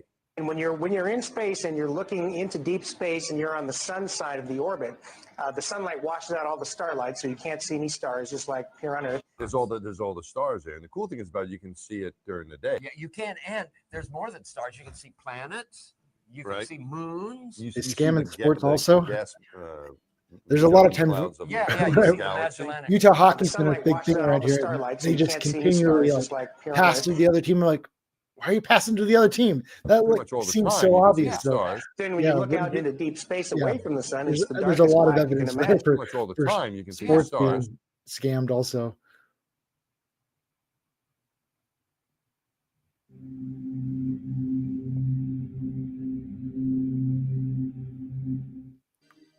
You would think there are rules on the International Space Station.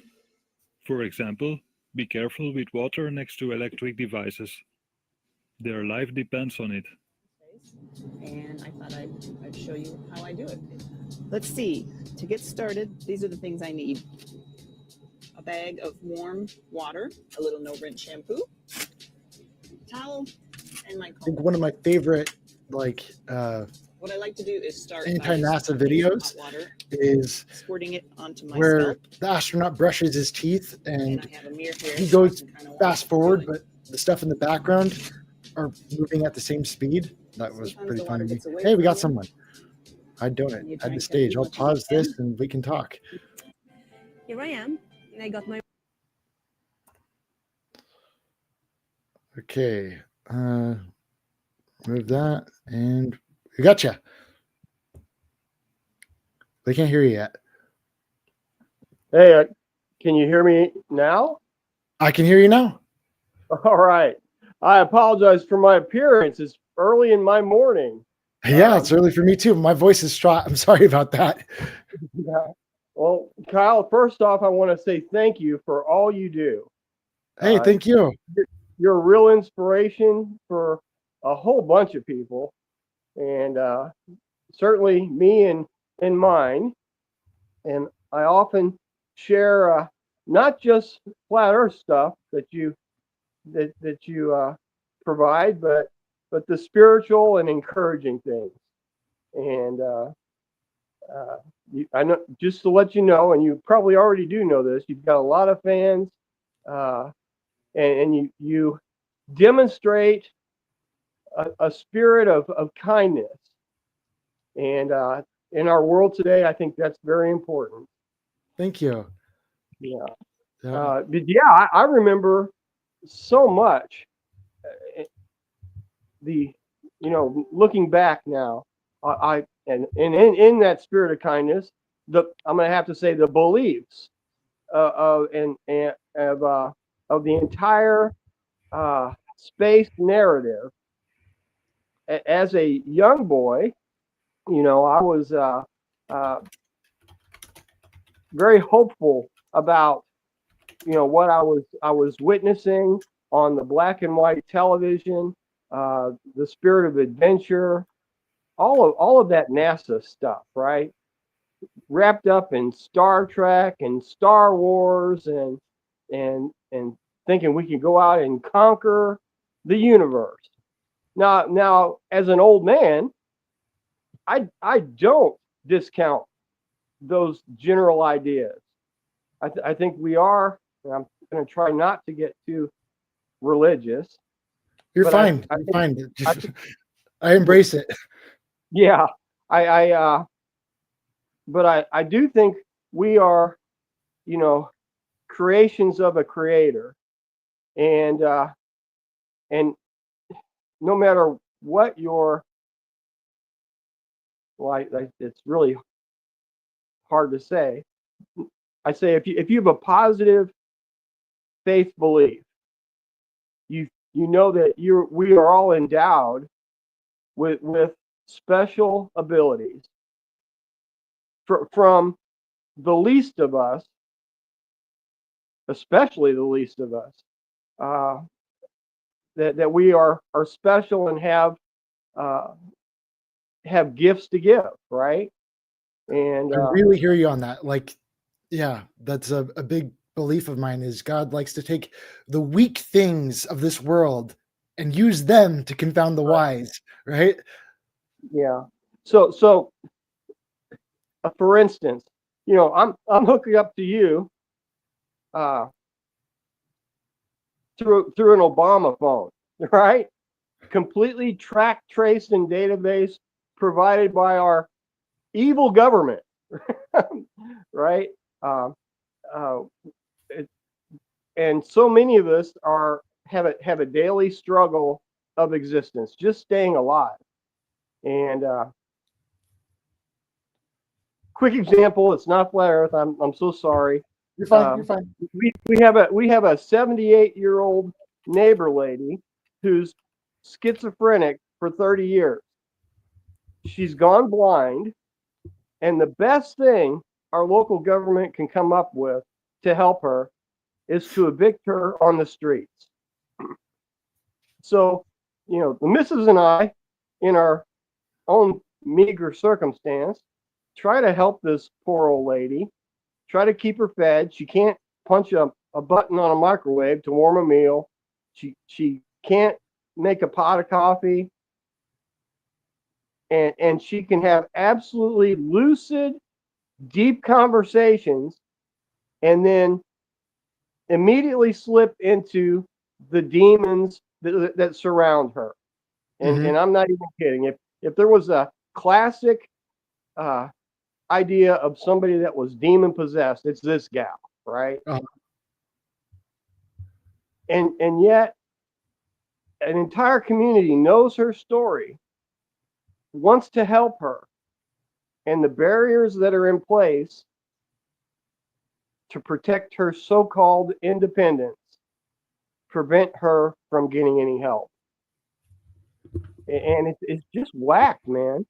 So yeah, we live in a dystopian world, and probably have for many, many, many years, right? And yet I am still so grateful to the idea of flat Earth.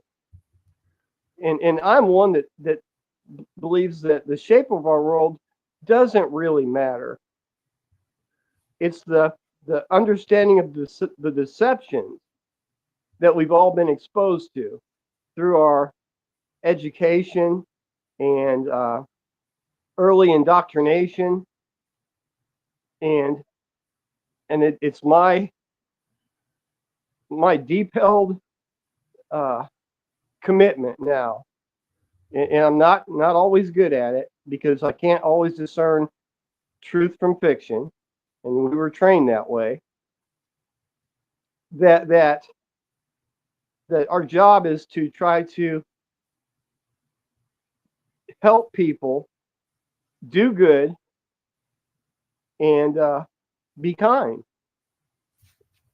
And I think and that's kind of sometimes the big takeaway right there, is just trying to uplift the world. There's so much in that that's kind of what we really need to do.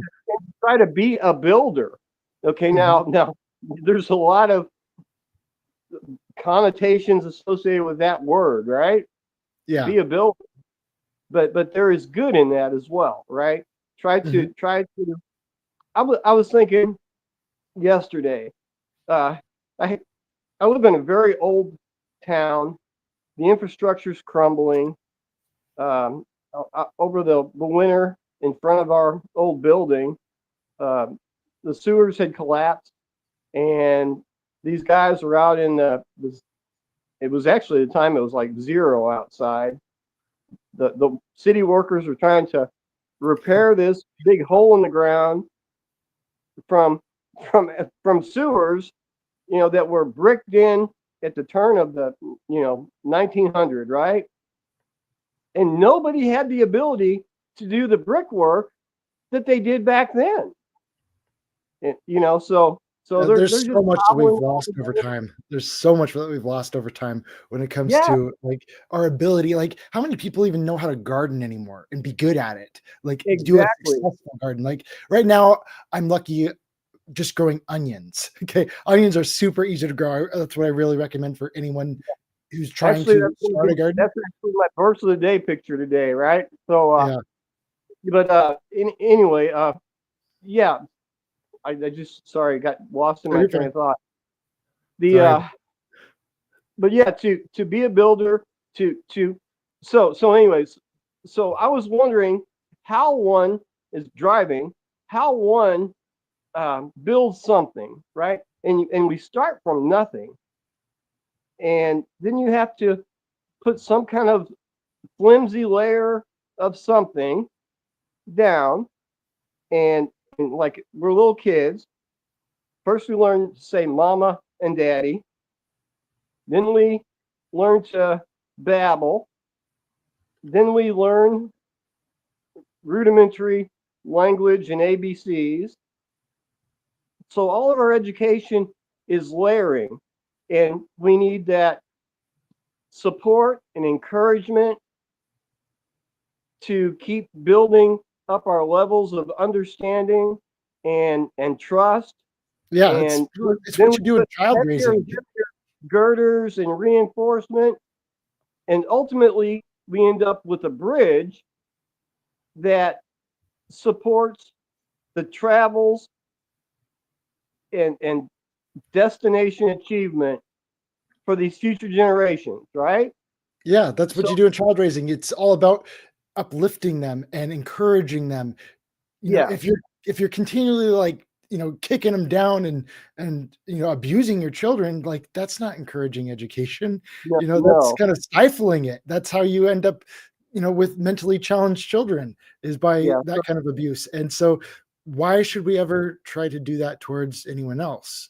And I think, yeah, I'm a big time Bible believer, and that's been one of my big philosophies is God views us all as his children, and it doesn't matter how old we are, but we are still children in his eyes. And that's really important, that we, you know, how quick we are to forgive our little ones, that's how quick he is to forgive us, even in our old age.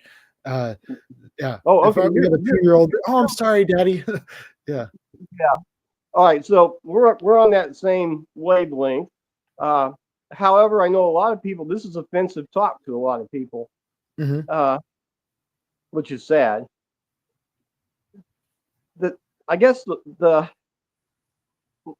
my bottom line is that it's difficult, right? These obstacles and these troubles that we have are all there, not because God hates us, but because he loves us. Yeah. Yeah. And that's what makes us overcomers and be strong. That's and how if we you, keep yeah. that sound mind, It takes and resistance to fly. yeah. And you know, the story of Icarus wasn't a bad story, right? Because at least he tried. At least he tried. And I don't know, Kyle. I just wanted to say thanks. Pop on Hey, you're here. welcome. Thank and, you. And if there are any doubters, and there are, on being open-minded and those that have difficulty with their uncertainties, it's never wrong to ask questions. Never wrong to ask questions. And just don't be a jerk about it. Yeah, don't be a jerk about it. Don't be so sure of yourself, because science is never settled. It's not. And God knows, right? Yeah. So everybody, thanks for being part of the community.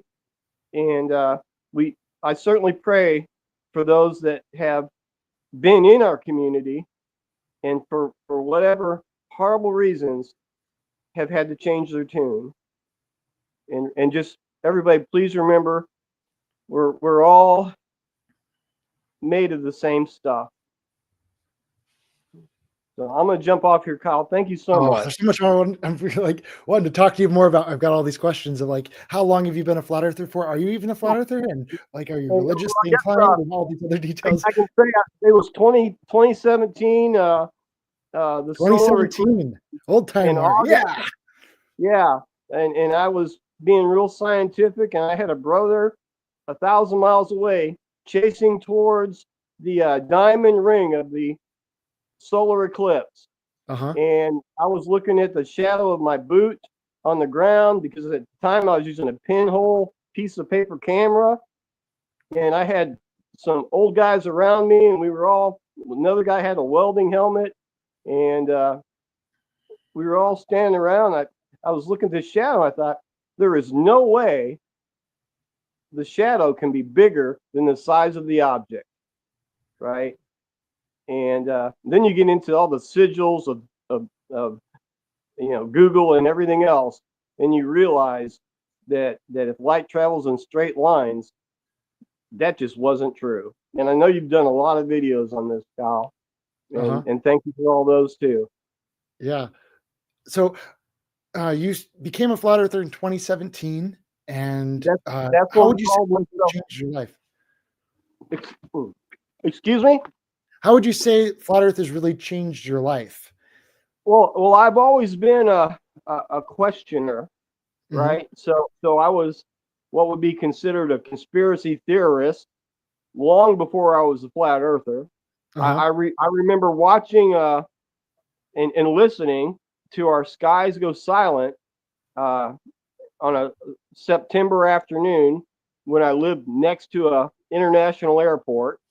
And at the time, there was some controversy going on in the Middle East, and I was writing letters to both sides of our U.S. representation that we should end the killing and not fund anybody doing that.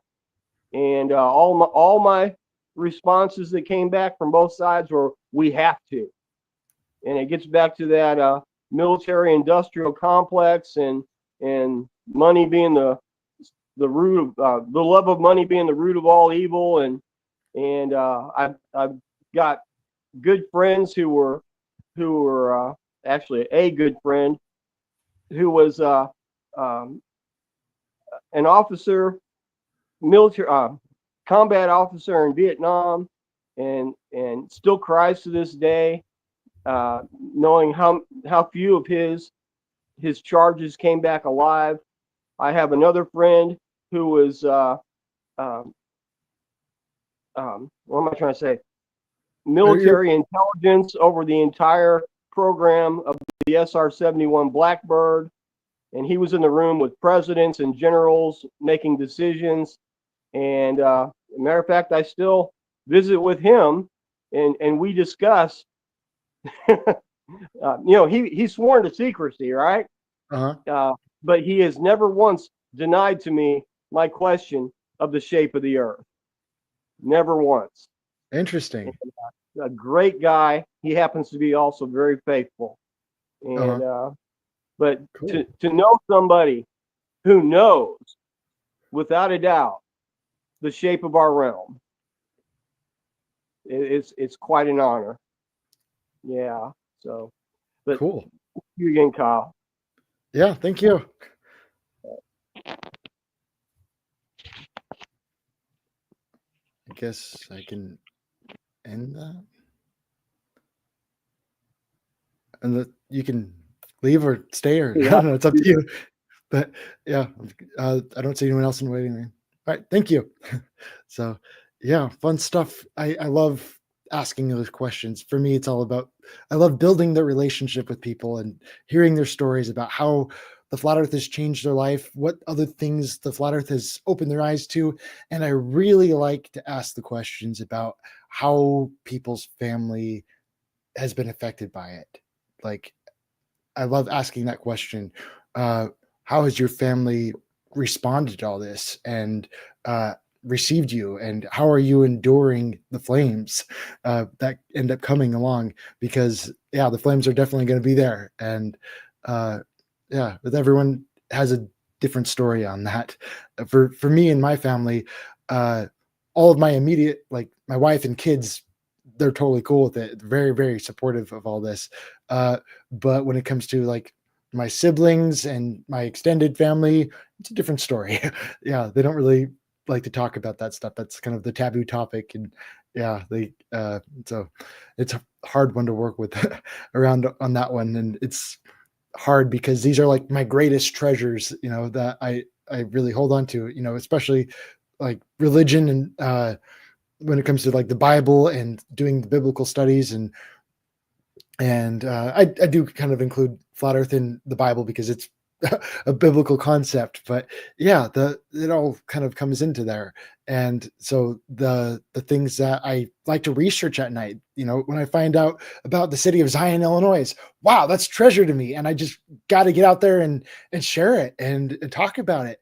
And yet when my own siblings, like, they kind of turn their nose at it and Dream Crusher. That's what my sister says, Dream Crusher. And she hates anything I point out about NASA being wrong and stuff like that. And yeah, and it's hard because these are my valuables, and they're just kind of like not interested at all in that stuff. But it is what it is. But I don't really.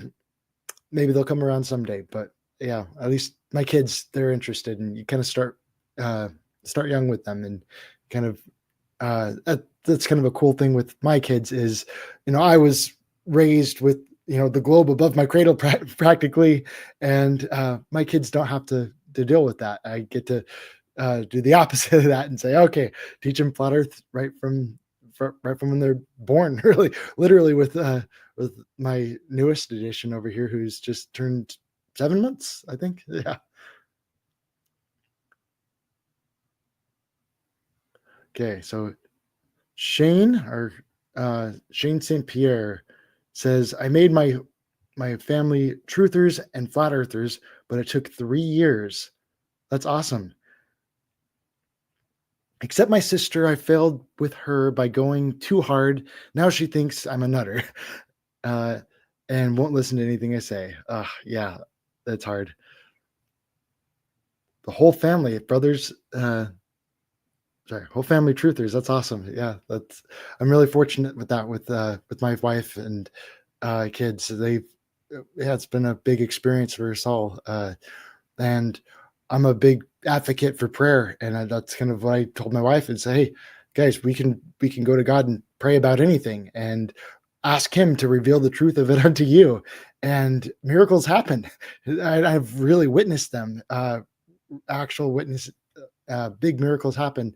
And I'll never forget the dream I had. I've had a lot of dreams throughout my life that have come to mean something really big and significant, but I'll never forget the dream I had. And I made a video talking about this a while back about, I was in a large building and there was like a guest speaker, and I go up and talk to him, and this guest speaker turns out to be John Wesley Powell, very specific, right? And like, John Wesley Powell. And I knew he was kind of a famous explorer back in the day. And I was just talking to him in my dream there. And I had a couple questions for him. I just had like 2 questions. And I asked him, okay, because I didn't really have a deep relationship with or anything with him. And so, like, just for fun, what's your favorite food? That was the question I asked him first. And he told me it was treacle, like a treacle smoothie is the way he described it. Treacle smoothie. And I didn't really know what treacle was or anything like that. And it was like, okay. And then after that, I asked him flat or globe. And all of a sudden the entire scene changes. And all of a sudden we're standing out at the ocean, and all he does is point to the horizon. Just pointed to the horizon, didn't say anything, just pointed to the horizon. Look. And then after that, the dream ended. I woke up and I was like, what's treacle? And so I went and did the research on it. And it turns out that treacle was actually a fruit additive. Or sorry, not fruit. It's an additive that you'd add to like drinks and stuff like that. I was like, whoa, I had no idea. It was like a kind of molasses. And so that right there was an indicator that when I'm being taught something and I actually go and look it up and it actually checks out, that this wasn't just some, random dream, especially when nothing going on around me had anything to do with John Wesley Powell at the time. Yeah.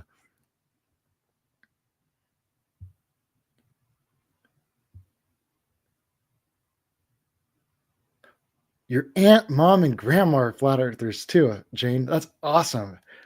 That's amazing. Yeah. I talk to my grandma sometimes, but flat earth is one of those things that we don't really talk about. She's kind of opening up a little bit. We can talk about it a little bit more, but it's kind of one of those kind of topics.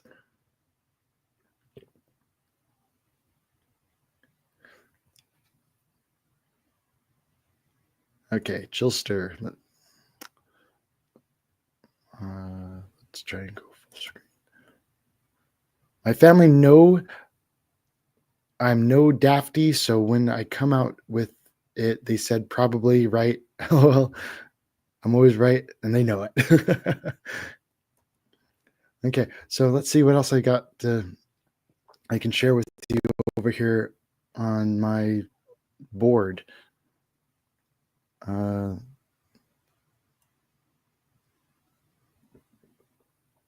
Present. Wait. Present, share screen. Window. Share. There we go. Okay. So this is over on the Evidence That NASA Lies board. And this is where I've been putting together a whole bunch of stuff on the different things with satellites and kind of exposing all that. I think this is actually one of the topics that I actually brought up with one of the professors over at Utah Tech. And I tried to talk to him about this stuff, and before he shut down and wouldn't talk to me anymore. I think I talked a little bit about that one, and we can actually go, I can share the video on it. It was mostly star formation over there. That was this one. We can share the videos on the interviews I've done over there, because I love going over there and stomping around the campus and just talking to some people, just random people in a nice way, and they're awesome. Let's see.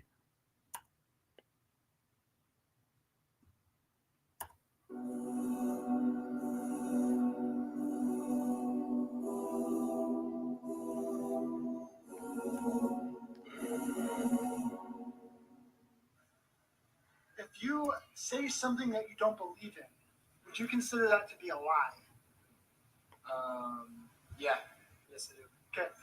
So NASA claims that stars are formed by gas clumping together in the vacuum of space. Okay. But every time we put gas into a vacuum, that gas expands and fills up the entire vacuum, right? And so if you see that kind of thing on a Scantron, you got multiple choice, and they're expecting you to say something that you don't believe in, that gas clumps together in a vacuum. Is that being forced to lie on a test?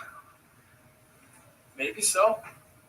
So integrity is really important in academia, right? If you are caught cheating or something like that on a test, it's huge no-no. Like, you could get expelled for something like that, right? Definitely. So when you're forced to lie on a test and say stuff that you don't believe in, such as the way stars are formed or something like that, that's a huge issue, because you're encouraging you to lie, but at the same time they don't want you to lie. So, yeah. So what are your thoughts on the Scantron process itself? I'm not too familiar with it, but it's multiple choice, and I think it's pretty effective because you can take your test and it gets graded pretty quickly. Really quick, but there's no room for disagreement. That is true. So if there's no room for disagreement, is that indoctrination? I'm not sure. Indoctrination is the process of teaching a person or group a set of beliefs uncritically. If you are forced to agree with your teacher or get docked, that is indoctrination. Okay, so we still want to be able to have the testing process itself. We want to show that we understand the curriculum, but we also want to be able to do so honestly. We don't want it to be indoctrination. Definitely. Right? So can you think of any solutions to that problem? Maybe like a space to be able to write out your own thoughts, and maybe in an extra blank where you can fill in your own answer. Who knows? So still reflect that this is what the curriculum teaches. I remember that, but I don't agree with it, and here's why. Yeah, definitely.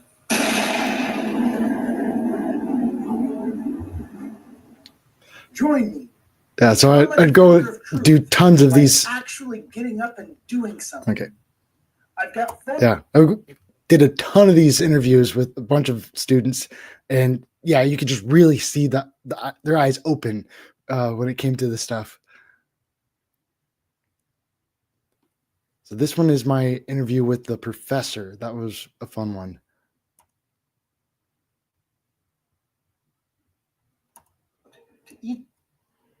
I personally sent emails out to each of the professors in earth sciences at Utah Tech University regarding some concerns I have about test questions.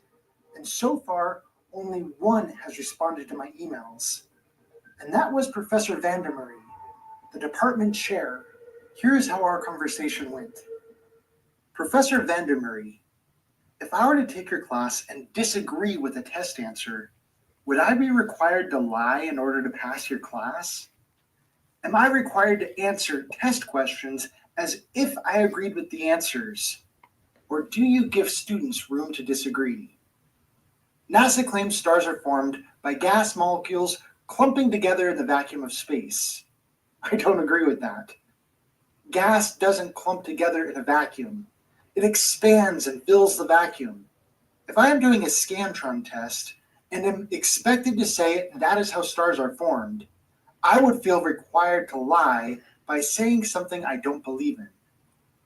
A simple solution to this problem is, instead of asking how are stars formed, ask how does NASA claim stars are formed? When you ask the question this way, I am able to separate myself from the question. I don't have a problem saying how NASA claims stars are formed. I have a problem with being expected to act like I agree with them. This is just one example that could be applied to many different kinds of questions. My big concern is, would your classes be safe for me regarding this matter? I look forward to your response. Kyle Adams. Dear Kyle, thank you for your inquiry about the dynamics of test taking and the role of personal beliefs in answering questions. Your question raises some important considerations about the nature of academic discourse, particularly in scientific fields. First, let me address your example concerning the formation of stars. What you refer to as a claim by NASA is not merely an assertion, but is based on a broad scientific consensus support.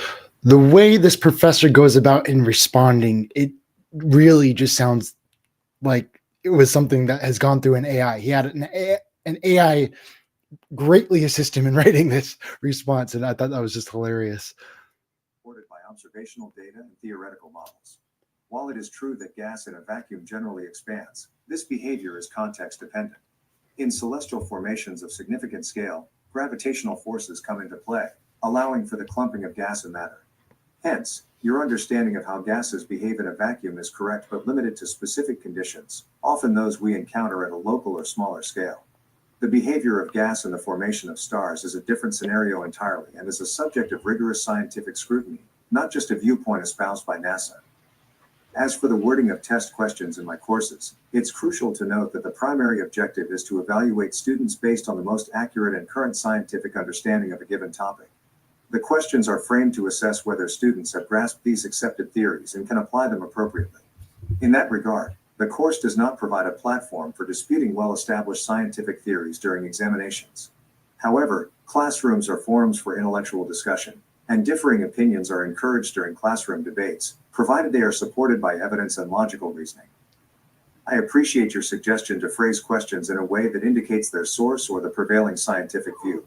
While that can be illuminating in certain contexts, it may not be feasible to apply this uniformly across all questions in a standardized test, as it could unintentionally imply that these are merely claims rather than theories supported by extensive evidence.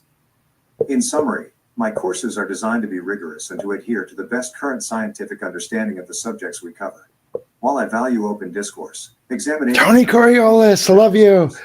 They are assessments meant to evaluate your understanding of well-established scientific principles. I hope this addresses your concerns. I strive to create an inclusive and intellectually stimulating environment in all of my classes, and I would be happy to continue this conversation if you have further questions. Marius. Professor Vandermery, I appreciate your timely response. That means a lot to me. May I print that and publicly share that on campus? I would like to share student responses as to their thoughts on the matter.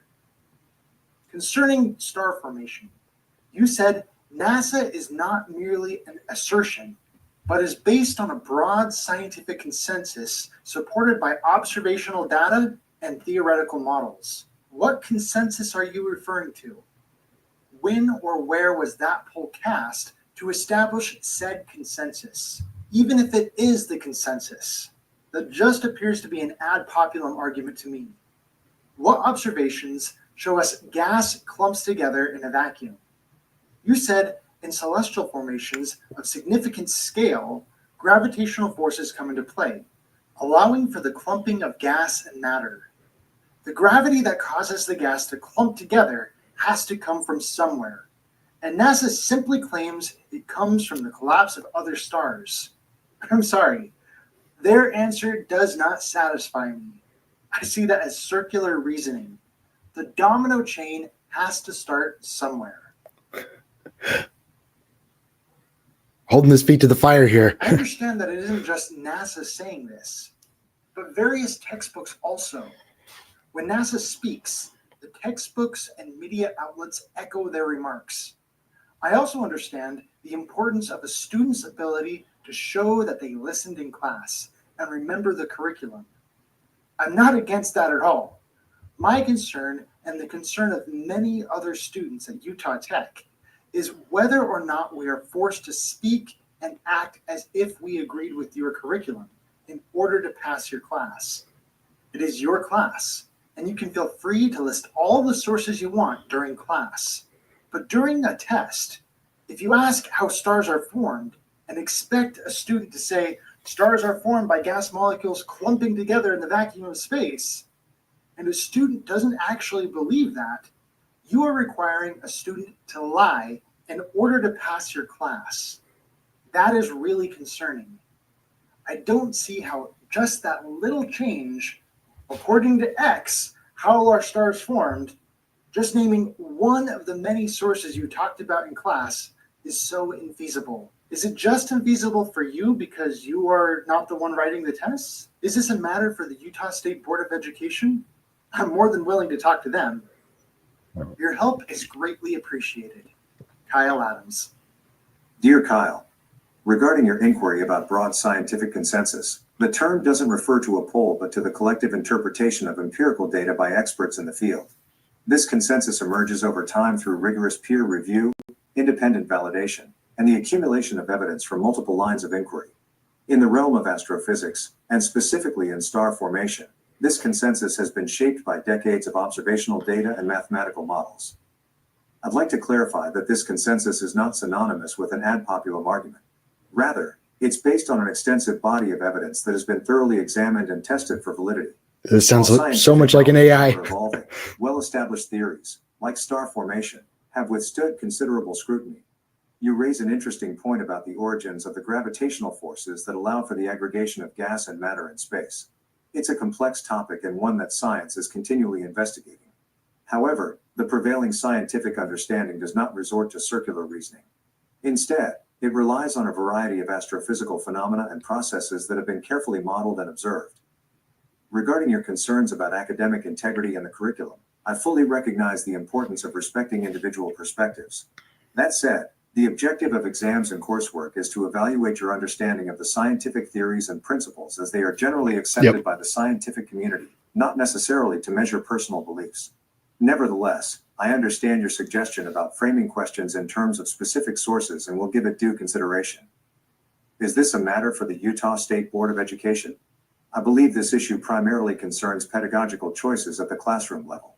However, if you still feel strongly about this, you are, of course, welcome to bring it to higher authorities. You're welcome to share my response with your peers on campus. I'd only ask that you present it in its full context to ensure that the nuances of the discussion are captured accurately. Would you have done? Best regards, Marius. P.S. I encourage you to continue exploring these topics. The pursuit of scientific understanding is a journey that is as complex as it is rewarding. You said a consensus is a collective interpretation of empirical data by experts in the field. That is an unspecified population group. Essentially, you are telling me you have a consensus of X out of X, and you appear to expect that to have some kind of persuasive power. A claim like that doesn't work on me. Specifics are far more convincing. It is based on an extensive body of evidence, is too vague a claim to hold any value. Nonetheless, it is beside the point. The main point being whether or not I would be required to lie if I were to take your class. You also said, I believe this issue primarily concerns pedagogical choices at the classroom level. When pedagogical means teacher's choice, that tells me who is to be held accountable. It is essential to not trample on a student's beliefs. To force a student to act like they agree with the curriculum when they actually do not in a state-run school can be seen as infringing upon the freedom of religion. That is a federal charge. A person should not have to deny their religion in order to pass a class in a state-run school. If you ask a question like, when did the Big Bang happen? Rather than, when does a textbook or whatever source say the Big Bang happened? Expecting the student to say 13.8 billion years ago, and your student religiously does not believe in the Big Bang or human evolution, if your question was about that, that would be infringing upon the freedom of religion. Please also keep in mind that according to Forbes magazine, 1/3 of American millennials were not even sure if the earth was a globe. There are also many religious people out there who believe the Bible abides a flat earth cosmology. With that being the case, without proper framing, by requiring a student to speak as if they believed in the globe, that can be seen as infringing upon their religious rights. I'm not trying to single you out by any means. I understand this is a problem in most schools, as far as I'm aware of, across the United States. I'm currently trying to work with the Utah State Board of Education to try and resolve this matter in regard to Utah schools. In the meantime, please keep in mind that they are accountable for their tests and you are accountable for yours. We need to encourage education rather than indoctrination. Indoctrination means the process of teaching a person or group to accept a set of beliefs uncritically. When you do not allow students to have their own individual views, that is what you're left with. Utah needs better than that. I sincerely hope these changes are not as infeasible as you claim. My opening question for you was, would your classes be safe for me regarding this matter? By all appearances, until this is resolved, your answer appears to be a resolute no. Your classes would not be safe for me regarding this matter. Kyle Adams. That email was sent on Monday, October 2nd, and Professor Vandermeer has not responded since. Nonetheless, I've been over there pounding concrete at Utah Tech, collecting student opinions to show that I am not alone in this. There are many other students there who share my views. This is a problem that needs fixing. Even if you're not a student there, please join me in the cause. Okay. I've got phone numbers and emails here that have been posted publicly on the Utah Tech website. So yeah, been pounding all over the concrete over there. Just trying to get the word out. It's been a big fun adventure, and I've been meaning to go and extend this out to other universities throughout Utah. Just kind of a fun big project. The next closest one to me, other than Utah Tech, would probably be Southern Utah University over there in Cedar.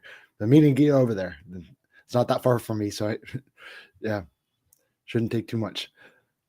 So let's see some of these other ones that have been on my board here forever.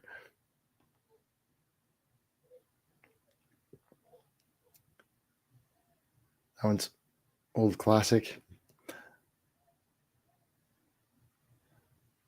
One of the ones that probably I might find the most like controversy on, maybe to spur up a bit more conversation, would be on physics. We can go over to the debate board and talk about that.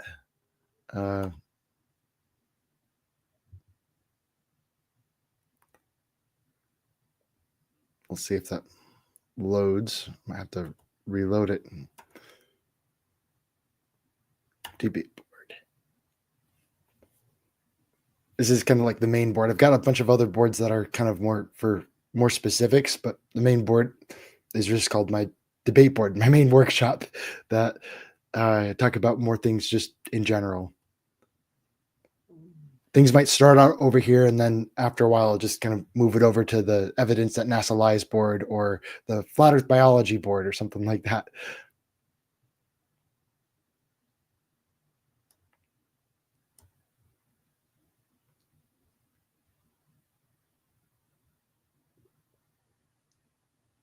They used to track cameras on a model exact the face of the moon. I don't know what you mean by that, Demand.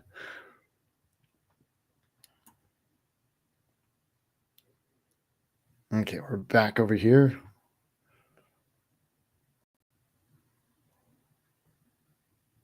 Oh man, there's so much content over here that still needs to get into a video sometime. How do you know you are 99.99% sure and not 98% sure or 75% sure? What is 9 out of X? Okay. What does 75% of knowing that cats exist look like as compared to 80%? Okay. When you just say 99% sure and there's no scale on how to judge what is, no scale on how to judge the difference between 98 and 99, then it's just an expression of emotion. Nothing more. Kind of one of those little pet peeves of mine.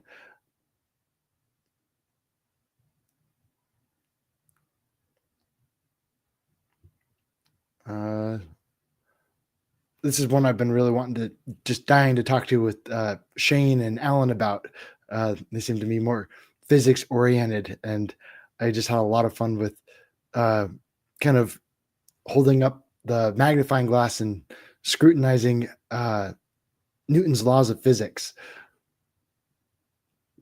Here's my thing on the ether. Did I already pass it?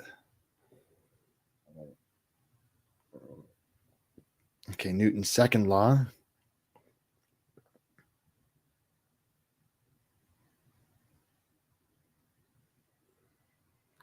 This is a video that is a really significant one that never quite got published yet, that I started putting together, got the huge conversations involving it, and I really do need to get back to that one because it's really significant. So forever ago, I did a elevator experiment where I took my kids and we all got in an elevator and we wanted to see, we were exploring the claim that there's that whole Brian Cox claim. We get into all of this stuff. Is gravity an illusion? And there's a lot of people out there who claim that the Earth is rising upwards. And was that Professor Brian Cox and this guy over here? It's on the tip of my tongue. Dr. Perezguez. He's over there claiming that the Earth is accelerating upwards. And I always laughed at that because if you're a globalist and you're believing that the Earth is accelerating upwards, then you'd have the globe perpetually exploding out in all directions all the time.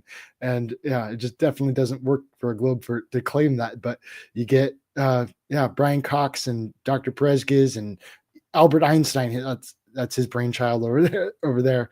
They're all claiming that. I was like, that's so funny. And then it gets into expansion theory, and there's a whole rabbit hole to go down on that one. But anyways, we were out there over at Utah Tech in the elevators, and we're all standing on a scale because my claim was that if we're rising, the elevator should put the exact same amount of force on all of us, and we should be able to detect that with a scale. And so we went and did the test, and I was utterly shocked and surprised when I found out that the measured amount of weight on the scales was different. Mine was a lot and my daughter's was a little. I was like, that's so weird because it's one elevator, and I don't think the elevator is picking and choosing which of us is putting more force on or anything like that. Because if that were the case, then like if the elevator is putting a lot more force over here and a little bit of force over here, it would seem like the elevator should have to break apart in order for that to happen. And after some more time has gone by, I've been meaning to make a video talking about inertial force. And I was like, oh, duh. So the thing about the elevator, I've gone back on that. I thought I was wrong about the elevator putting the same amount of force, but I've changed my mind on that. And that's a really big deal. Okay. The elevator was putting the exact same amount of force on all of us. But the reason why why our scales was measuring a different amount on each of them is because we each have a different amount of inertia that inertial force was causing the scale to measure differently. And man, I've just been really meaning to do a video on that one forever. And I guess that's the nice thing about this whole live chat thing. Just kind of take random things from the board and talk about it, and share the treasures that have yet to be published, that have just been stewing for way, way, way too long. And this is kind of one of them that's just been on here for way, way too long.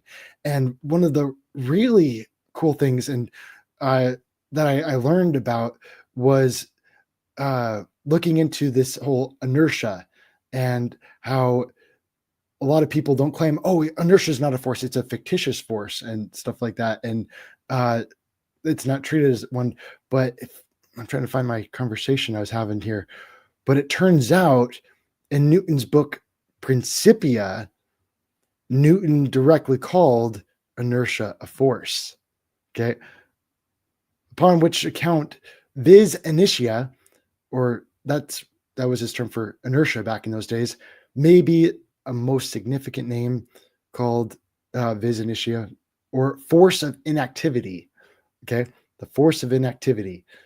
And so that was really eye-opening to me, is to look into that inertial force being an actual force. And yeah, so I was kind of looking more into that here. And this was just kind of a conversation that I've had that I've just kind of treasured forever, but I've always been meaning to make a video. But yeah, when I kind of get into, I make usually about one video per week, and it takes a lot of time and effort to get that one video out. And I also tend to go off of where I start with one topic, and then I kind of keep that train of thought going from week to week. And so I might be talking about one concept for like a whole month. And so it's been the sun lately, talking about non-parallel sun rays and Jaren's experiments, kind of the things in the sky. That seems to be like the hot topic right now. And so that's what a lot of my videos lately have been about. But yeah, this is a topic that once I go back there, I'll probably be talking about this one for a while, because it tends to generate a lot of conversations. As you'll see here, I've had a lot of conversations about this and a lot of other topics concerning physics, and it's been a lot of fun. And so, yeah, but a lot of my videos end up being directly oriented to the kind of conversations that I've been having. It's kind of where my mind is. Yeah. But I'd love to hear your guys' thoughts on these things. I'm trying to find the one I talked about. Okay, gravity.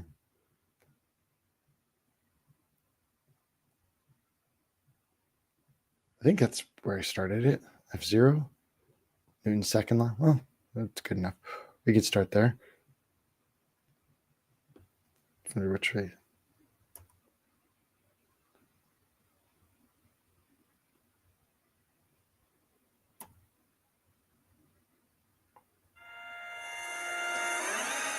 Oh, it's kind of a longer one.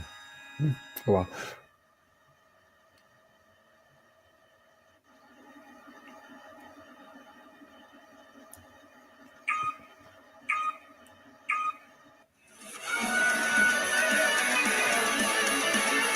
Okay, that's a little loud.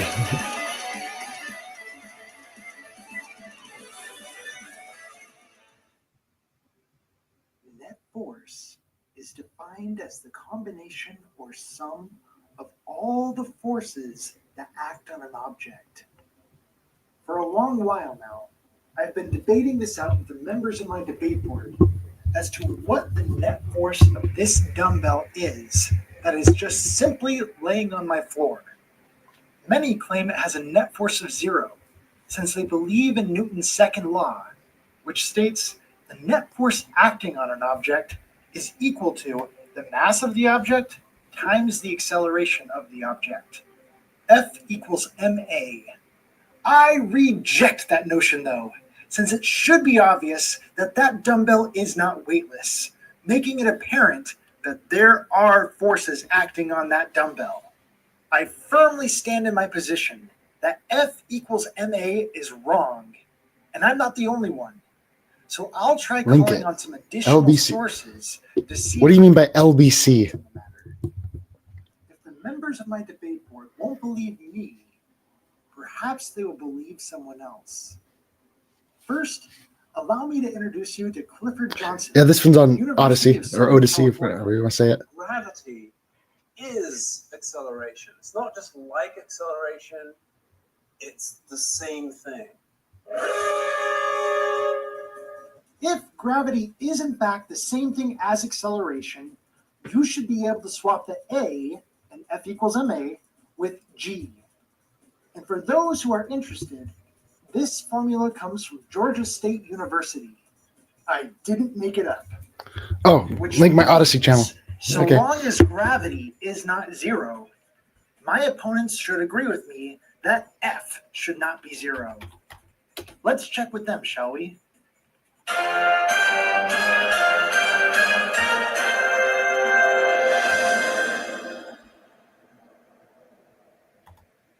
Twirly Socrates, do you agree that the dumbbell's weight is a force? Yes. Newton and pound force are both units of force. Do you agree that weight and force are interchangeable? In general, no. If gravity was the only force acting on the dumbbell, then yes.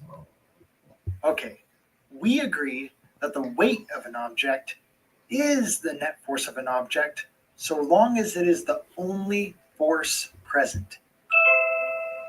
So Twirly Socrates should agree with me that this weight does not have a net force of zero, except he believes that there's another force present, which is coming from the floor, which is an upward force that is canceling out the downward force of gravity.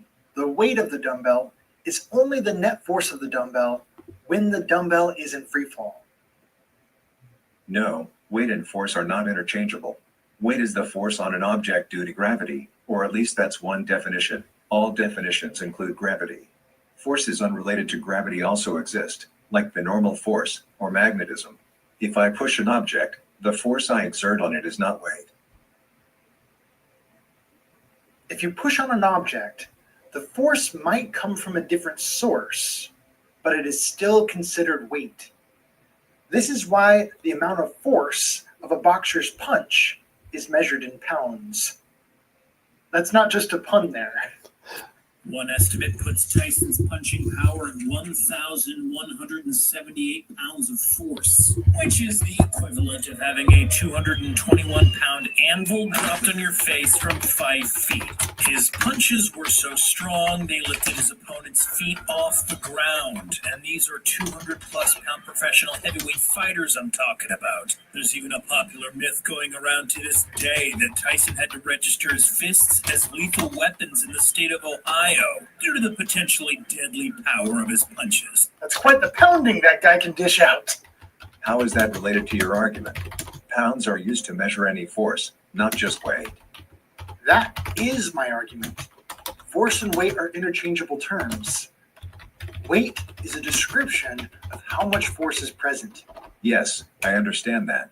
But you're just giving examples of things measured in pounds, a unit of force. How does that show that force and weight are interchangeable? Mike Tyson is described as a heavy hitter. His punches have a lot of weight behind them. It's measurable. They are interchangeable terms. Yes, and emotionally distressing situations are also called heavy. A profound speech can be said to have weight. So do you agree that they are interchangeable terms? No, I don't. You don't say that the force due to gravity is large about an emotional situation. My point was that colloquial use of language and the language used in physics are different. Then why did you say yes? I was agreeing that Mike Tyson can be referred to as a heavy hitter. How is that not using force and weight interchangeably? Because it's colloquial use of that term, not an accurate physics description. It sounds to me like you're just saying, I'm going to use weight and force interchangeably, but don't take me seriously when I do.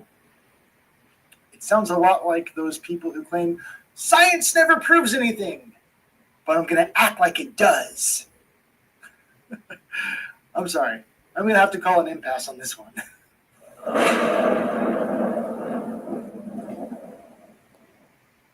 Dogs are mammals, but not all mammals are dogs. Weight is a force, but not all force is weight. That is a different scenario, since every push or pull can be measured in pounds, and not all mammals can be measured in dogs. But let's move on. What is gravity? You have no idea. Okay, next question. Wow. No, here's the difference. We can describe gravity. We can say what it does to other things. We can measure it, predict with it. But when you start asking, like, what it is, I don't know.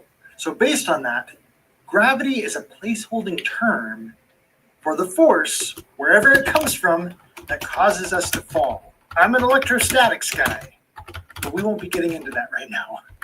Do you agree with the statement that W equals mg at all times, even when the object is not accelerating?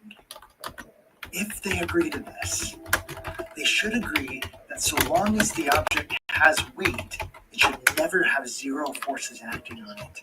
In other words, it should never have a net force of zero.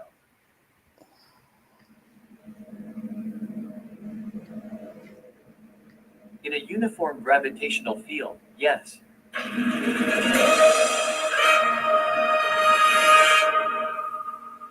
Yes, I do. And hey, look at that. We have another debate board participant. Okay, so weight is a force even when the object is not accelerating. Yes, that is how you calculate the weight force in Earth's gravitational field at sea level, but there can still be other forces. Gravity is acceleration. It's not just like acceleration, it's the same thing. Let's have a closer look at that statement now. Clifford Johnson is saying A, acceleration, is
have nothing to do with force, mass, and acceleration?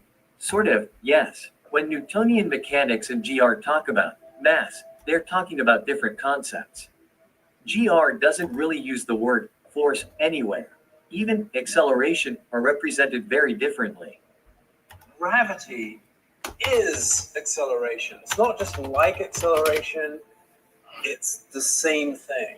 I'm sorry, I've got to disagree with you in your claim that Einstein's theory had nothing to do with mass and acceleration.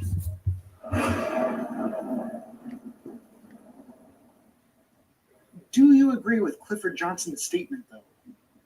Newtonian gravity? No. Newtonian gravity is a force. The quoted people are talking about general relativity. It's a completely different theory of physics. I'm sorry, that doesn't answer the question. But for the record, I disagree with Clifford Johnson. Do you agree with me that Clifford Johnson is wrong?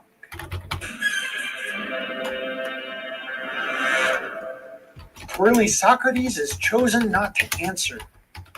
How about with you, Dominic? What do you think?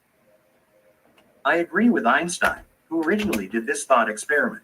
Based on this equivalence principle, Einstein wrote his papers about general relativity, which are a generalization of Newton's laws when dealing with relativistic speeds and masses.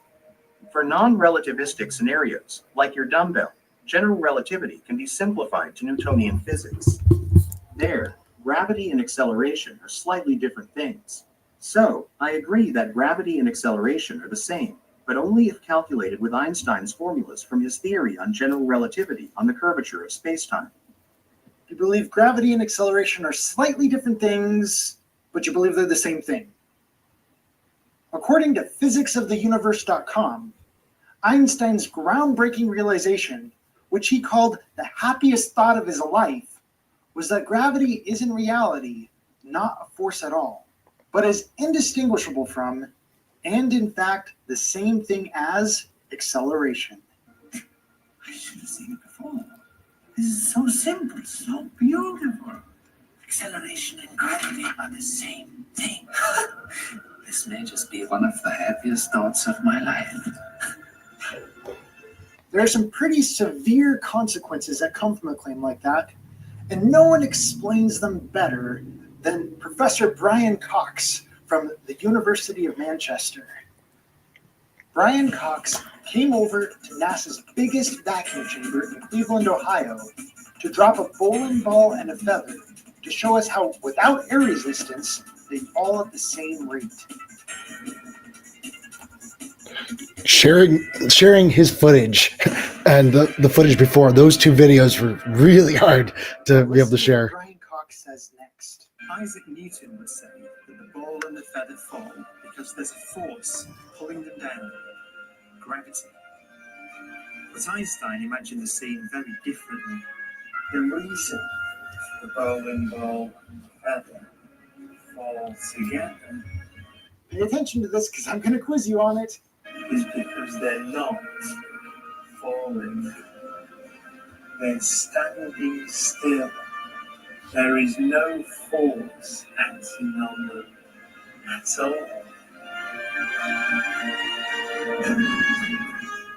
If he was right, then and only then would I agree that the net force acting on them is zero, which is kind of odd if you think about it, because in order for Newton to be right, he would have to be wrong.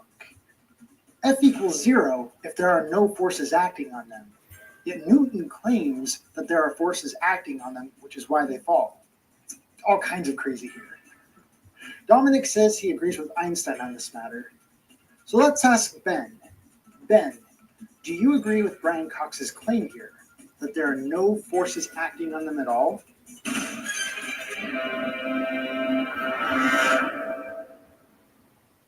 In the context of GR, in a free-falling reference frame, sure.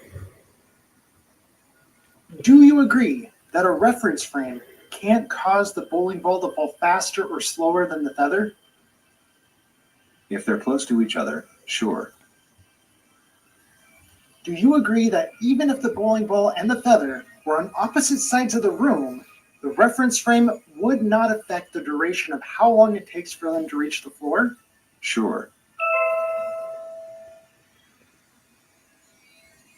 So concerning Brian Cox's statement about how the bowling ball and the feather hit the floor at the same time, do you agree that it had nothing to do with reference frames? Okay, sure, I can agree that Brian did not mention reference frames in his explanation. That doesn't answer my question.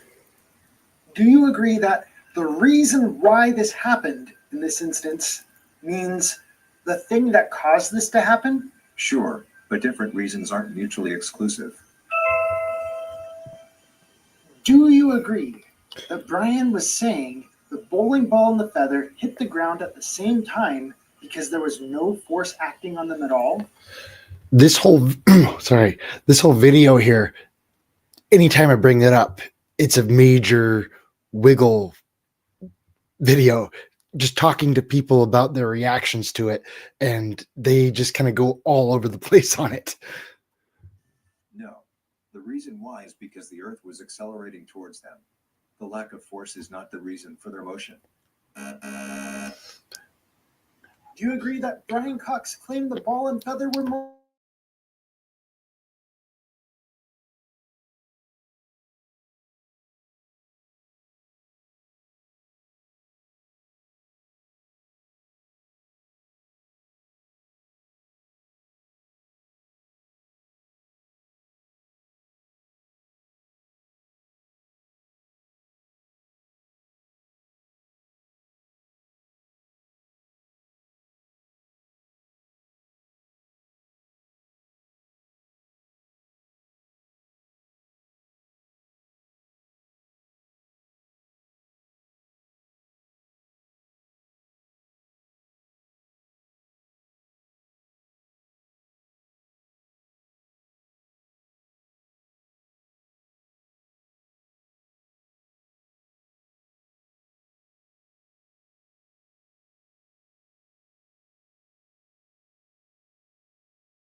Motionless? Relative to what? I can be sat in a car, not moving relative to my car, but moving relative to you sitting on a bench. Sorry, I didn't realize I was muted. I was saying before that this whole thing going on here with the bowling ball and the feather. Hey, I got someone. We'll bring John Keeley on in just a moment. I'll just add you to the stage right now. Oh, I'm running out of my voice. Hey there, Kyle. Hello. Trying. Oh, I see you there, and I will remove that. There we go. So I was saying that with the bowling ball and the feather, it's really funny how when you watch them fall, they didn't do it all in one take. They ended up breaking it down. So there's a lot of room for camera trickery there, and that's always a big thing. So I don't rule that as a factor in there. But yeah, hello, John Keeley. Howdy. What did I miss? The feather and the bowling ball? Oh, I was showing like one of my old physics videos. I was pulling out the magnifying glass and holding up Newton's second law, F equals ma, under the magnifying glass to kind of add some questions about that. And there's some things about that don't quite add up to me. I seen earlier you were doing those couple of videos when you were asking the questions about gas pressure to the students. Remember when you were just yeah. When I was talking about the school and when I was interviewing the students over at the school and the professor. Forced to lie. Yeah. Yeah, I love that. Oh, thank you. Yeah, it's one of those big things that, again, I never considered that before Flat Earth came along. And all of a sudden Flat Earth comes along and my eyes have just been utterly open to academia. And I've considered actually going back to school and getting a second bachelor's degree, but like, I just don't think I can handle the kind of the same stuff. I'm a free spirit now, and my whole mentality has changed. Like, why would I want to pay like tons of money to go back to school when I could just buy the book? You know what I mean? And just read the book and get my own education out of that, go my own pace. And even when I was in college, my professors would tell me, don't let school get in the way of your education. And I always thought that was a really interesting quote to hear coming from the professors. Don't let school get in the way of your education. And yeah, so there really is a power in being able to go at your own pace. But in order to do that, you've got to actually be moving. You got to be doing stuff. Yeah, I think that's been my thing with Duolingo. And when it comes to like any kind of like doing online school, there's a lot of places that give you a lot of freedom, but you kind of need that extra motivation for me to get up and actually do it. So tell me a little bit about yourself. How long are you a flat earther? Well, of course. Okay. Yeah. How long have you been a Before flat your earther? program was over at college, they What's that? found out that the professors all found out about who you were, and they treated you well, didn't they? No, I didn't really reveal, I didn't come up and tell them I'm a YouTuber or anything like that. I They just found out and they kept it were anonymous. like, didn't give you. Huh? I thought they kind of helped you out. No, I'm having a hard time hearing you. I'm sorry. I'm sorry. Never mind. Go ahead. Ask me a question. Oh, you were saying something about the professor over at the college? Yeah, I was just asking a question. Oh, that's fine. Yeah. Oh, good. Would you like to hear?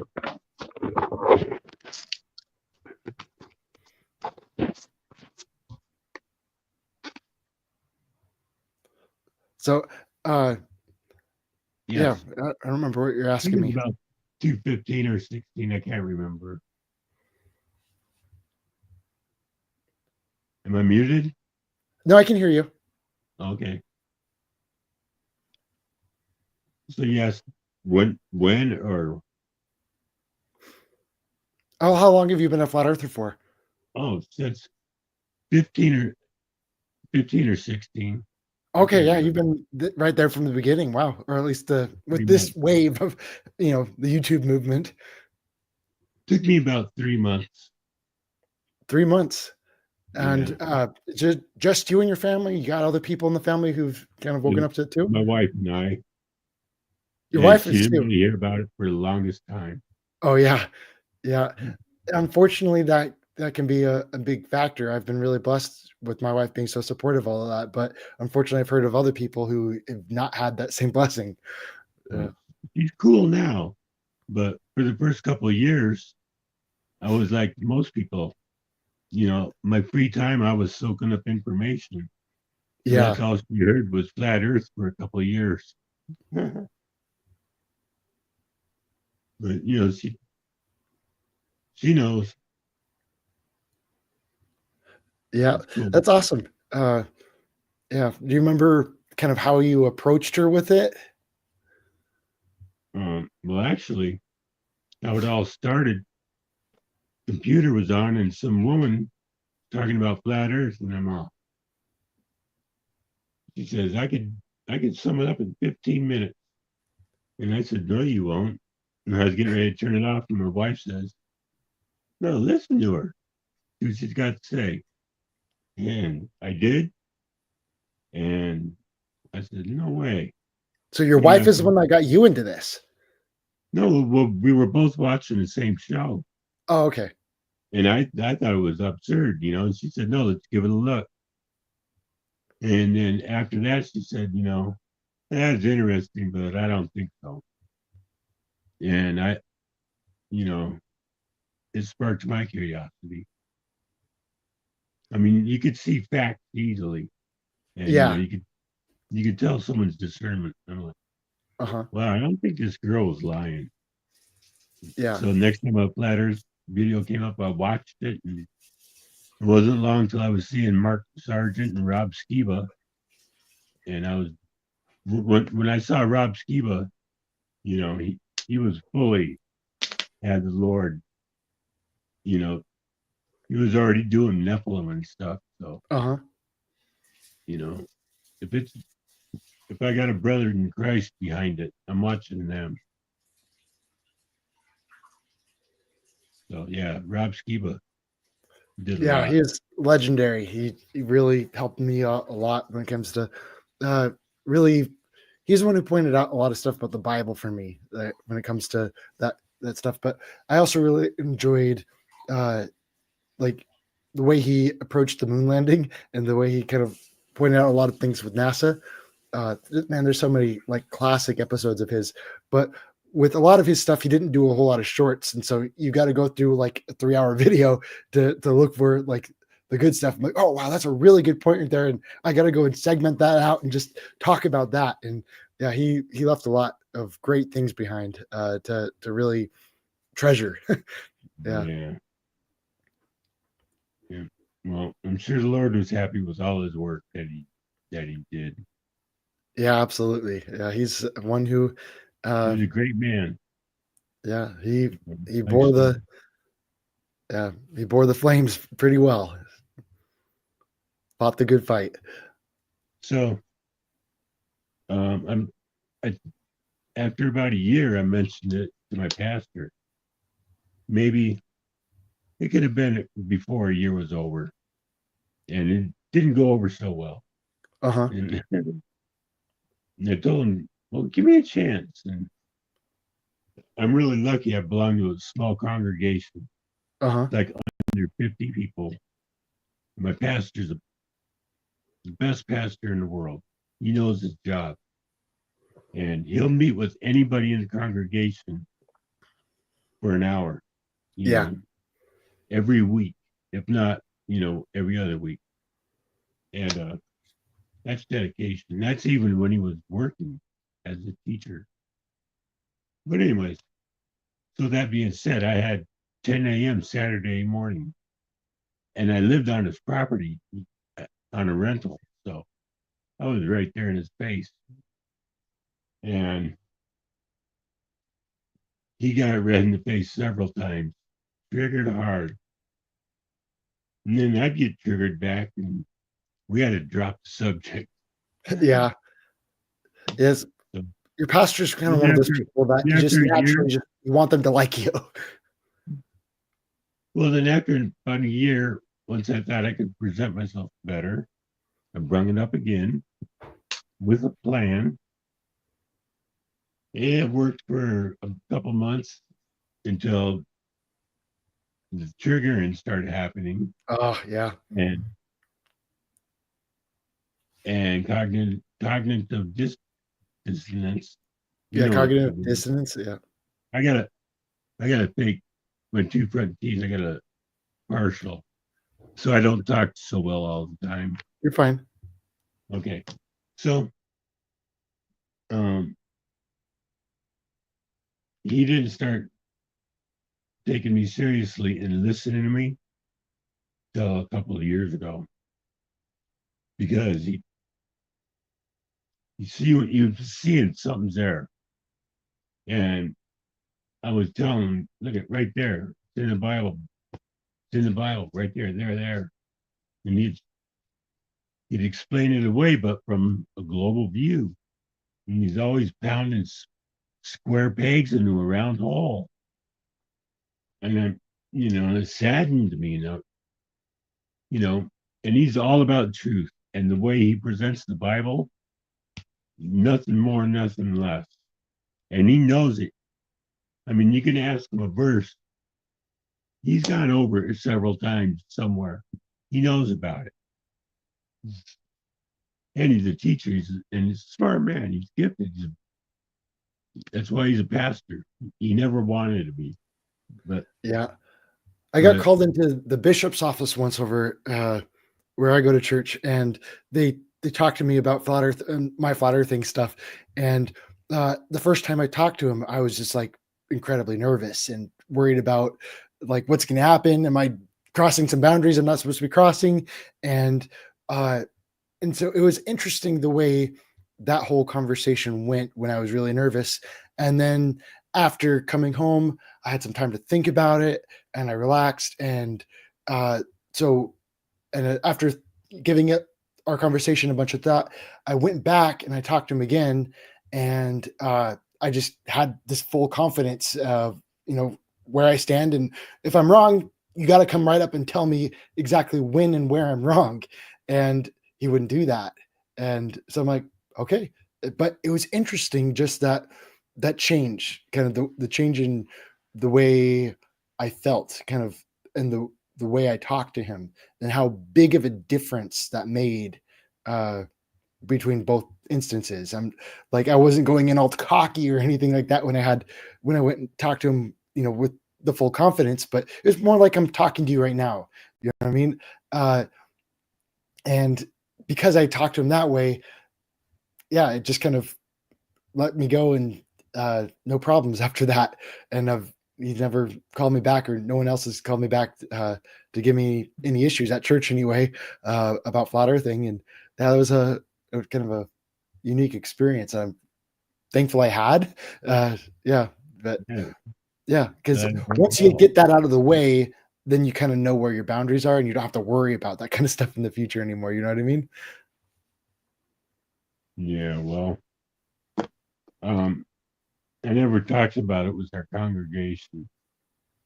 I mean, in the last 2 to 3 years, I started, when somebody would say something that was really absurd, I'd make a comment on it. Just being polite, because I love these people.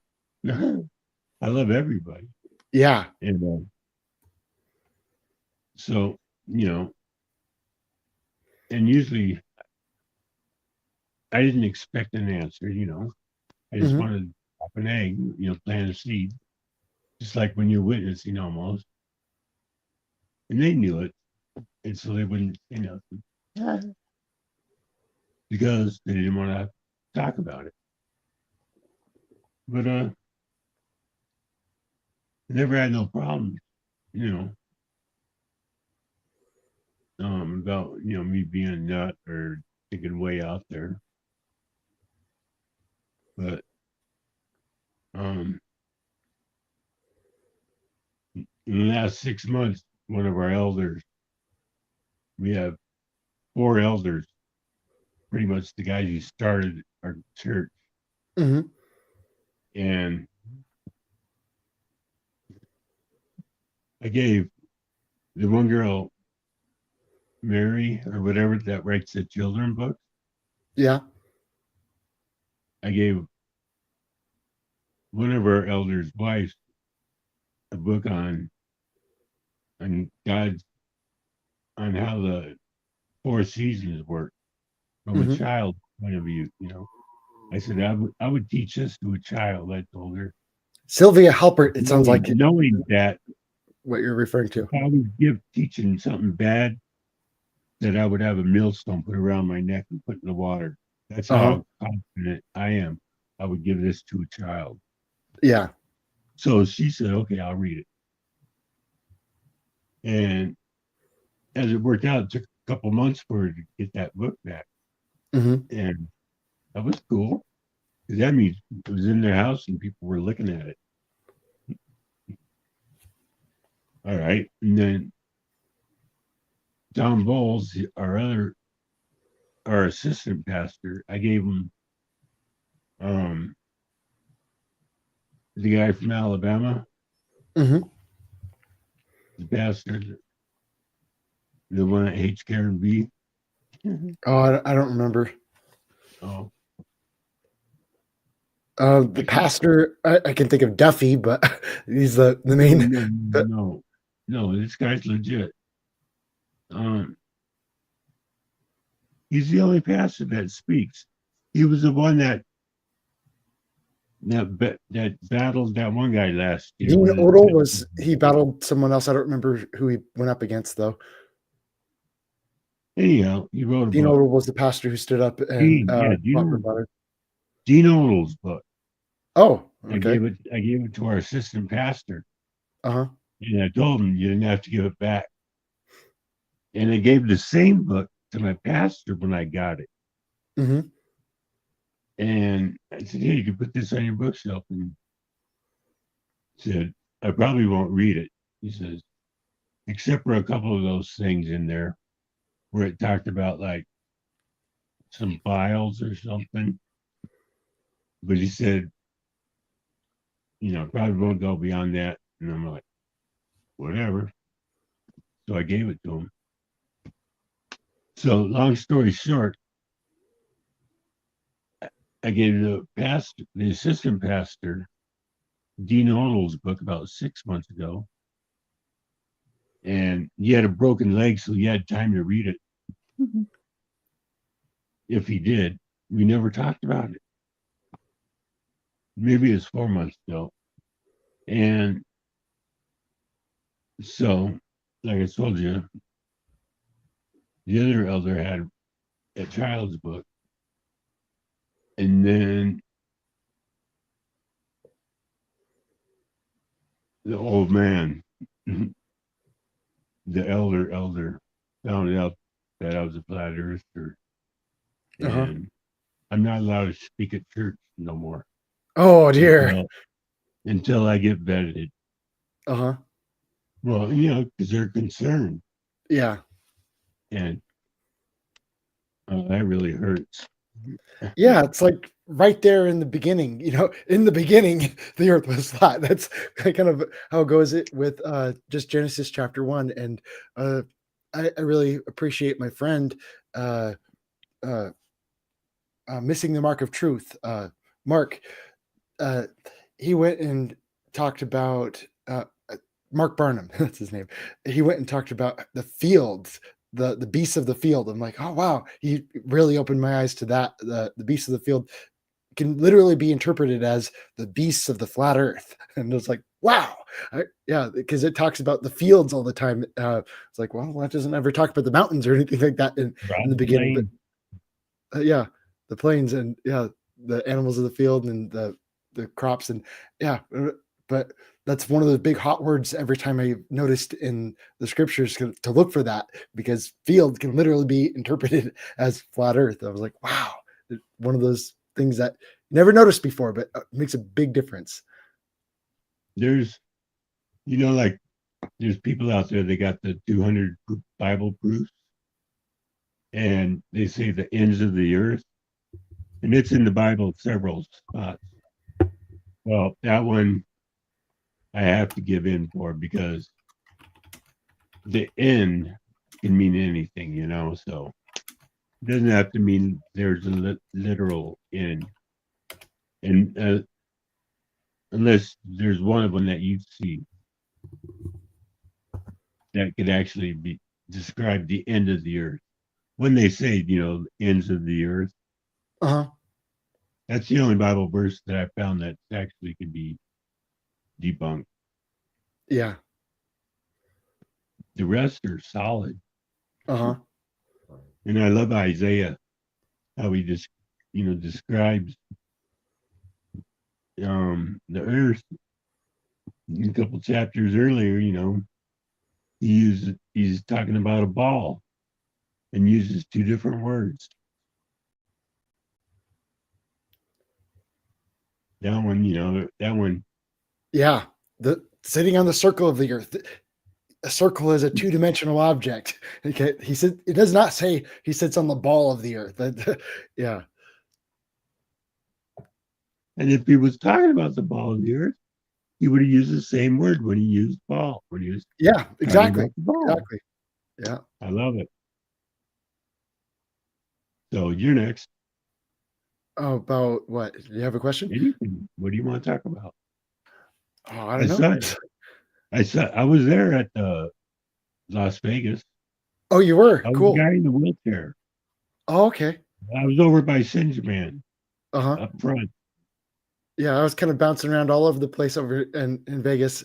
And my favorite thing was just getting around and talking to the people, because those are the people that I don't get the opportunity to talk to all the time. Like I figured I can go watch those presentations, they're all being recorded. Hopefully I can watch them anytime after they go online. But these people over here, those are the people I don't get to talk to all the time. I wish I would have took more time, because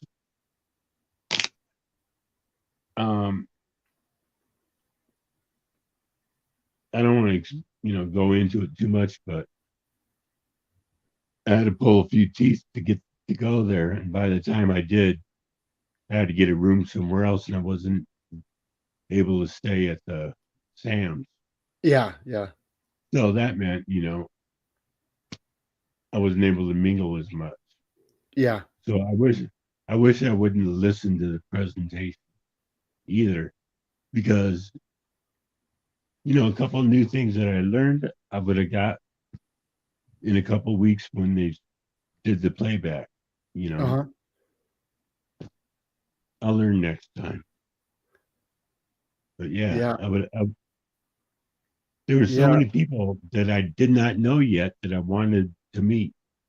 I would have met them if I would have had the time.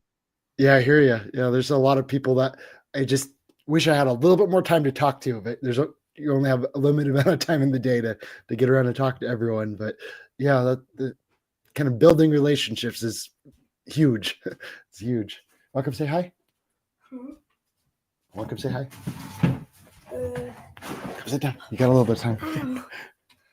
I don't know if you noticed, they used to watch you a lot. A little bit. But I can say hi. Hi. You got more voice than I do right now. Really? Yeah.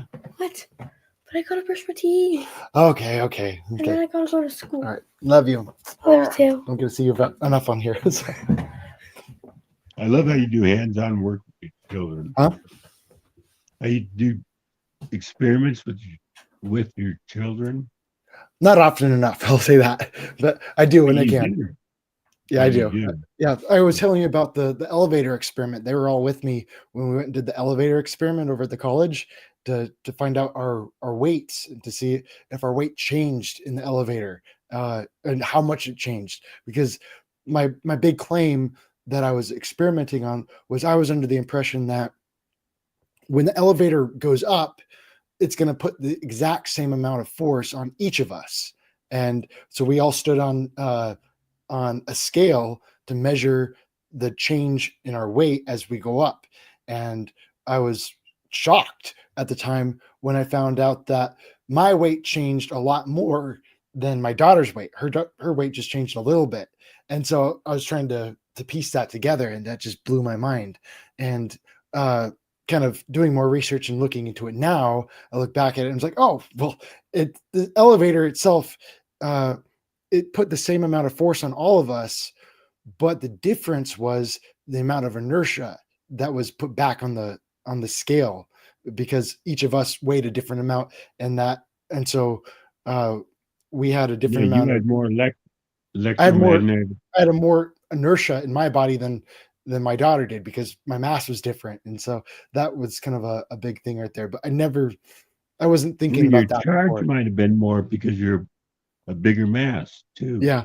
But this ends up raising a lot of big questions right there into Newton's third law, which is for every action, there's an equal and opposite reaction. And so that was a big investigation that, I need to kind of play out more on. It's a really fun one, because that was a conversation I had with Dr. Danny Faulkner. Danny Faulkner, he said, oh yeah, watch me, I'm going to lean on this wall. And because I'm able to push myself off of that wall, that means it's representing Newton's third law of motion.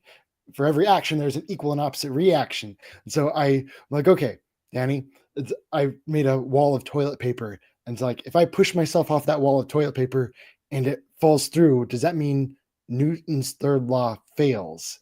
And he never responded to that one, but it was funny, just the whole thing there, because if Newton's third law was true, then it should be the wall of paper. The wall of toilet paper should be able to support my weight just like a brick wall would, right?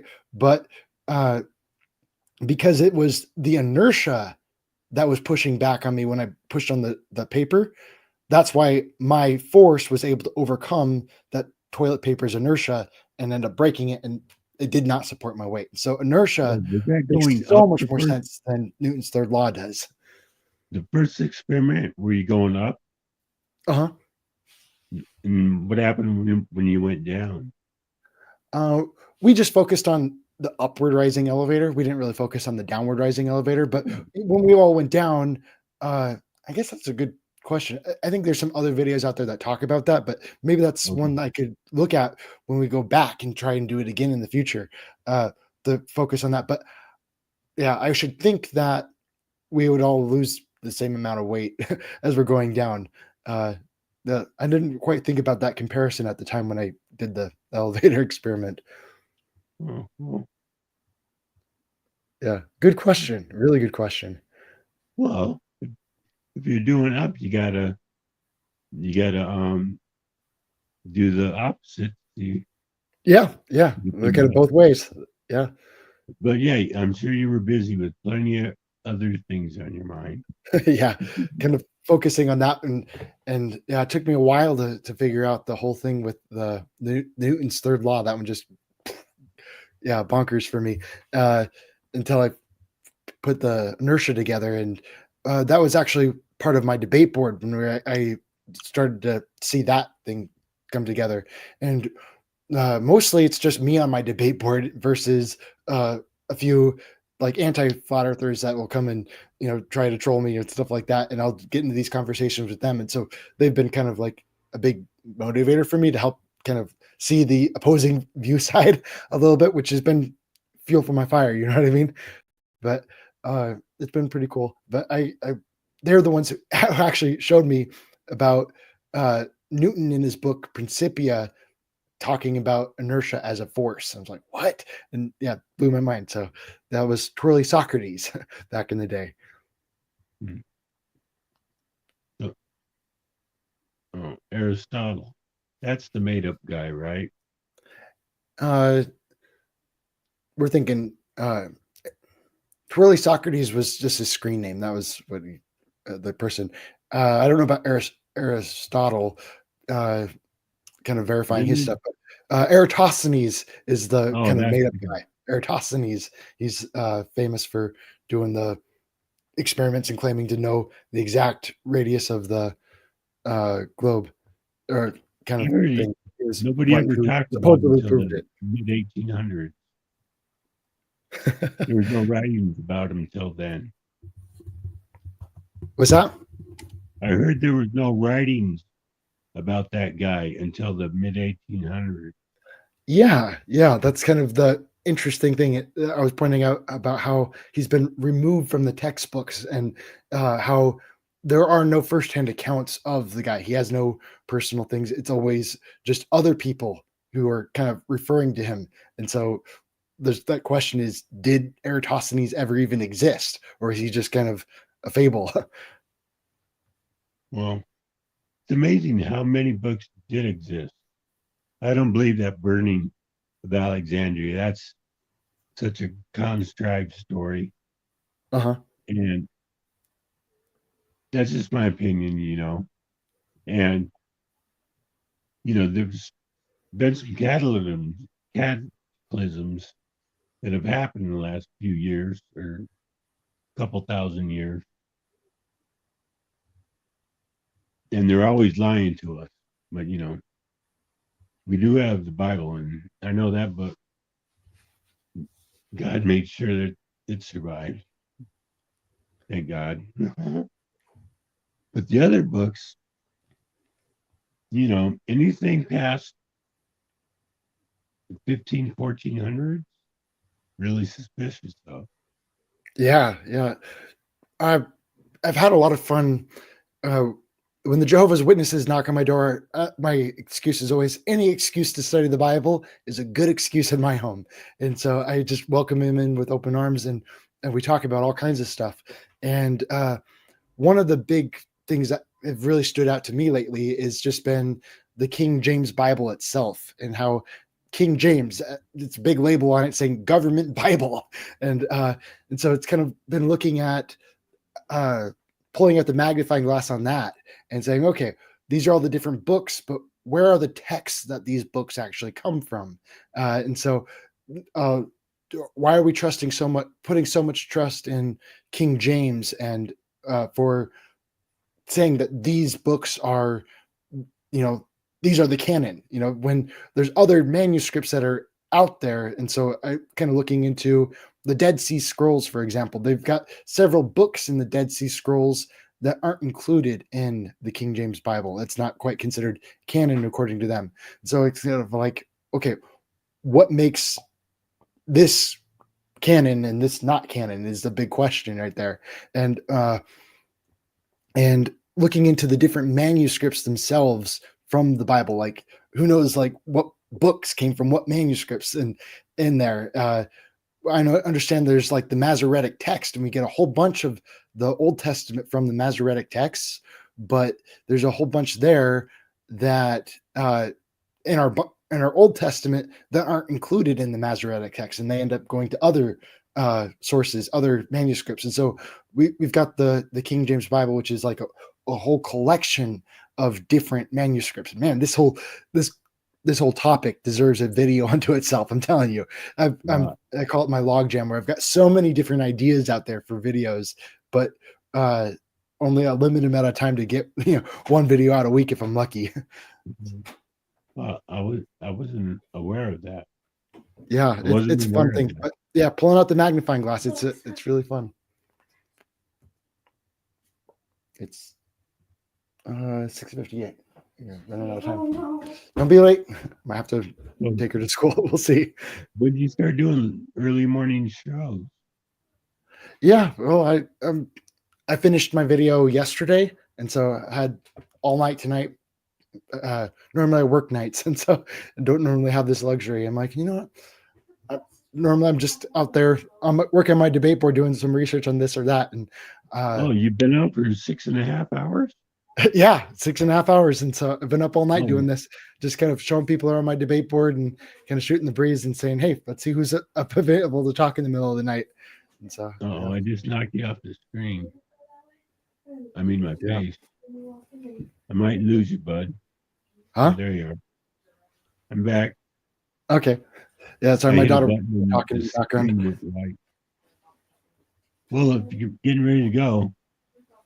Yeah, well, my daughter's on her way to go. Yeah, if she didn't miss her bus. So we'll see. See ya. All right, that's all. Quiet for a little bit until the next kid gets up. I think we've got about an hour before the next kid goes to school. Yeah, well, I got another 15 minutes. You want to talk about something in depth? Do you have anything else that's kind of interesting and on your plate that you've been really investigating lately? Something fun? Well, Bill over here is asking, you're not homeschooling? That's a cool story. I want to address Bill in the comments over here. He's asking me about my kids with school versus homeschool. And so after we did homeschool for a while, and because of that, my two oldest kids have actually been able to jump a grade. They're a whole year ahead because when my kids were younger, we taught them like a lot of reading and a lot of the kindergarten curriculum before they turned 5. And so we tried to go put them into school after that. And this was before I was a flat earther and all that. And the public school over here said, no, sorry, even though your kids already know all the curriculum, we're still going to make them go through it anyway so they can be with their own age group. I'm like, forget that. I'm not going to do that. And so we ended up doing online school. And we did that through 2020. And they were just doing online school, and where I was kind of right there with them. And so I could actually like see what they're actually learning and what the whole course is like. And because a lot of parents, I've had a lot of negative feelings about the public school system for quite some time. Just kind of, this is letting other people go and do what you should be doing as a parent. Like, why are you giving your kids to be parented by the government? Basically, that's what you're doing with the public school. So I had a lot of negative feelings about that for a long time. And yeah, some of those feelings are still very strongly there. But yeah, so we both of my kids are a whole year ahead because we did the online school thing for a while, which lets you go at your own pace, and it was really fun. And then after a while, we just kind of gave them the choice. So it's like, okay, you've experienced this, but after they were like 9 years old, I'm like, you know what, I'm going to let you guys make your own decisions here. And, you can hear from me, but yeah, I'm not here to force you on anything like that. And, yeah, make your own decisions. And they ended up choosing to go the way of, public school. And I'm supportive of that, and just saying, okay, just keep your eyes open and don't let your teachers force you to say anything you don't want to say, or, don't be forced to lie on the test. And that was a big thing I've really kind of emphasized with them. And I told them that, hey guys, if you ever fail a class because you've actually written to your teacher and said that I actually don't believe in this, then you got a free pass from me. I might even pay you money to support you, give you a big reward, big pat on the back here to say, I'm proud of you, for intentionally failing that class because you were willing to stand up for what you believe in. And yeah, so far I've only had one kid who actually wrote their teacher off on that. It was like, yeah, victory. But yeah, it's on them. And so it's important for them to make their own decisions. For me, I'm not trying to be a major helicopter parent in that way. But sorry, I'm talking a whole bunch. I want to hear more from you and your thoughts. Wow. Well, yeah, that'd be cool. Yeah. Do you have any kids or anything like that you're kind of going through? My son is going to be 44. 44. And my grandchild just turned 10. And my son's not doing too well on teaching him about Jesus, but give him enough books and videos that he's learning. And a couple months ago, he said he got a phone. Oh, he got a phone for his birthday. And I'm one of the people that's on his call list. And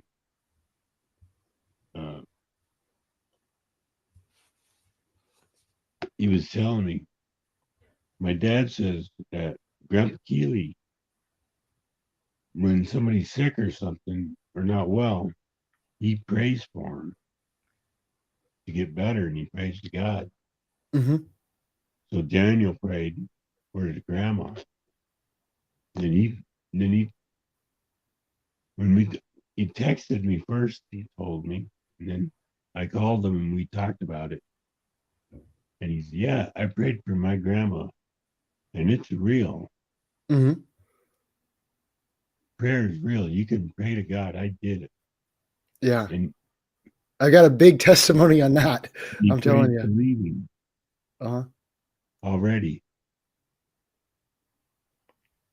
Yeah, there's been some major miracles I've seen in my life just through prayer. Just, I'm telling you, like, even over really basic, simple stuff. Like, I'll never forget one time when I lost my glasses, and I just was at my desk and thinking, okay, feeling really silly, help me find my glasses. And the right before I was even finished saying the prayer, all of a sudden, like, I could see in my mind, check my coat pocket. And it was a coat that I hardly ever wear.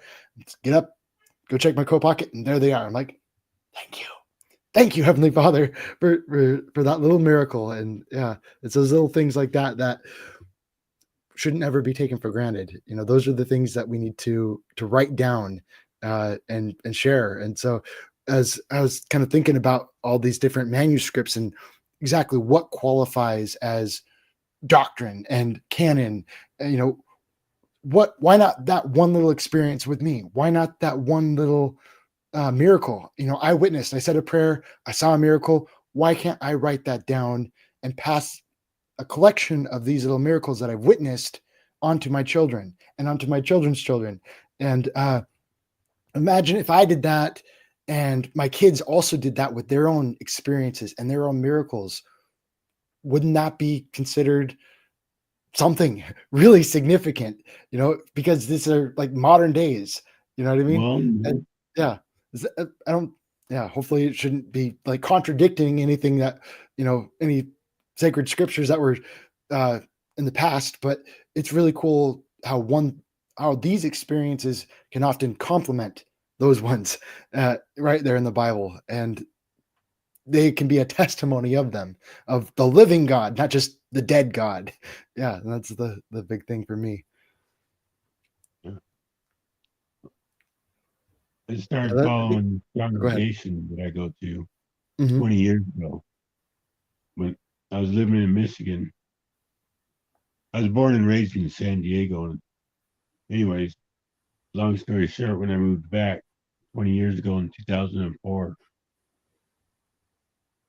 I was staying with an old friend of mine that I've known since 1990. And we ended up getting married in 2008.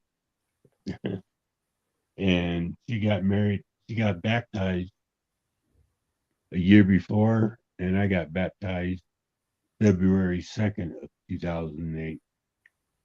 So that's, I always considered myself a Christian, Mhm. but, I actually felt the Holy Spirit in me after that, Yeah. Yeah. And that's kind of the big thing right there, is just asking these things, and the Holy Spirit really does testify. And I think that right there gives the validity of the scriptures, of the Bible, is being able to have that personal, living God experience, being filled with the Spirit. And yeah, I've experienced that myself, and that was the big testimony for me. And so there's a lot of these questions I have is, what makes this valid? And that right there is that personal experience, being able to pray and find out for yourself. That right there is everything. Well, I was lucky. I asked the Lord in my heart when I was 7 years old. My aunt and uncle were First Baptists, and they've lived their whole life, a righteous life, according to the Bible, and they've lived well. They're still kicking. My aunt is going to be 89 next month.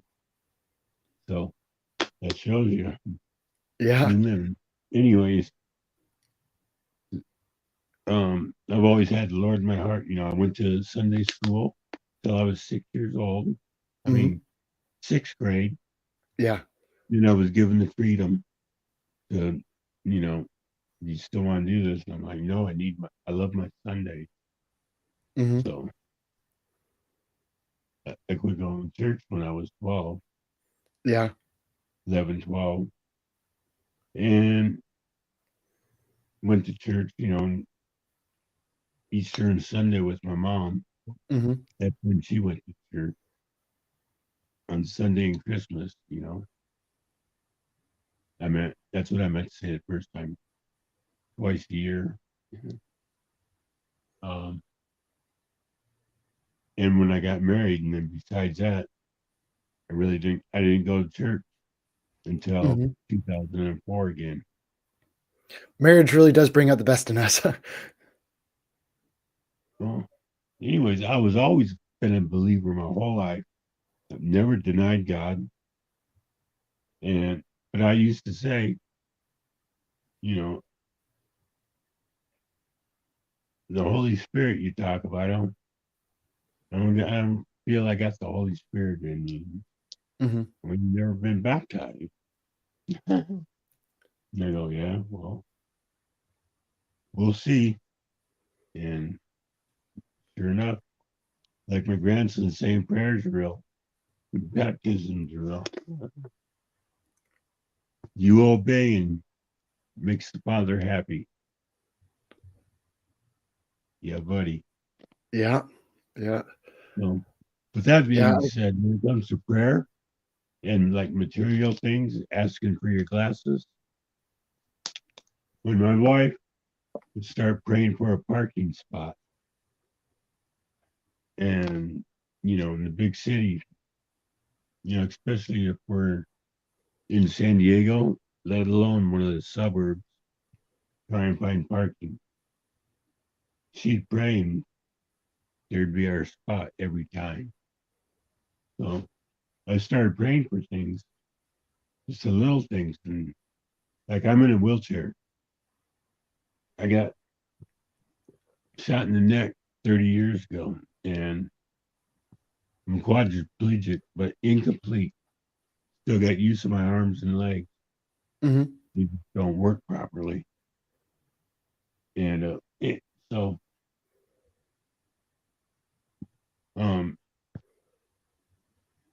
I'm always thinking, Lord, even just getting out of bed, doing something, every little move.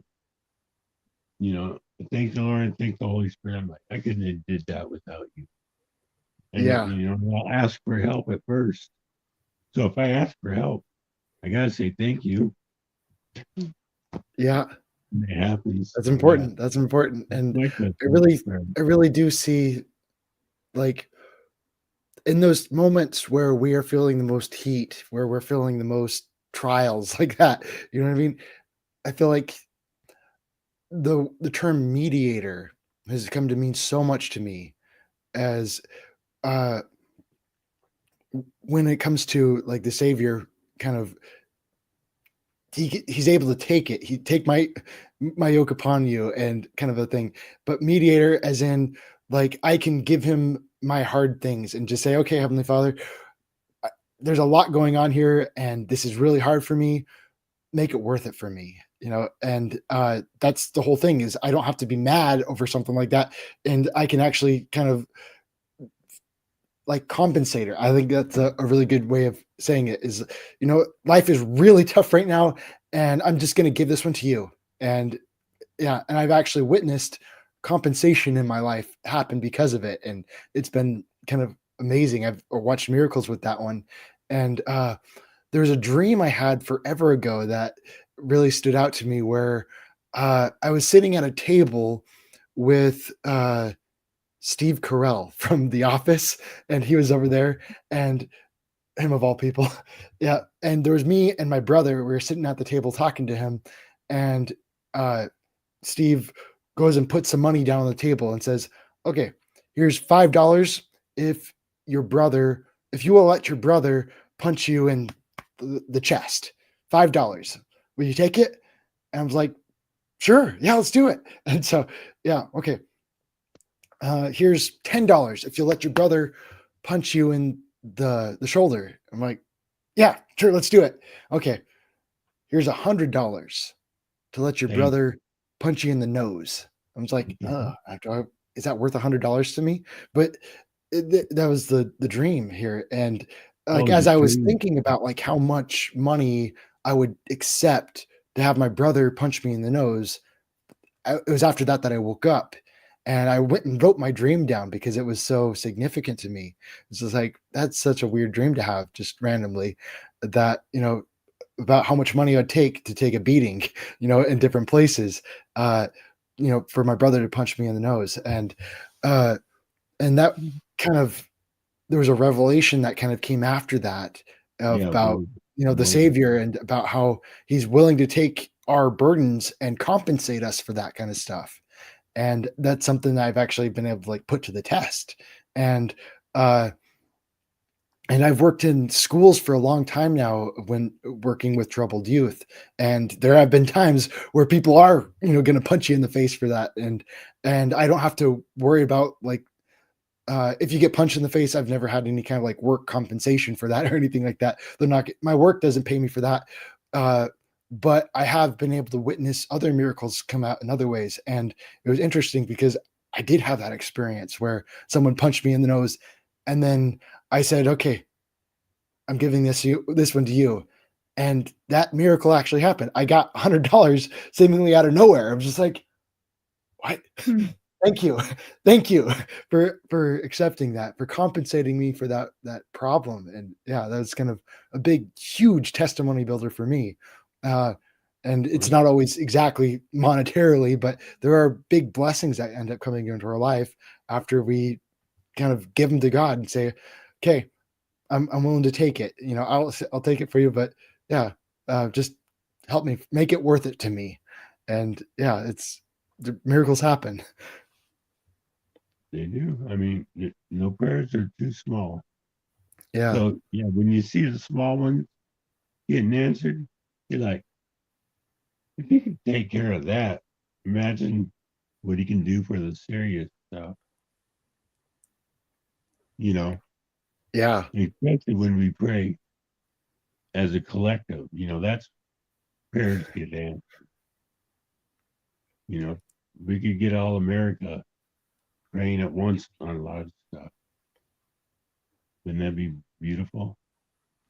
Yeah.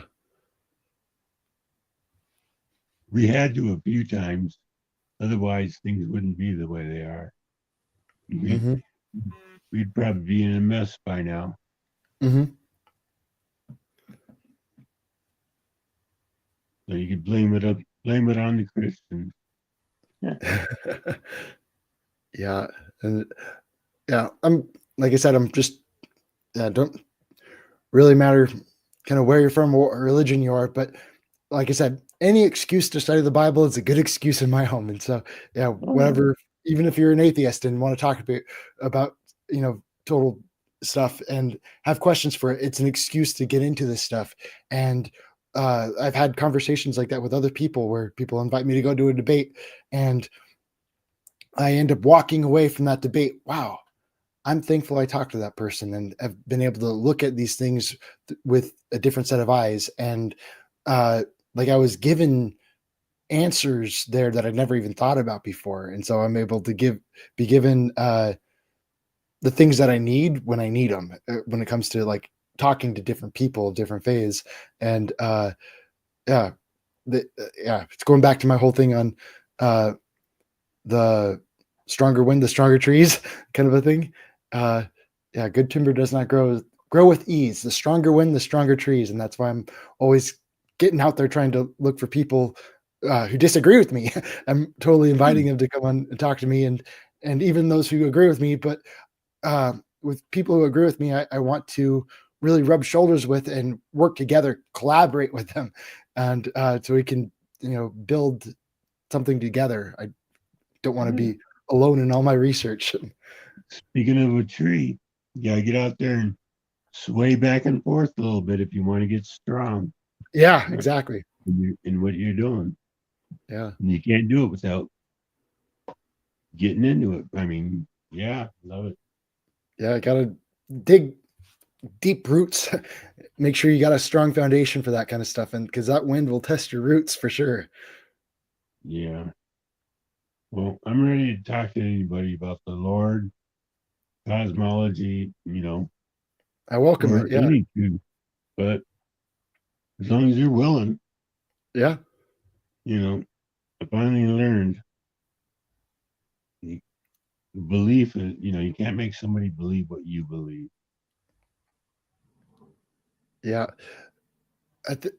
My big philosophy is the best way to persuade someone is through love and through perseverance, like with knowledge, and not getting into bashing them down or anything like that. But yeah, you really do your best to persuade people through love and building that relationship with them, showing them that you're their friend and being sincere about it. Many testimonies, they say, they're like, I worked with the guy for years, and finally comes up to me and says, oh, you want what you got, People see the walk, and they're like, wow, how come your life's so good? Well, you want to hear really? You want to know why? Yeah. And they do. They notice, they notice that light that you carry with you, because it comes from somewhere. Don't put a bushel basket over it. That is fine. Yeah. Well, I'm really proud of you, Kyle. I don't know if you knew who was talking to you, but I used to leave you comments all the time. Well, thank you. I appreciate it. Yeah. I enjoy being able to find other people who treasure my treasures. Yeah. it's really sad. Your channel should be a lot bigger than it. It used to be a lot bigger, and then it got nuked. Yeah. Oh, okay. Yeah. YouTube went and shut down my channel just without any warning whatsoever. And Facebook also shut down my Facebook all on the same day. And both of them just utterly nuked. I'm like, on the same day, two different entire companies. What's up with that? And I knew something was up. But yeah, that was fire for my furnace. It just kind of got me going up a lot stronger. I'm like, okay, what do I got to do to take this to the next level? Let it motivate me. And so, yeah, it was good for me. Okay. So, yeah.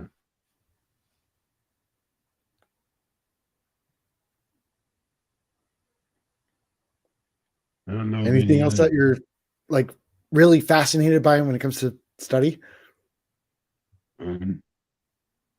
Well, studying architecture and everything really sparked my curiosity on all the Romanesque architecture everywhere. Oh, yeah. And the buildings that had been here before the Wild West. That was a Mark Barnum conversation note that has always stood out with me because as I was reading Alexander Gleason's book, Is the Bible from Heaven, Is the Earth a Globe? As I was reading that, Alexander Gleason was putting a lot of emphasis on the statue in Nebuchadnezzar's dream about the days that would come and getting down into the feet of iron and clay. And we were talking about the different parts of the statue and what they represented. And Mark Barnum, one of my friends over here, he pointed out that Rome never fell. And if the original name for Washington, D.C., okay, if you look up do the research on that, it was actually New Rome before it was called Washington, D.C. I was like, what? New Rome? And it had 7 hills. Yeah. And once you hills. see that, all of a sudden you look at all the state capitol buildings. There you go. That's why you're seeing all of the Roman columns and stuff. And you look at the Roman Catholic Church, and yeah, Rome never actually fell. It's still around today. And yeah, and I think about that whole vision there all the time now too, because of the iron and the clay, and about how the different nations of the world, they try to get together. And you just look at NASA and the way NASA with their footage, and then you compare that with China's footage, and about how they're trying to work together, but they're not quite meshing together. It's iron and clay when it comes to looking at the footage between the Chinese space program and the NASA space program, and looking at all their pictures of the Earth. And it's very telling. And like iron and clay, I see it. I see I'm it. not too sure where it says it, but in Revelation, they're talking about how, Rome was the power and the beast, or not the beast, but, Nero, good speculation that he was Antichrist at the time. But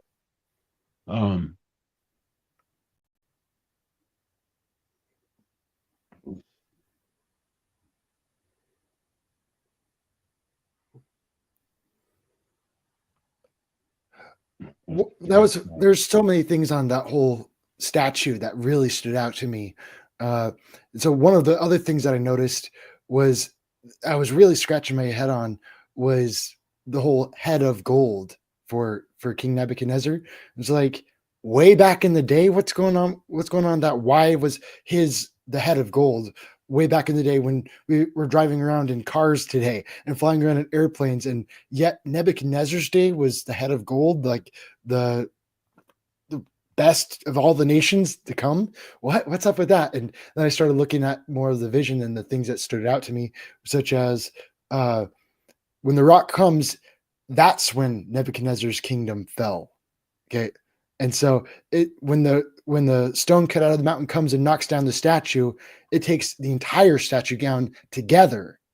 Okay. It's not just one at a time, or not just the one that's around today. And so I'm like, that's interesting. So this stone cut out of the mountain is taking down the kingdom of gold at the same time as the feet of iron and clay. And so it kind of gets me looking around at that. And I'm like, oh, okay, well, Iran, where's Babylon today? Babylon today is like modern day Iran and Iraq and those kind of areas over there. And so I was like, oh, that's interesting, because those are like the oil capitals today that are like some of the wealthiest nations in the world right there is from the oil capitals. Like, that's interesting to think about. And I don't know, there's so much into that it's just really fun to study. I've been wanting to go back and continue on that series, but man, Alexander Gleason is not an easy guy to read, because he just kind of goes all over the place in his conversations and his writing, and it's kind of hard to follow. And one of the questions I love to ask is, why is he writing about this? Why is this important to this thing? Because I like to keep it organized and say, okay, this point connects to this point, which connects to this point, and kind of that way it tells a story. But with Alexander Gleason, like, I'm having a hard time following your story, because you're talking about one thing and all of a sudden you jump and start talking about something completely different. And I don't get that. Okay. Well, before I go, I'll show you this book that I've read. That's what I'm into.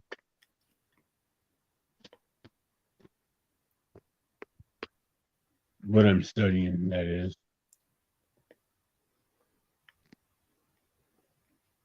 Yeah, the way things are looking, I think we might have been lied to. And, they talk about resets might have happened a couple 100, 200, 300, 400 years ago, whatever. And that the millennial reign might have happened already. Yeah. And there's this book right here. Mm-hmm. You can buy it on Amazon, $5. It's only 50 pages. Uh-huh. And it's, what did Jesus really say? Mm-hmm. And because he was talking there in Matthew that everybody, not just the disciples, that the stuff's coming now near.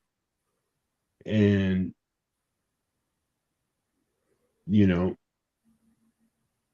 just trying to not beating square pegs into a round hole. Kind of looks like maybe John wrote the book of Revelation in maybe 65 AD. Uh-huh. And he was talking about the upcoming destruction of that. And that's what I got to say about that. But I would honestly, research is always got to look at the other side, right? Yeah. This is a great way to start. It's only 50 pages, $5. Uh-huh. Take a snapshot. Do you have any favorite parts from the book that really stand out to you that might really encourage people to want to read it? What makes it special compared to all the other books that say something there's a group of verses that talks about where Jesus was saying where he's coming soon, and he shows all the verses that back it up, and then talks about how the state of Israel ain't all it's cracked up to be. Uh-huh. And there's a bunch of people making a mockery out of it. Mm-hmm. And there's a reason why,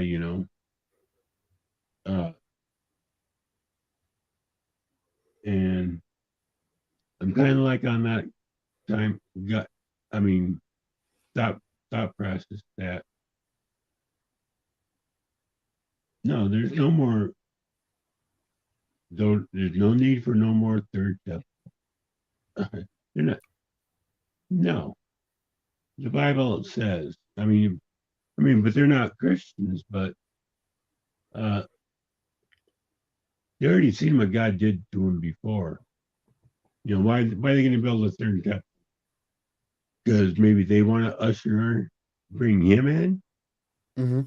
And that, because I've heard that there's people that that try and sin to make Christ come quicker. You know, the more sin, he's going to come quicker. And I'm like, demented thinking. But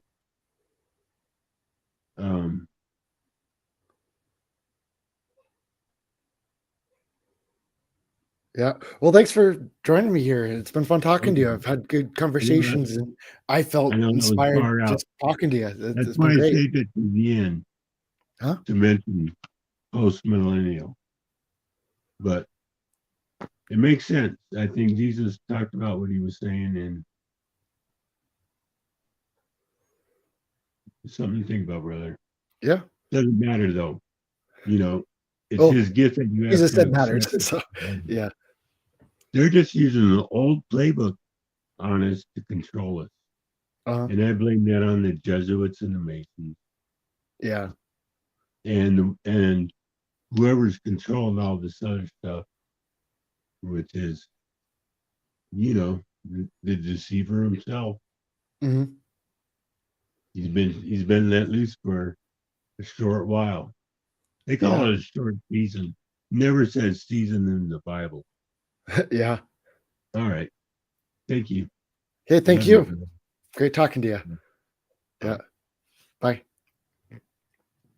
Well, it's been about 7 hours over here. So, and my voice is utterly shot. So I think I've got to call it a night, and have a great day. I look forward to seeing everyone on Globebusters tomorrow. Hopefully my voice will be back by then. And yeah, we'll keep talking. Maybe we'll do this again in the future. Thanks for people who showed up and actually chose to talk. And thank you for in the chat for having that great conversation with me too. Good night. Thank you. Or good morning, actually. Good afternoon, good evening, and good night. There we go.